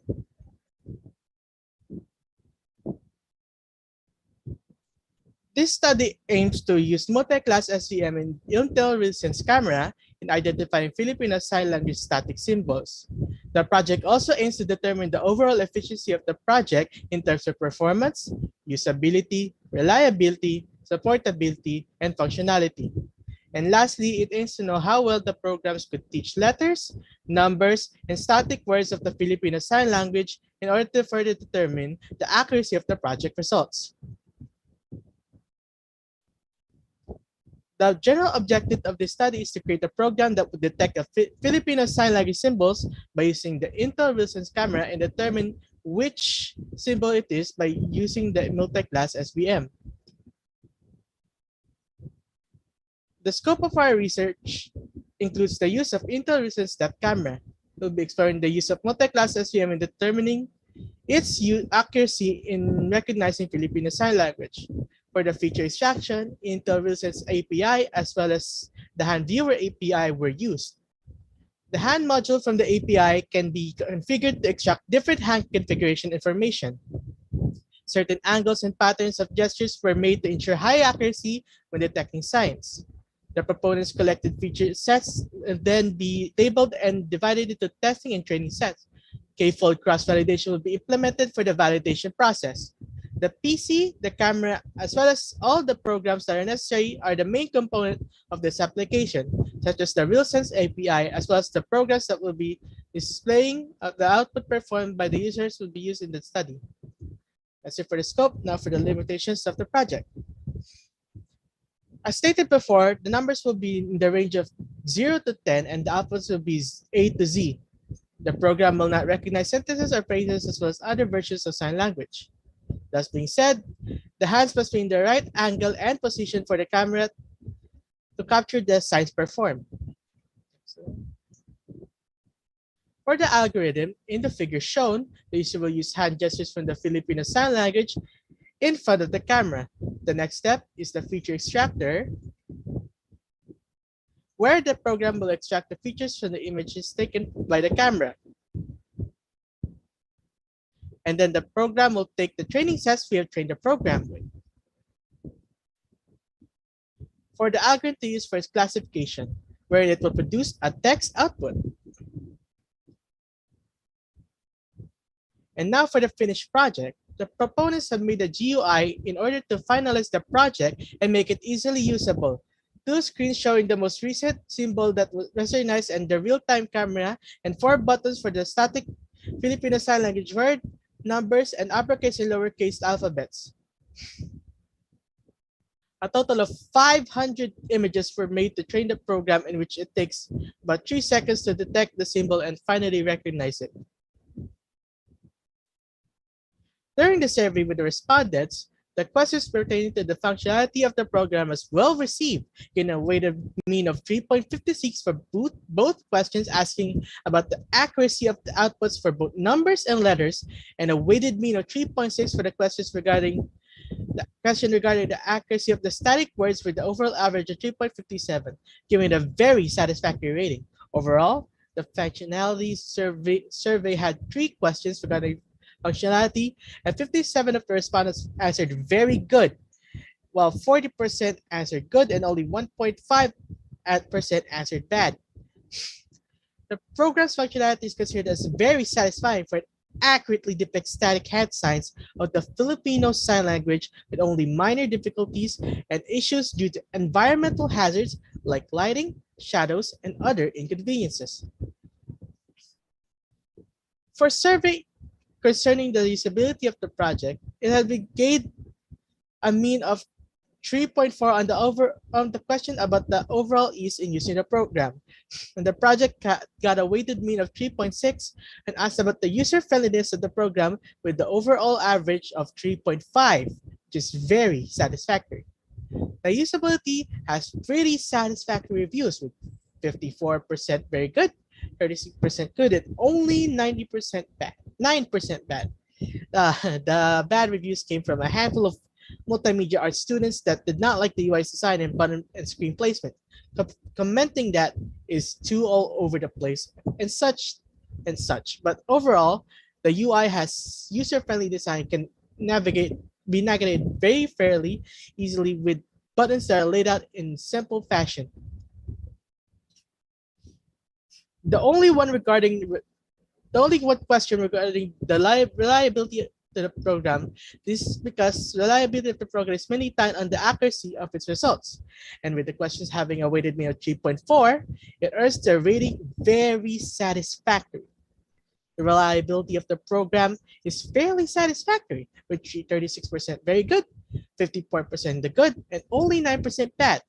The program is fairly reliable in teaching the static hand signs of the Filipino Sign Language, and this is because of the fact that it accurately depicts the hand signs. Because this has been given a very satisfactory rating. The question about the performance of the program is directly tied to how well the program does in processing the data, to which it receives a weighted mean of 3.46 and gives it a very satisfactory rating. Performance-wise, the project is very satisfactory with 45% on both very good and good from the respondents, and only 9% on the bad. The bad reviews the project has received from the respondents is due to the limitations of the proponent's PC. The program required a fair amount of processing power, and due to the proponent's old underpowered laptop, the program ran quite slowly. Nonetheless, if the program is running a fairly average modern day laptop or PC, the program would run properly. There are 3 questions in regards to the supportability of the project, with a weighted mean of 3.53 on the question regarding the difficulty to learn letters using the program, a weighted mean of 3.63 pertaining to difficulty to learn numbers, and a weighted mean of 3.5 to the question concerning the difficulty to learn static words using the program. With the overall average of the project being 3.55, it achieves the rating of very satisfactory. Supportability is very satisfactory with a 54% very good responses, 39 good, and only 6% bad. Coming from the respondents, with that goes to show that the project holds and shows its features properly and gaining a very satisfactory review from the respondents. Now on to validity and accuracy, in which data sets have been divided for training, 70% for data sets, and other for validity, 30% of the data set. For the letters, which has 27 different classes data, which also includes space, or if no input was detected, we were able to get a 99.96% accuracy. Now for the numbers data sets, which has 12 different classes, we were able to get a 99.72% accuracy, which is also a very satisfactory result. And lastly, we have words datasets, which include only simple static signs of Filipino sign language and has 6 different signs. We were able to get 100% accuracy since all signs were unique from each other, as well as it was only a few different classes. For the summary of the findings, the functionality of the program was found to be very satisfactory due to it being able to achieve its intended purpose, which is recognizing Filipino Sign Language hand signs without any trouble. The users have found the usability of the program to be satisfactory because the UI is user-friendly. However, some UI elements were found to be all over the place. The reliability of the program is very satisfactory because the program can check the Filipino Sign Language hand signs and is able to give the correct output. Performance has been satisfactory because the program can detect the Filipino Sign Language hand signs and is able to visually represent their meaning. Supportability was found to be very satisfactory because the application is able to support the Intel RealSense camera as well as the program to interpret the Filipino Sign Language hand signs. In conclusion, the accuracy of the multi-class SPM in recognizing the Filipino Sign Language letters, numbers, and static word hand signs were found to be very satisfactory, as it is able to recognize the gestures and is able to give an accurate output. Our recommendations for the future researchers would be to use web cameras or phone cameras first, rather than using depth cameras, because they are quite expensive. They must also have an understanding of multi-class SPM. Furthermore, having a neutral and consistent environment is optimal in training the algorithm because this way, the camera would be able to accurately pick up the gestures. Let's also update their MATLAB and OS in order to smoothly run the program. Thank you for listening. This is Paulo Miguel Diliao of Team Timba. All right, thank you so much, Team Timba. Now for the Q&A. Dr. Dan Michael Cortez, you may now provide the presenters with your question. Okay, thank you, Tim. So yeah, thank you for that presentation. It's a good one. Paolo, right? Ikaw, Yes. Paolo, yung nag-present. Yeah.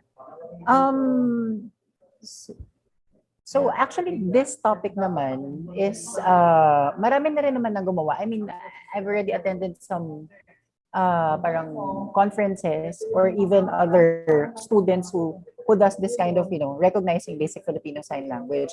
I'm just curious, yung ginawa nyo to, ano yung na-achieve yung accuracy? I mean, the accuracy rate in terms of training the data sets sa inyong study. Ano yung accuracy rate na nakuha nyo? The percentage itself.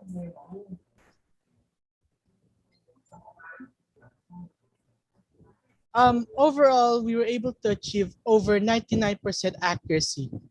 Oh, so 99 per. Yes, over 99.9. So 99. And then where did you get the yung data sets, the training data sets? Where? Oh, we trained the program by so each file, so one sign. Oh, my video. Oh my gosh. I'm sorry. So one sign, it takes 500 images. So what I did was positioning it in different so that the program can read wherever the user will put their hand. So if it's here or here, it can read that. 500 each letter. So now A to Z, 0 to 10, and then spaces and no inputs were also 500 images for the accuracy to be as high as this, 99%. Okay. All right. So again, that's only my question and clarification. Thank you, Team Ba. So congrats. Thank you. Thank you. If there are no more questions, we will now proceed to the next group. Thank you again, Timba and Dr. Cortez. May I call on the next presenter, Team Orca, to present Maria, an intelligent Filipino virtual assistant for crime prevention using natural language processing. Narinig ko ako. Yes. I can hear you. Your 17-minute timer starts now.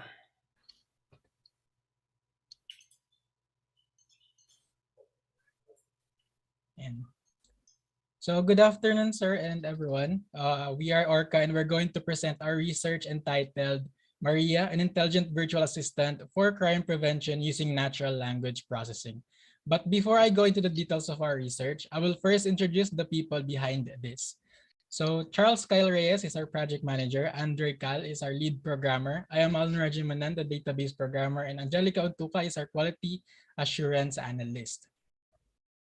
So most of us have experienced crime-related incidents or know lots of people who experienced that. I actually saw a person who had been shot to death. I was young by that time and didn't know where to call help.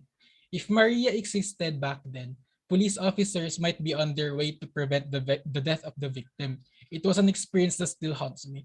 In a report by the Overseas Security Advisory Council, crime continues to remain a significant concern in urban areas of the Philippines. Manila was actually once called Asia's kidnapping capital. In 2020, in the Asia-Pacific region, the Philippines ranked 16 over 20 in Order and Security Index with a score of 0.65 out of 1. Out of a score of 100, Manila got a crime index of 64.78 and a safety index of 35.22. This information shows that crime and safety here in the Philippines need to improve.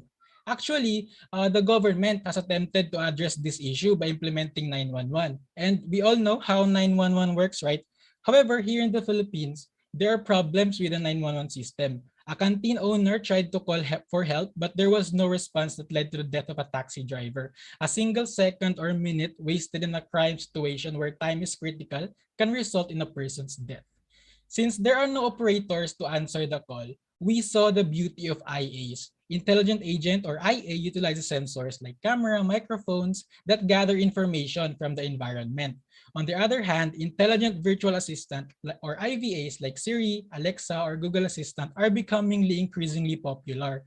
It can incorporate speech recognition capabilities. These advances provide opportunities for implementing audio-based crime prevention tools. It can act as the dispatcher to improve the unreliable emergency hotline here in the Philippines. IVAs are able to read text, hear speech, interpret it, and recognize the human language with the help of natural language processing or NLP. So what is NLP? NLP is a branch of computer science that deals with the interaction between computers and humans using the natural language. Unfortunately, NLP has limitations. There are over 7,000 languages around the world, and NLP focuses only on major languages like English, Spanish, and we would like to improve NLP and explore the Filipino language more. According to Kabigon, with 108 million Filipinos, only 14 million can understand English. 88% of the population couldn't understand the foreign language.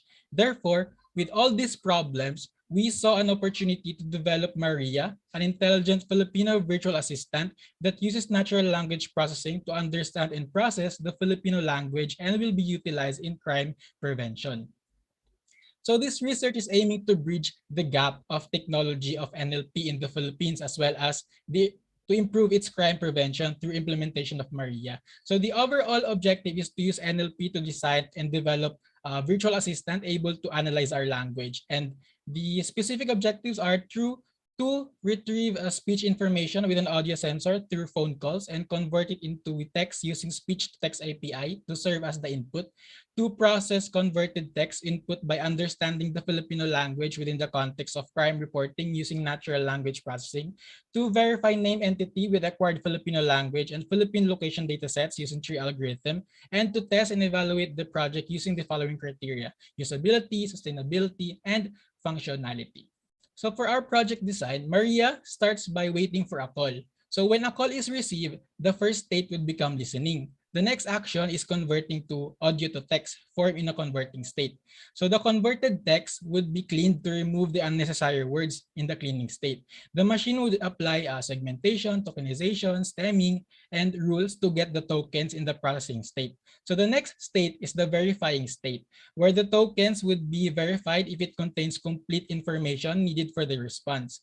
Then it would turn into an identifying state, in which the name entities would be reviewed for its completeness. If the information needed is complete, the system would proceed to storing state, where it would store the information in a database.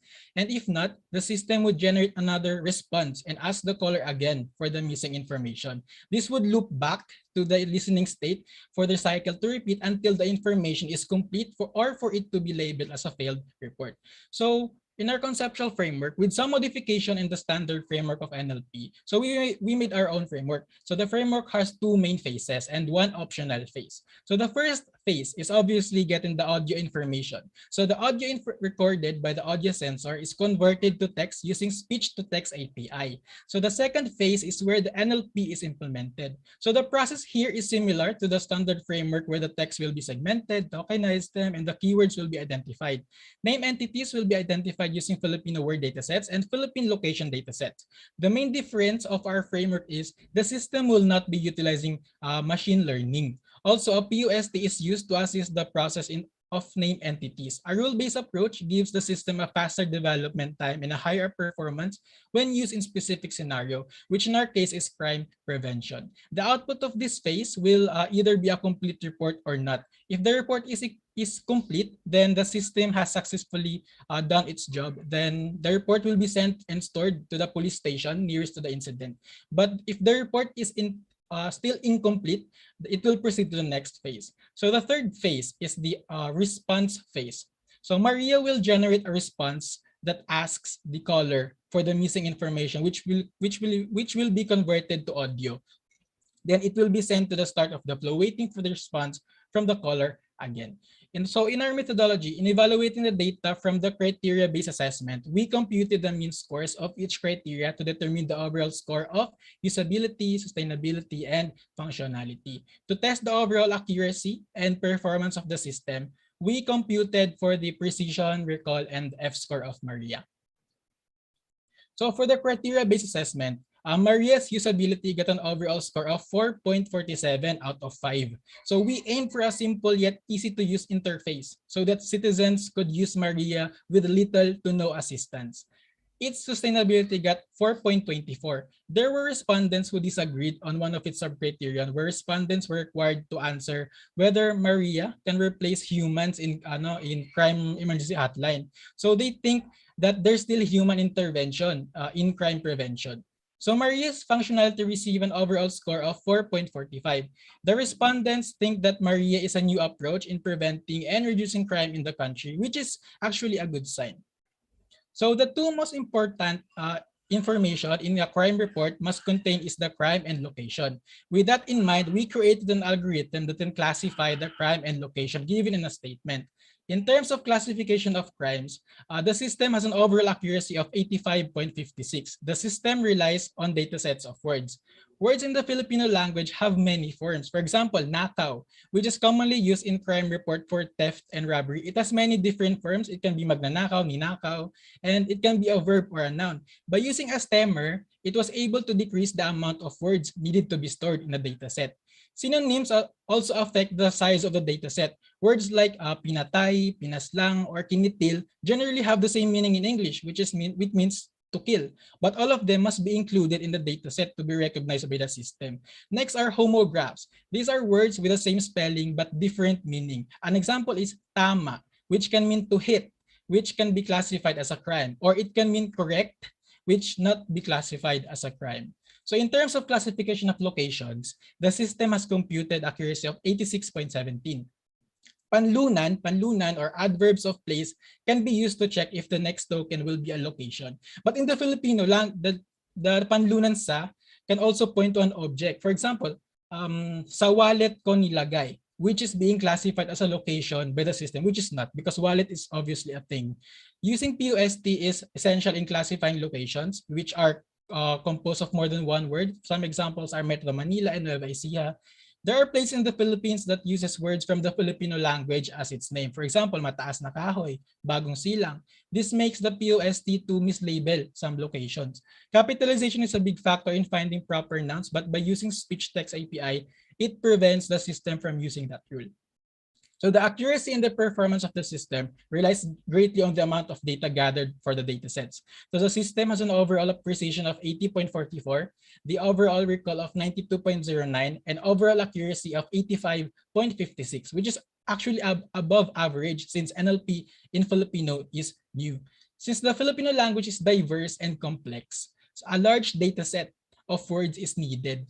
Combining comparison using datasets and part-of-speech tagger or PUST is effective in classifying crimes and location as long as it follows the correct Filipino grammar. So based on the respondents, they see Maria was favorable to them and it can perform well in the crime prevention. We also discovered Maria has a potential in replacing humans in emergency hotlines, though it can still provide incorrect information that needs human intervention in fact-checking. However, most of the respondents were positive about Maria's future development. In the current available speech text API that supports the Filipino language, it has many rooms for improvements. Improvements on this is a must in order for the Philippines to have a competent virtual assistant. Using a rule-based approach is effective in making NLP system. Performance issues are observed when using the tree algorithm on a large data set. In worst case scenario, the system would need to search until the last entry of the data set. So the creation of Maria gives the police station an extra option to widen their operation, especially during the times when they cannot accommodate more calls, in which Maria can be used to take over. According to the findings, Maria was well accepted by the respondents. The overall rating was 4.39 and an above average score of 85.56. Because Maria utilized NLP in Filipino, it is considered new. Therefore, it must be reviewed thoroughly. Furthermore, despite the advancement of large technologies, human intervention is still common these days. So the following recommendations are suggested by us to featured researchers and developers of NLP. Firstly, using a word net will drastically improve the performance of the system. Through semantic analysis, it will solve the problem of synonyms and homographs. There have been studies in the development of Filipino word nets, but it is not open source software. Second, a better POST can also improve the performance of NLP system. Being able to identify the actor and the object of a statement will greatly improve the number of crimes and the system can classify. Third is implementation of machine learning. It will help the algorithm cater to wider variety of cases. Prank calls also are identified as a biggest weakness of the system because we don't implement machine learning. With the implementation of machine learning, prank call detection will be feasible. Fourth, add rules on how to determine the separation of multiple sentences in a report without punctuation marks because of the lack of punctuation mark in speech to text. Lastly, we recommend using a better speech-text API and mapping API like Google Maps or OSM or geopositioning API that will improve the functionality of the system to provide a more specific address to the police station. And that's the end of our presentation. And now we're going to show to all of you how Maria works.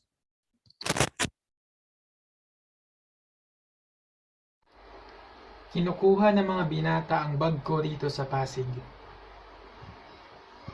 May namatay ba sa insidenteng ito? Wala.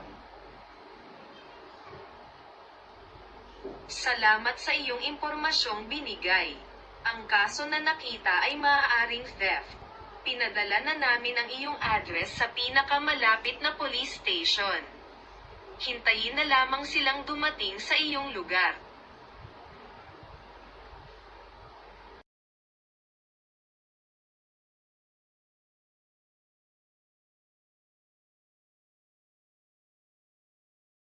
Hello? Magandang araw. Ako si Maria. May nais ka bang ipagbigay alam sa amin? Sinaktan at pinalo ako ng patpat ni Hector dito sa Balete. Salamat sa iyong impormasyong binigay. Ang kaso na nakita ay maaaring physical injury. Pinadala na namin ang iyong address sa pinakamalapit na police station. Hintayin na lamang silang dumating sa iyong lugar kasama ang ambulansya.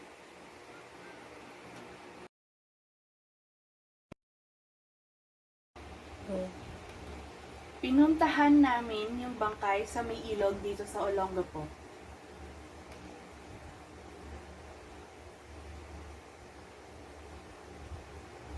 May namatay ba sa insidenteng ito? Meron.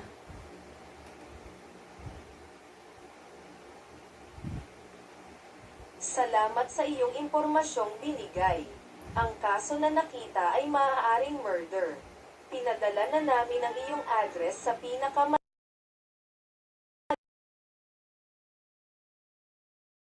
Okay. May patay rito sa tapat ng bahay namin, dito po banda sa Talavera. Kanina may nagsasagutan dito, tapos nakatambay lang yung kapatid ko sa tapat. Pumasok siya kasi may mga alitan na. Tapos nung nasa loob na kami, nakarinig na lang kami ng putok ng baril. Tapos lumabas kami kasi binaril na pala yung tao.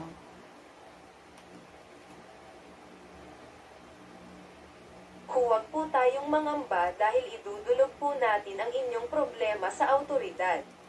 May hihingiin lamang akong detalye tungkol sa iyo.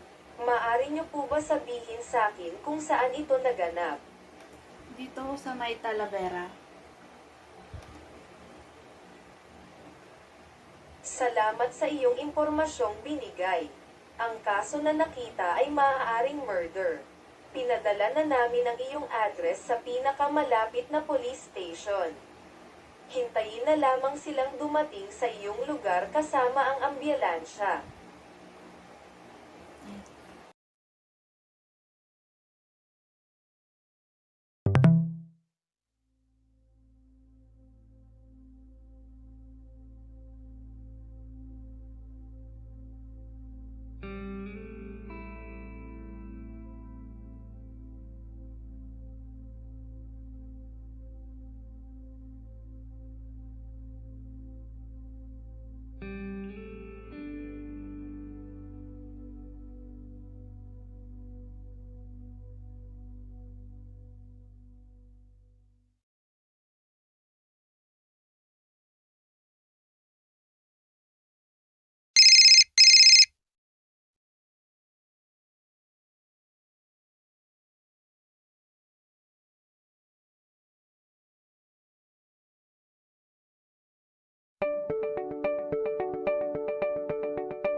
Thank you for listening, and we're now open for any questions po.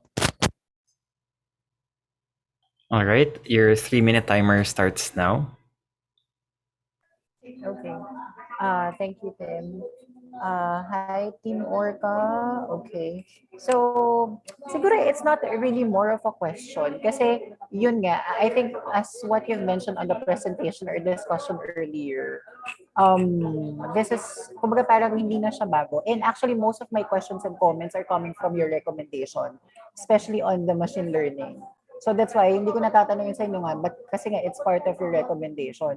Pero ito ba, napa-verify nyo, for example, in an agency or barangay who can possible use yung target na audience or entity nyo? Kaya sa barangay o kaya sa local police station. Have you tried to parang demonstrate or probably ask if this is suited or okay with them? Napa-verify nyo ba or napa-evaluate nyo sa kanila in a way? Yes po, sir. We've interviewed police officers po from different Okay. And then, police stations po. yeah. Kasi actually marami ng ganitong similar application. Hindi nyo ba naisipan na isali to, for example, normally every year kasi, for example, PNP, lalabas sila na parang contest, a startup na parang you can create any type of application that is related with crime. Hindi nyo ba siya naisipan na isali or mag-join kayo prior to this kind of thesis or study? We planned before our final defense po. The PNP invited us Okay. in their hackathon po. But Yes, unfortunately, that's we cannot right. join for that because we haven't presented this yet pa po. Okay. All right. So talagang ano naman, yung direction or pathway is like that. Kasi most of parang tawag dito, students or even my friends with other schools, pag ganito kasi yung topic nila, ang direction nila is really joining in that kind of competition. And for me naman, I mean, I heard earlier that you're telling na parang some of the people who evaluate, parang hindi nila nakikita yung development or progress. For me naman, I can still see some improvement, enhancement, or progress. It's just that you really have to, parang time to time upgrade or check. Kasi nga, alam naman natin, di ba, yung crime rate here in our country or even in your city or municipality is talagang really changing. So I hope ako na hopefully even makagraduate kayo or natapos to, ipagpatuloy nyo. Kasi this is still a good study or thesis that the one who would be beneficial is really us people here in the Philippines. So yun lang. Congratulations, Team Organ. Yun lang. Thank you. Thank you again, Team Orca and Dr. Cortez. So that was actually our last and final group. So may I now call on our judge once again, Dr. Dan Michael Cortez, for your final thoughts to conclude this session. All right. Sige. Thank you, Tim.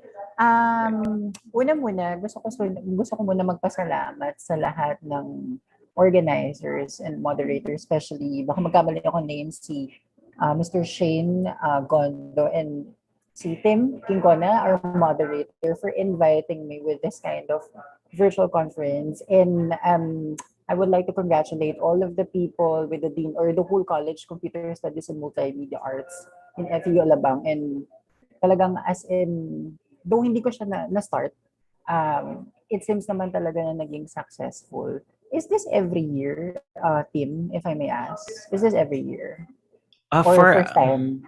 It's our first time because we're the first batch of fourth years in FEU Alabang. Okay. So, So even, we plan to make it yearly for the lower batch. Yes. all right. Yeah. Actually, this is a good parang project for the university, especially sa inyo kasi since pandemic, 'di ba? Parang ang feeling natin is ang nagiging disadvantage is really to do research. Pero I'm really happy to hear and see all of you really to produce really a good research, especially in the field of computer science. Kasi, just like to share, ako kasi by nature, I'm an IT grad. But since that I'm assigned in the computer science department, I've already noticed different type of topic na nakikita nila. And I'm happy to see and hear some of you na most of your topics na minimension is more on the application of different algorithm. Kasi you have to remember, all of you are computer science. And ang talagang pinaka-foundation, enable to develop or enhance a new application or software is really kailangan makapili kayo ng magandang algorithm. Kasi even here in our school, in PLM, ganun kami, ang focus namin is algorithm. Kasi regardless if you're really into very technical pagdating sa pagpo-program, pagde-develop, if yung pinaka-foundation which is algorithm, hindi ganun kaganda, you're gonna be having hard time. And even in your programming 101 concept, tinuturo naman sa inyo na algorithm is really the first thing enabled to solve any problem. And I hope na sana yung mga nag-present ngayon, are you required to publish or publish your research? Or hindi naman, just for a presentation purposes lang? I Are you believe we required? are, yes po, we're supposed to publish Required it to po, yes po. publish. Okay, and it should be a Scopus index. Kasi ang ano kasi ngayon, ang dilemma ngayon, especially with the students and even us faculty or teachers, kapag ba nag-research, should it be very published or perish? Kasi tatandaan nyo, as a student, yung research, even though at first it's very theoretical or concept, it is still, ano yan parang novelty. It is your contribution to the field, computing field. So kapag graduate kayo, hawak-hawak na yan. Kasi normally when you apply for your first job, normally ang tinatanong dyan, what is your contribution as a computer science student in your university? Sabihin nila, nag-excel sila sa ganito, ganyan. Pero bihira ako nakakarinig na they presented the research na ganito kasi ito yung makakatulong pagdating sa ganitong aspect. So, it is very important na kailangan nyo talagang laging sagutin yung tanong na ba't ba ako nagre-research? Tsaka narinig ko kanina, parang yung iba na nervous when you do a research. You shouldn't be nervous. Actually, you should feel excited because even kami, even I already finished my doctorate degree, I've experienced different parang roller coaster ride. Meron kang joy moment, meron kang low moments. So kailangan yung mapagdaanan yung mga ganong emotions until you realize something na, okay, nakuha ko to, na-achieve ko to. Kasi importante yan. So I hope that every one of you parang learn something new or at least 'di ba naka-collaborate, interact with all of us. Yun nga lang, unfortunately it's virtual, but I don't know, I think kasi parang kayo graduate na kayo next year, face to face na. Well, it's a blended learning. So yun. So yun lang naman. Pero for me, all of you, sobrang ang gaganda ng mga proposed study niyo. And then I read some chat na Christine Faca, is that right? It's published in International Journal for Computer Science Research and Index of Google Scholar. Yun, so congratulations to Christine. Yun yung diba, all about the sentiment analysis about Yes po, Project Sagip po. right? The third group, the Project Sagip. Yun. But other than that, as in, I'm very happy to see you virtually and hear all of you na talagang prepared kayo. Yun. So, for the organizers, kudos and good job to all of you. That's it, Tim. Thank you. Thank you so much. Thank you, FEU Alabang. I really appreciate it. Thank you. Thank you so much, Doc. Thank you. All right. Thank you again to our judge, Dr. Dan Michael Cortez, our presenters, and of course, our guests. May I request everyone to head back to the main room for the song presentations and the raffle and the awarding ceremony. So see you all there if there's no more announcements from our organizers. Recording stopped. Thank you. Tim at saka Sir Dan, thank you po. Thank you. Thank you. May I request your presence po sa Google Meet link po na isasend ko po dito. This is for Okay, the sige. deliberation po ng of course.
Good afternoon, everyone. We will start in 5 minutes as we finalize the scores.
Thank you, everyone, for waiting.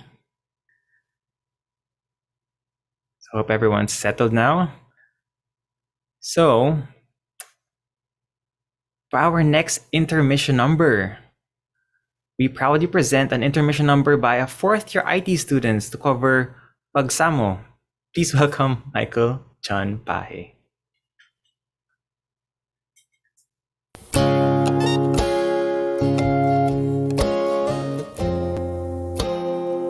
Na na na na na na. Kung bibitaw ng mahinahon ako ba'y lulubayan ang ating mga kahapon na di na kayang ayusin ang lambing. Mga pangako ba'y sapat na upang muli tayong ipagtagpo na hinaharap. Ba't ba ipapalala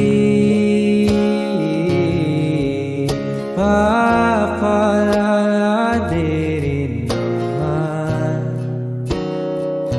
panghahawakan? Ba't ba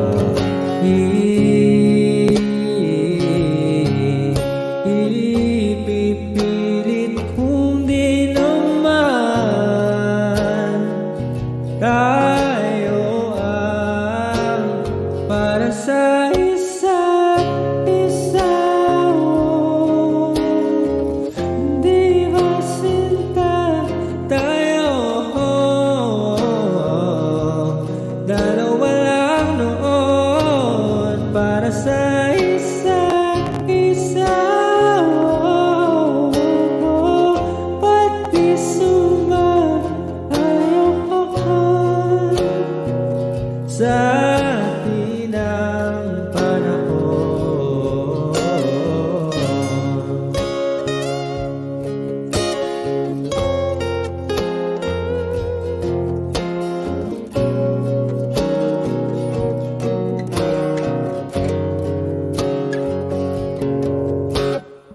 Siguro ngayon wala nang natira sa mga sinulat mo na para sa akin. Alam kong luha ang bumubura, ngunit hayaan mo na lang. Walang saysay ang panalangin ko kung di ako ang hahanapin mo. Kahit sigaw pang pagsamo ko sa'yo, bakit di mo naman ito? Ba't ba ipapalala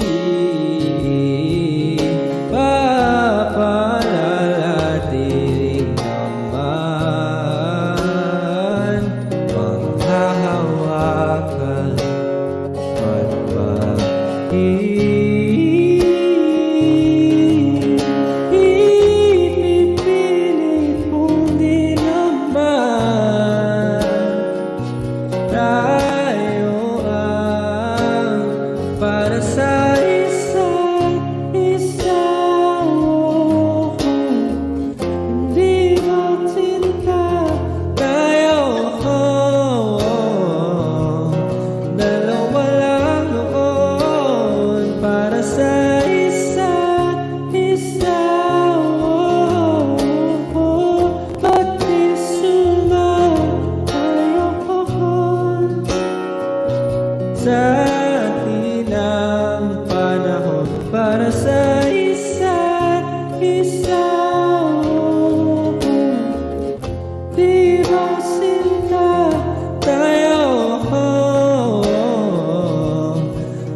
Wow, such an amazing vocal performance. Thank you for that, Mr. Michael John Pahe. Wow. All right, I believe what our last performance is students from computer science in their cover of Lunod by Ben and Ben. A virtual round of applause to Let's Gens.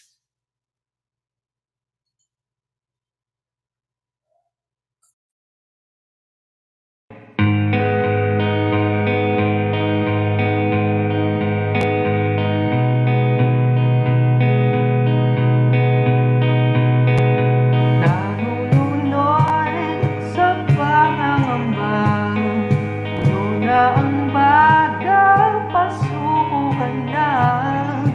San ka kakapit kung malalim lang?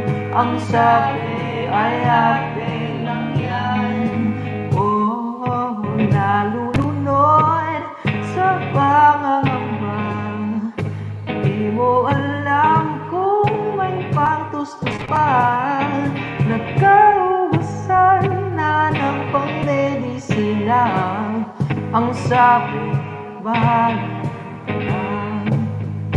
Ang pagkakalunod ay nararanasan mo nang ba?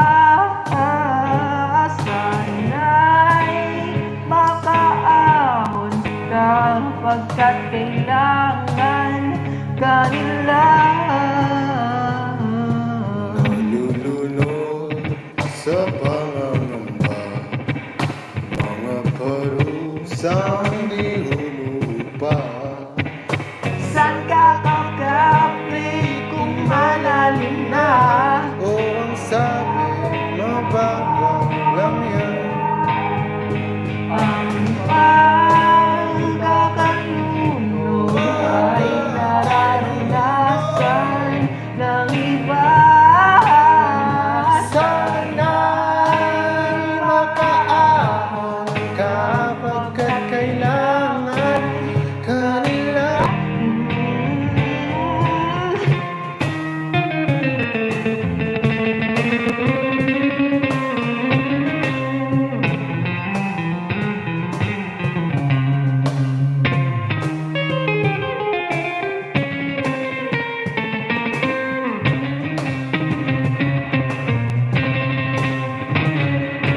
Nalulunod sa pangamba, dahan-dahan ako'y lalangoy na.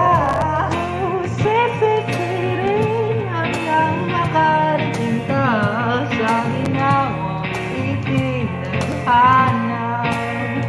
Sa ginhawang itinadhana, di na muling malulunod pa.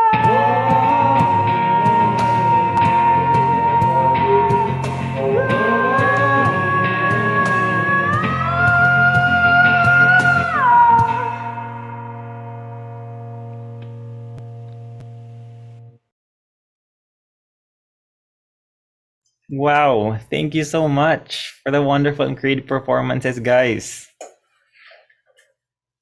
Now to move on to our next an exciting part of the event. So yes, to spice things up a little bit, we will be giving away some prizes to 4 lucky participants here with us today. Okay, what are we giving away, Lulu? So yes, each winner will receive a Rock Alti illuminated gaming mouse. Wow. It's a handy mouse with a software including a macro recorder and changeable LED light colors and effects such as static and breathing. It can go up until 4,800 dpi with a polling rate of 1,000 hertz. Pretty good.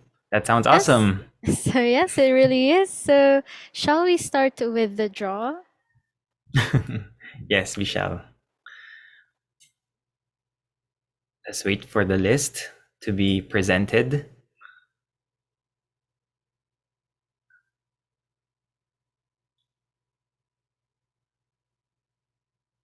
Oh, we have a lot of comments.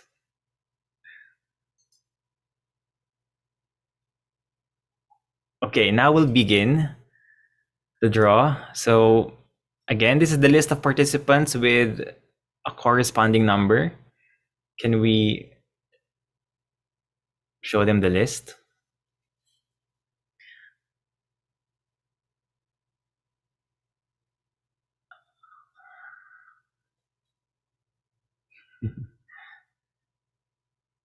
Oh, there. So so this is the list of all the participants for the event. Again, this is exclusive for only the participants. We're gonna have another raffle for the audience as well in a bit. So just stay with us. Okay, now let's generate the number. All right, so we're gonna be drawing 4 numbers for the gaming mouse. First number is 31. All right, next number 39. All right. And our third number is 96. And our last number for the gaming mouse is 6. Awesome. A lot of 3s and 6. Okay. All right. So if you're one of the if you're one of the participants who are called, please type Eureka 2022 in the chat. So first is number 31. Winner is Keen Lester Pilapil. Are you here? Please type Eureka 2022 in the chat. If you aren't, we're gonna have to redraw. Keen Lester, is this him? Keen Lester, okay. So we have our first winner. Congratulations. Keen Pilapil, okay. All right, for the next number is number 39. Who are you? No way. Our second winner is Tatiana Erica Junterial. Junterial, rather. Please type Eureka 2022 in the chat. Hold on, let me.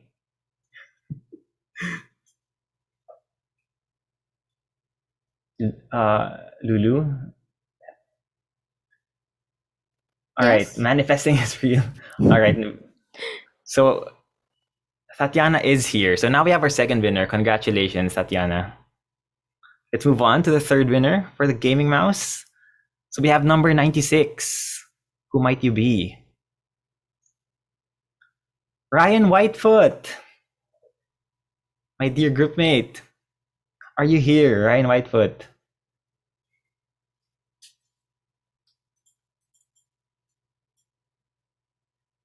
That is perfect. Ryan Whitefoot, we're giving you 20 seconds to respond. According to the rules for the raffles. 20 seconds. Has he responded, Lulu? I'm having a Yeah, hard so time he reading the said chat. he said he disconnected. Oh no. So Oh no. They're asking for a reroll. So are we gonna do it again? Are we gonna draw?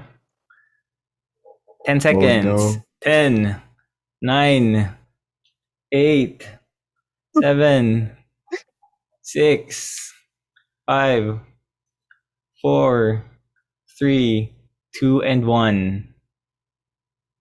I am so sorry for Mr. Whitefoot. All right, so we're gonna skip to the last number first before we do another draw. So the last number is number 6. Who is our lucky winner for number 6? What's the early one? Mr. Miguel Lugay from IT. Are you here? Eureka 2022. Okay, he was quick. Mr. Miguel Lugay, congratulations. All right, so now we're gonna draw for our fourth winner.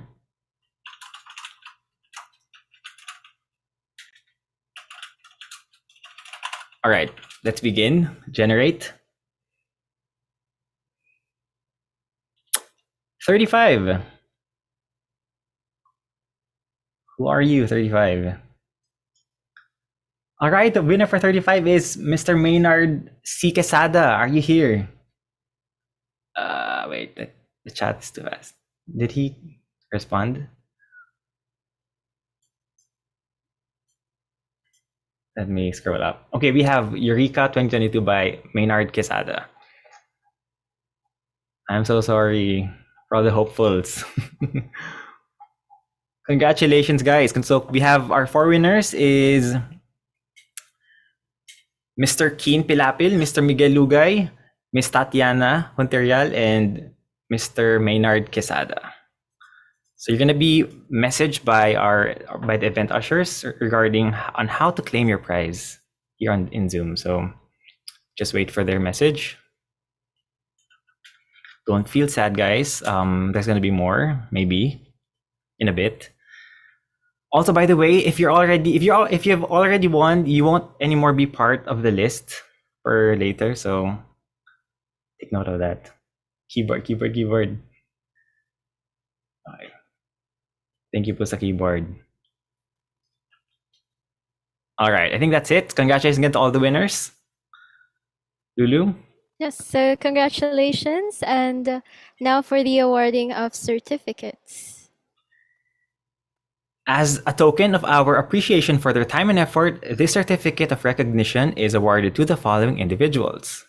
For being a judge in Eureka, FU Alabang Conference on Computing Technologies and Multimedia Trends, with the theme Student-Led Development and Innovation through Technology-Driven Research, given this 22nd day of March 2022.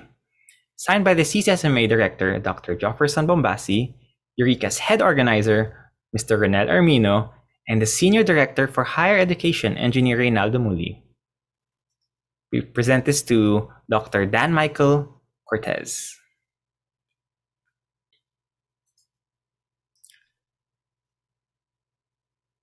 The next certificate is to Miss Carice Joyana, being a judge for Multimedia Arts.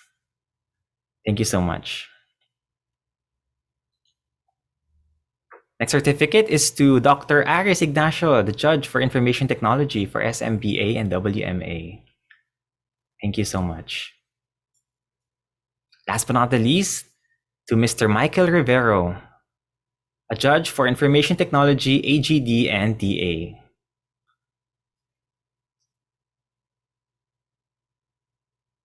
There we go. All right, so again, we thank them all for being part of this event. And so once again, we have, now before we award the winners, we will now continue with another set of prizes for anyone in the audience. So this time, there will be 3 winners for this round. So 2 winners will get a gaming mouse, which is the Rack Alti illuminated gaming mouse, same as earlier. And next would be one will win a gaming keyboard, which is Rack Keyboard Sari, has 9-way color backlit and 9 LED effects. So it has tactile touch, braided cable, and an inclined keyboard design with 15 enhanced multimedia function keys and much improved ergonomics with an extended palm rest for all-day usage. So yes, and it also has drainage holes to prevent water damage to the keyboard. Perfect. So, shall we start with the draw? I guess, should we? I think we should. Let's start the draw. Yes, so a lot of people are hoping in the audience. All right, so what do you guys want? A mouse or a keyboard? They're both good. So let's start first with the mouse, I guess. I want you, Sir Timothy. Okay. Kapo Kuya Tim. All right, okay. First, let's start with the mouse. Again, how many mouse do we have? So we have 2. Again, this is only for the audience, I believe. All right. Now let's generate our first number out of 105. 69. Nice. Hold on, let me just... All right. Our next number is 48. And our last number is, drum rolls, 105. All right. So our first winner for the gaming mouse is number 69, Mr. Aaron Dave Bosito. Are you here? I feel like he isn't here, Lulua. I have this feeling that he isn't here.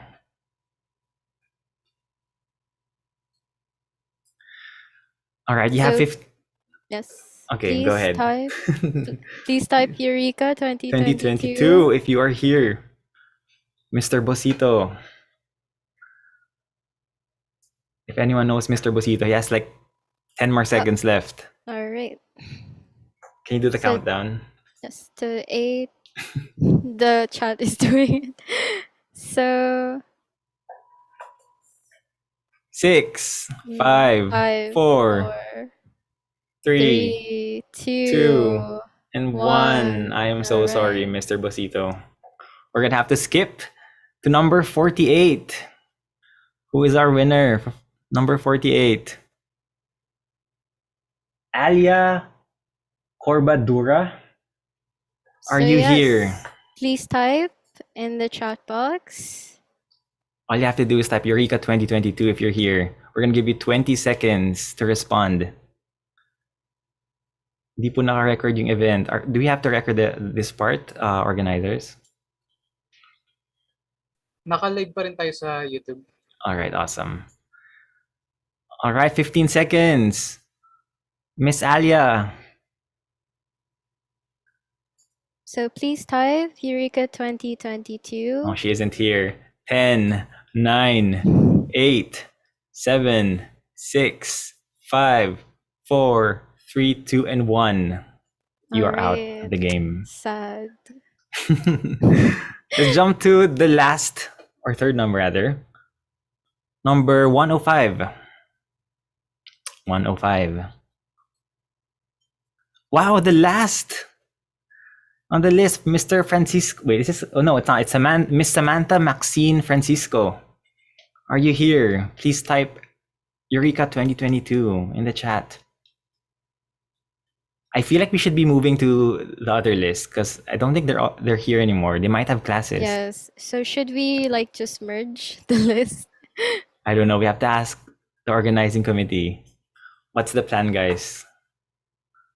Should we merge the list na lang? Let's draw another 3. Okay, Alright. let's give it one more chance, guys. Let's give the audience one more chance, please. Yes. So there are We'll draw 3 more audiences numbers here. once again from the audience list. Okay, first number is 26. All right, 26. Next number is 79. And our last number is 24.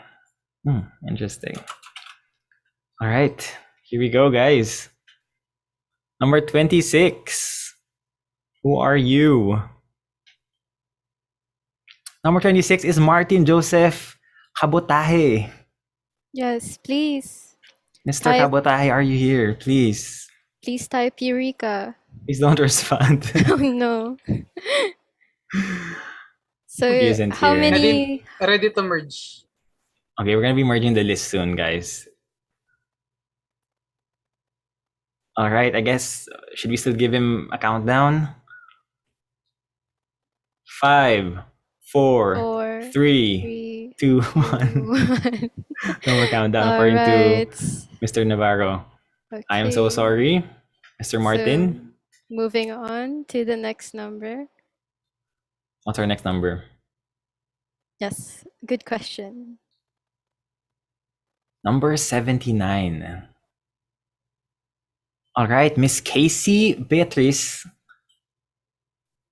Okay, yun lang. Miss Casey Beatrice, are you here? So please type Eureka That's an interesting 2022. So Come on, audience. Casey Where are you? Beatrice, please type Eureka 2022. Come on, gaming mouse. Yes. Let's go. Gift niyo na sa amin. Casey Beatrice. Wala nag-claim PBL na this. Is Oh, she PBL na here? daw. Sira na po mouse ko. Okay, someone needs a donation here. We have Swap one mouse. more. We have one more number. Someone wants a swap for a keyboard. Yes. Contact Maynard Quesada. Alright, so they're not here. Yes. So next number It's is 24. Angelica Lopez. yes. If you're Please here. type. She's present. She is? Okay. So please type Eureka Please- 2022. Yes, please type it once again. We missed your chat. Yes. 20 So, seconds. Miss Angelica, Angelica. Lopez. Is she AFK? Ayun. She's may, AFK. may nag-type. Ayun, She's nag-type siya. here. But Angelica it's too late. Lopez. It's too late. I'm kidding. It's not too late. You made it on time, Miss Angelica Lopez. So, congratulations. So wait, let me just double check with the organizing committee. Is she gonna win the third prize or the first prize? I don't want to make Is the she the last decision. number? She is. She is. Then the gaming keyboard. Congratulations, Wow, gaming keyboard. Congratulations. I shouldn't have asked. I feel like now people are mad at me for asking. All right. I'm so sorry. Congratulations, Angelica, for winning the gaming keyboard. Yay! So we have two more guys. The gaming mouse. All right. Shall we make it? Wait. Are we still gonna use the same list? What's the plan here? Let's proceed first to the program. We'll draw later. Okay. Let's proceed, guys. All right. Congratulations again to Miss Angelica. Now let's proceed to the awarding for Best Paper and Best Presenter in each of the sessions. All right. So, to start with computer science, the best presenter award goes to Christine Marie Faca of Team You're the Only Exception in their thesis project Sagip, evaluating urgency of disaster-related tweets through sentiment analysis using artificial neural networks. So, congratulations, Christine.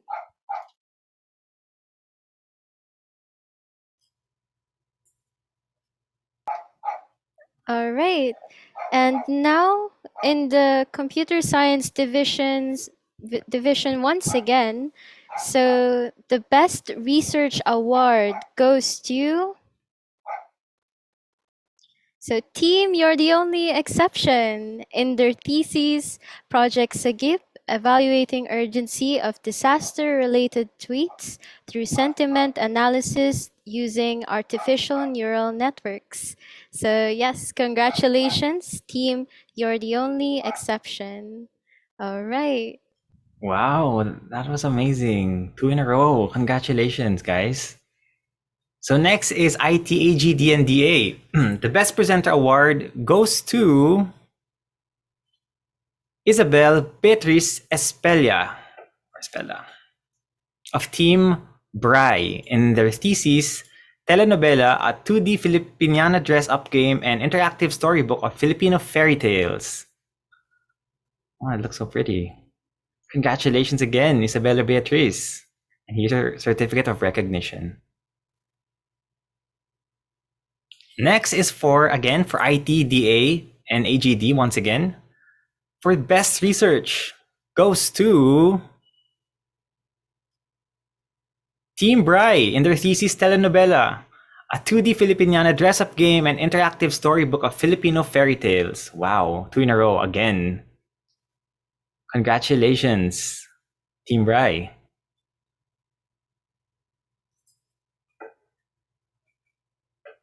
All right. Okay, so next we have ITSMBA and WMA. So the Best Presenter Award goes to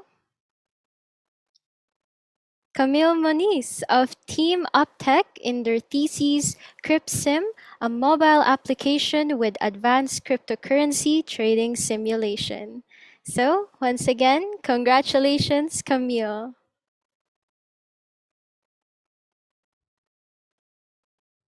All right, so now for the same category again, IT, SMBA, and WMA.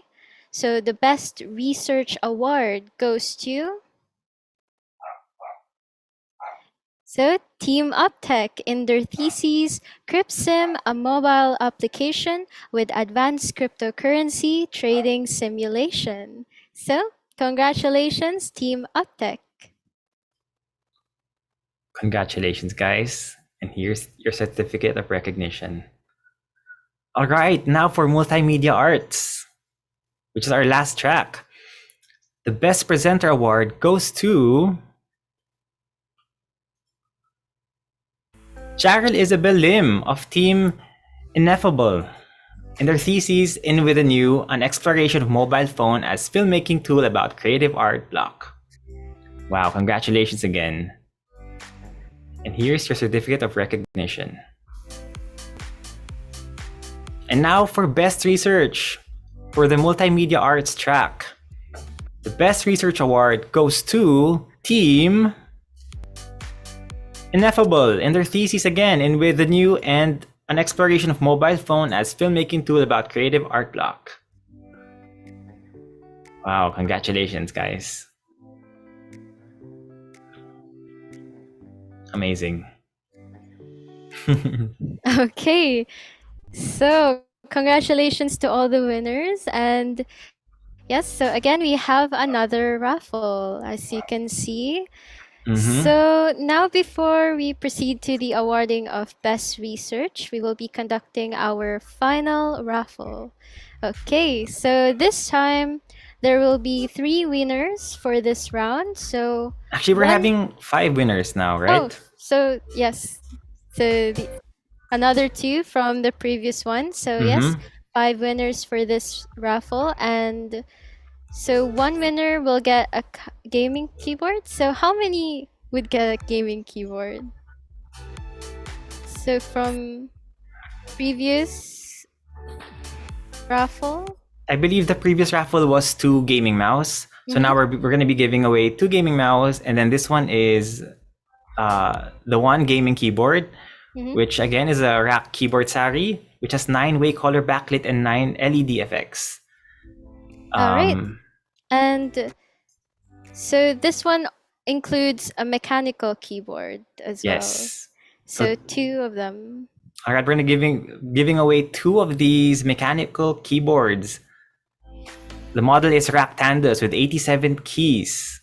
Otemu switch, which is similar to Cherry MX. It has a clicky tactile feel with its blue switch, which comes handy for typing, programming, and playing strategy games.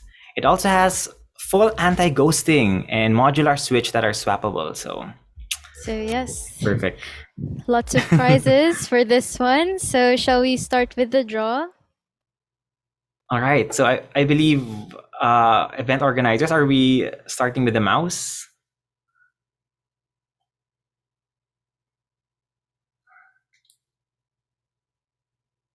Can we get a confirmation? Yes, we'll start with the 2 mouse. All right, so we're going to be merging the list now. So this is going to be all the participants together with all the members from the audience. So a total of how many do we have? A total of 232. Okay, so what are the chances, guys? All right, for the first winner, for the gaming mouse, number 173. All right. Next, the second gaming mouse, 199. And now for the gaming keyboard, let's generate. Not yet. Oh, not yet. Okay, let's do the mouse first. All right. So first number is 173 for the gaming mouse. Jeremy Prince Milan, are you here for the gaming mouse? Please type Eureka 2022 in the chat. So Jeremy Prince. So 10 na talaga yung umpisa ng bilang. Jeremy, Prince, Milan, please type. So You have 15 seconds remaining. So please type Eureka Oh. 2022. He is not here. Jeremy, Prince, Milan. 6, 5, 4, 3, 2, and 1. All right. All right, he is not here. Nice pity. All right, our Okay. next number is what, Lulu? So 199. Who are you? He is Jerome Patrick Jerome. Uy. Yes. Please type Eureka 2022. If you're here, there we go. I'm watching saw the chat. I think he's here. Yes, he typed it. So congratulations, Patrick Congratulations. Jerome. You win the gaming mouse. All right, now we're gonna do one more draw for the gaming mouse, I believe. Mhm. Number 230.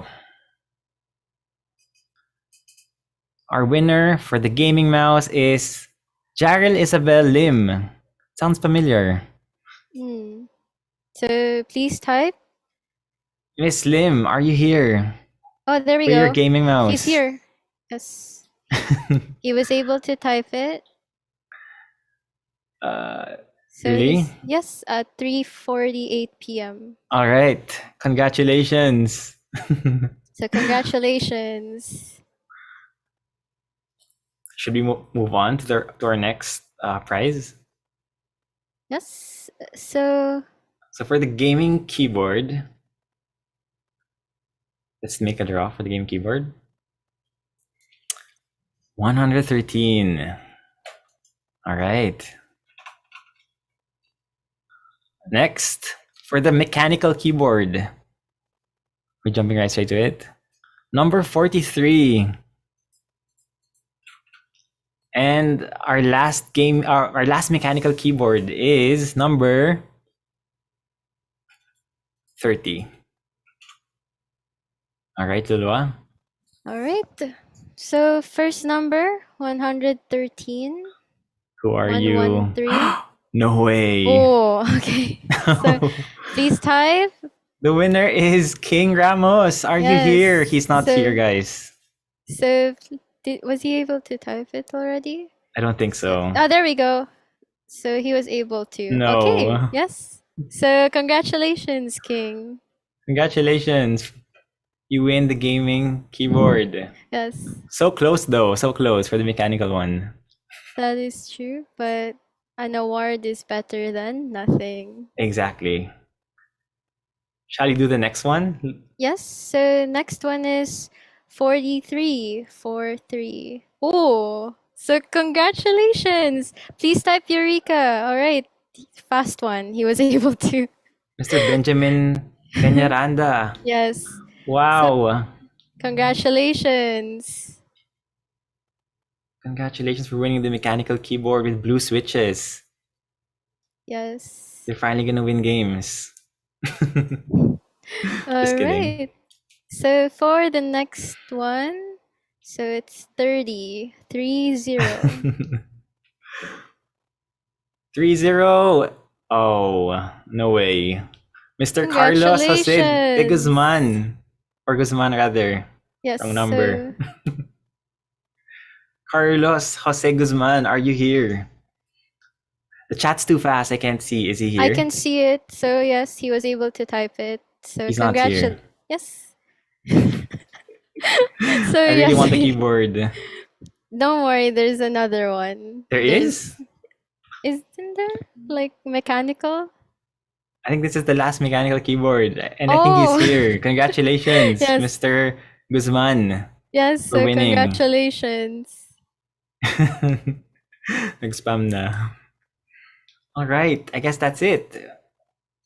Congratulations again to our 5 winners for this last round. Our event ushers will message you here in Zoom on how to claim your prize. So again, congratulations to the raffle winners. All right. So congrats to all the winners. And now, before the last awardees, let's celebrate the outstanding day we've had. And for the incredible participants, before we present the awards, so let's thank the awesome people who made this event possible. Today could not have been a success without the hard work of the design committee and the program committee. So thank you so much. Let's also give a big round of applause to all the faculty members who have given their time, effort, and dedication that made this program a success. Ms. Maya Ortega, Dr. Jofferson Bombasi, Sir Mervin Sanding, Engineer Muli, and of course, Dr. Ray Carlo Abahan. Thank you all so much.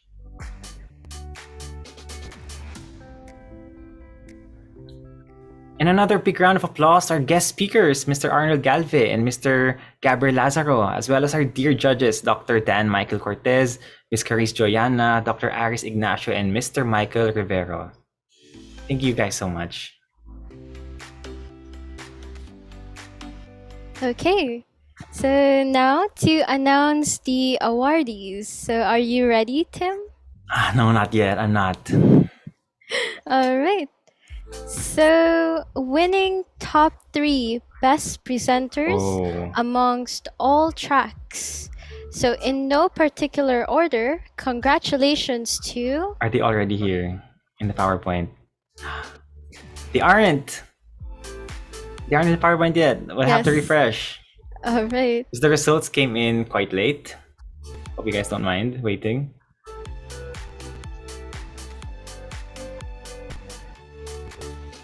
I feel like we saw some spoilers. It was like a red poster. All right. So yes, we have the 3 best presenters amongst all tracks. So congratulations to Christine Faca, so presenting Project SAGIP, evaluating urgency of disaster-related tweets through sentiment analysis using artificial neural networks. And to Camille Moniz, so for CryptSim, a mobile application with advanced cryptocurrency, trading simulation. And lastly, congratulations to Jaril Lim, so with the new and exploration of mobile phone as filmmaking tool about creative art blocks. So congratulations again. Congratulations, guys. Now let's move on to the awardees for Best Research.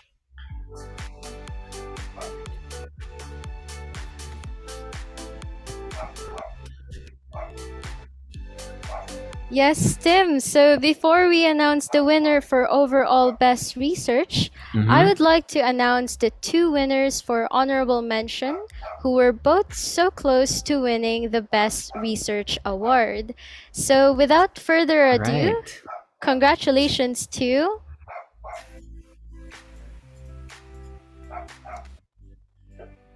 You are the only exception. One honorable mention. And Team Ineffable. Congratulations, guys. So close to winning Best Research.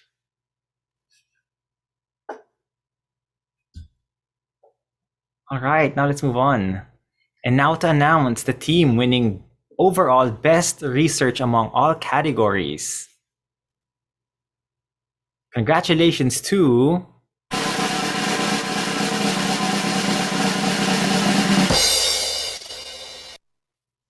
Team Optech. Under Project CryptSim, a mobile application with advanced cryptocurrency trading simulation. Yay, congratulations, guys. yes. So congratulations, Team Uptech. And their mentor is Miss Milagros Ortega. Congratulations to Miss Ortega. If you're still here, say hi. Team Optech. And here's your certificate of recognition.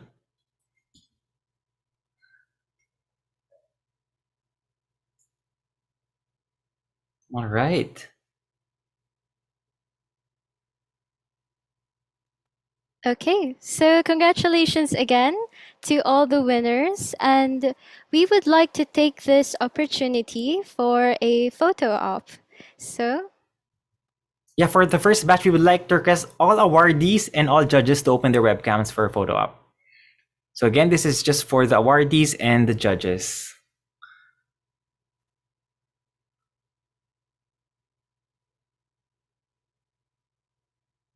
There we go.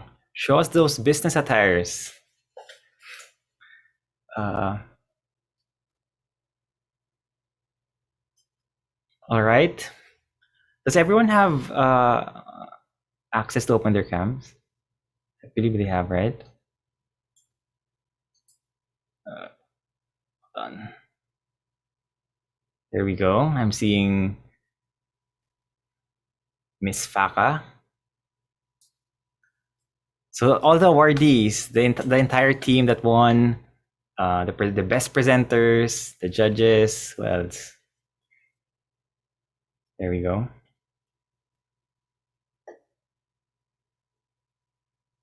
All right. Let's give it a few more seconds. Sa mga nagsusuklay pa.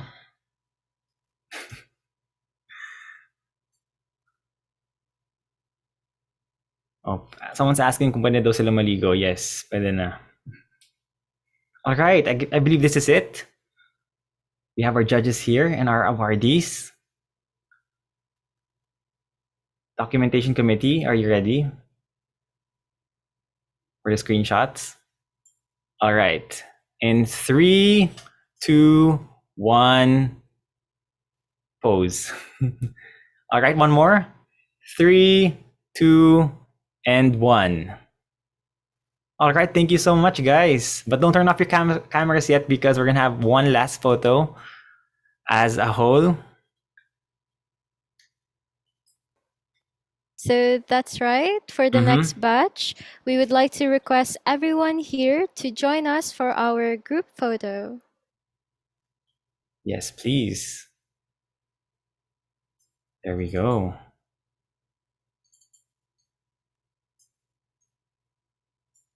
All right, ang dami nang bukas. Thank you everyone for participating in the group photo. Sige. Let me just scroll down. All right, so we have a lot of probably around 4 batches. Should we start, Lulu? Kaya nga, So, sir, yes. lap trip lang. Ready? All right. So, in 3, 2, 1. All right. Next page, Lulu. All right. Next page. In 3, 2, 1.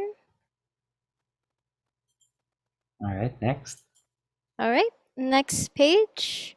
In 3, 2, 1. All right, next. We have a lot.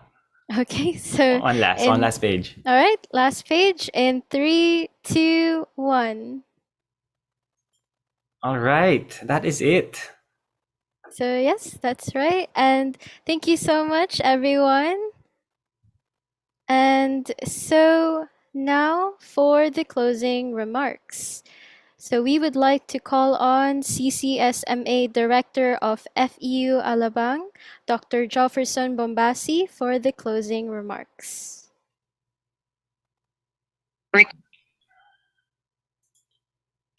Eureka, a word from ancient Greek which means I have found it, and is used to express joy, satisfaction, and discovery.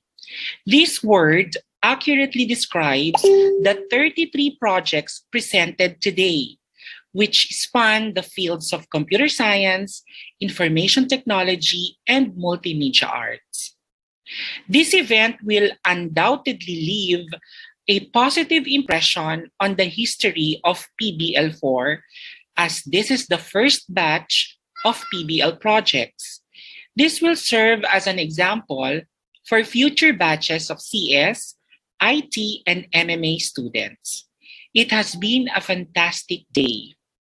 I want to express my gratitude to all the speakers for sharing their knowledge and skills with FEU Alabang students and guests. Additionally, we appreciate all of the mentors who assisted and mentored our students in completing their projects. I would also like to commend the PBL 4 classes led by Dr. Ray Carlo Abacan and Mr. Mervin Sanding for smoothly arranging the event.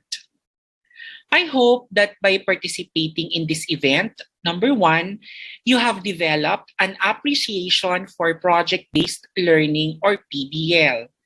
Number two, you discovered an amazing way to learn new things. And number three, you were inspired to work on projects that will push you to pursue your unique ideas and drive you to tackle real-world problems. Critical thinking, collaboration, and communication were all necessary components of project success in PBL. These are the abilities that you will require while entering the industry.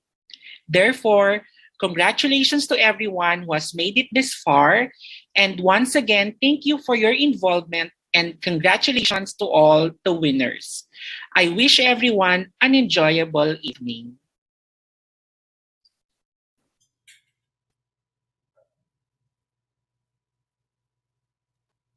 Okay, so thank you so much, Dr. Bombasi.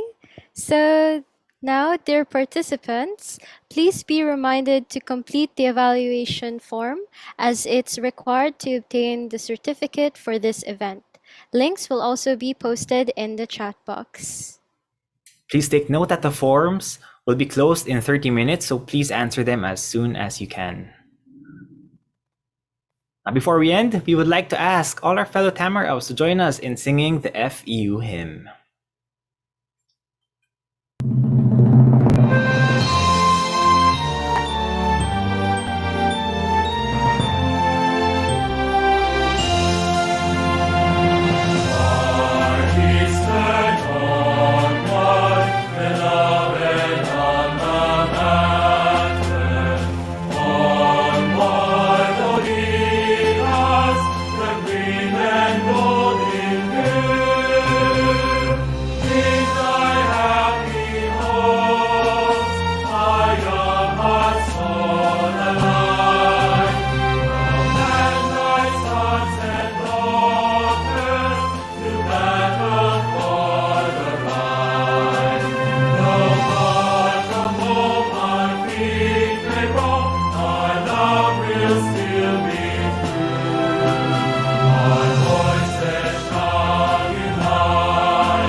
All right, Tim. So I believe that concludes Eureka. Absolutely. So, ladies and gentlemen, we thank you all for your participation. We hope you all enjoyed Eureka, FEU Alabang's conference on computing technologies and multimedia trends. Again, this is your Masters of Ceremonies, Tim Gingona. And Lulu Nerpia signing off. So have a great day, everyone, and goodbye.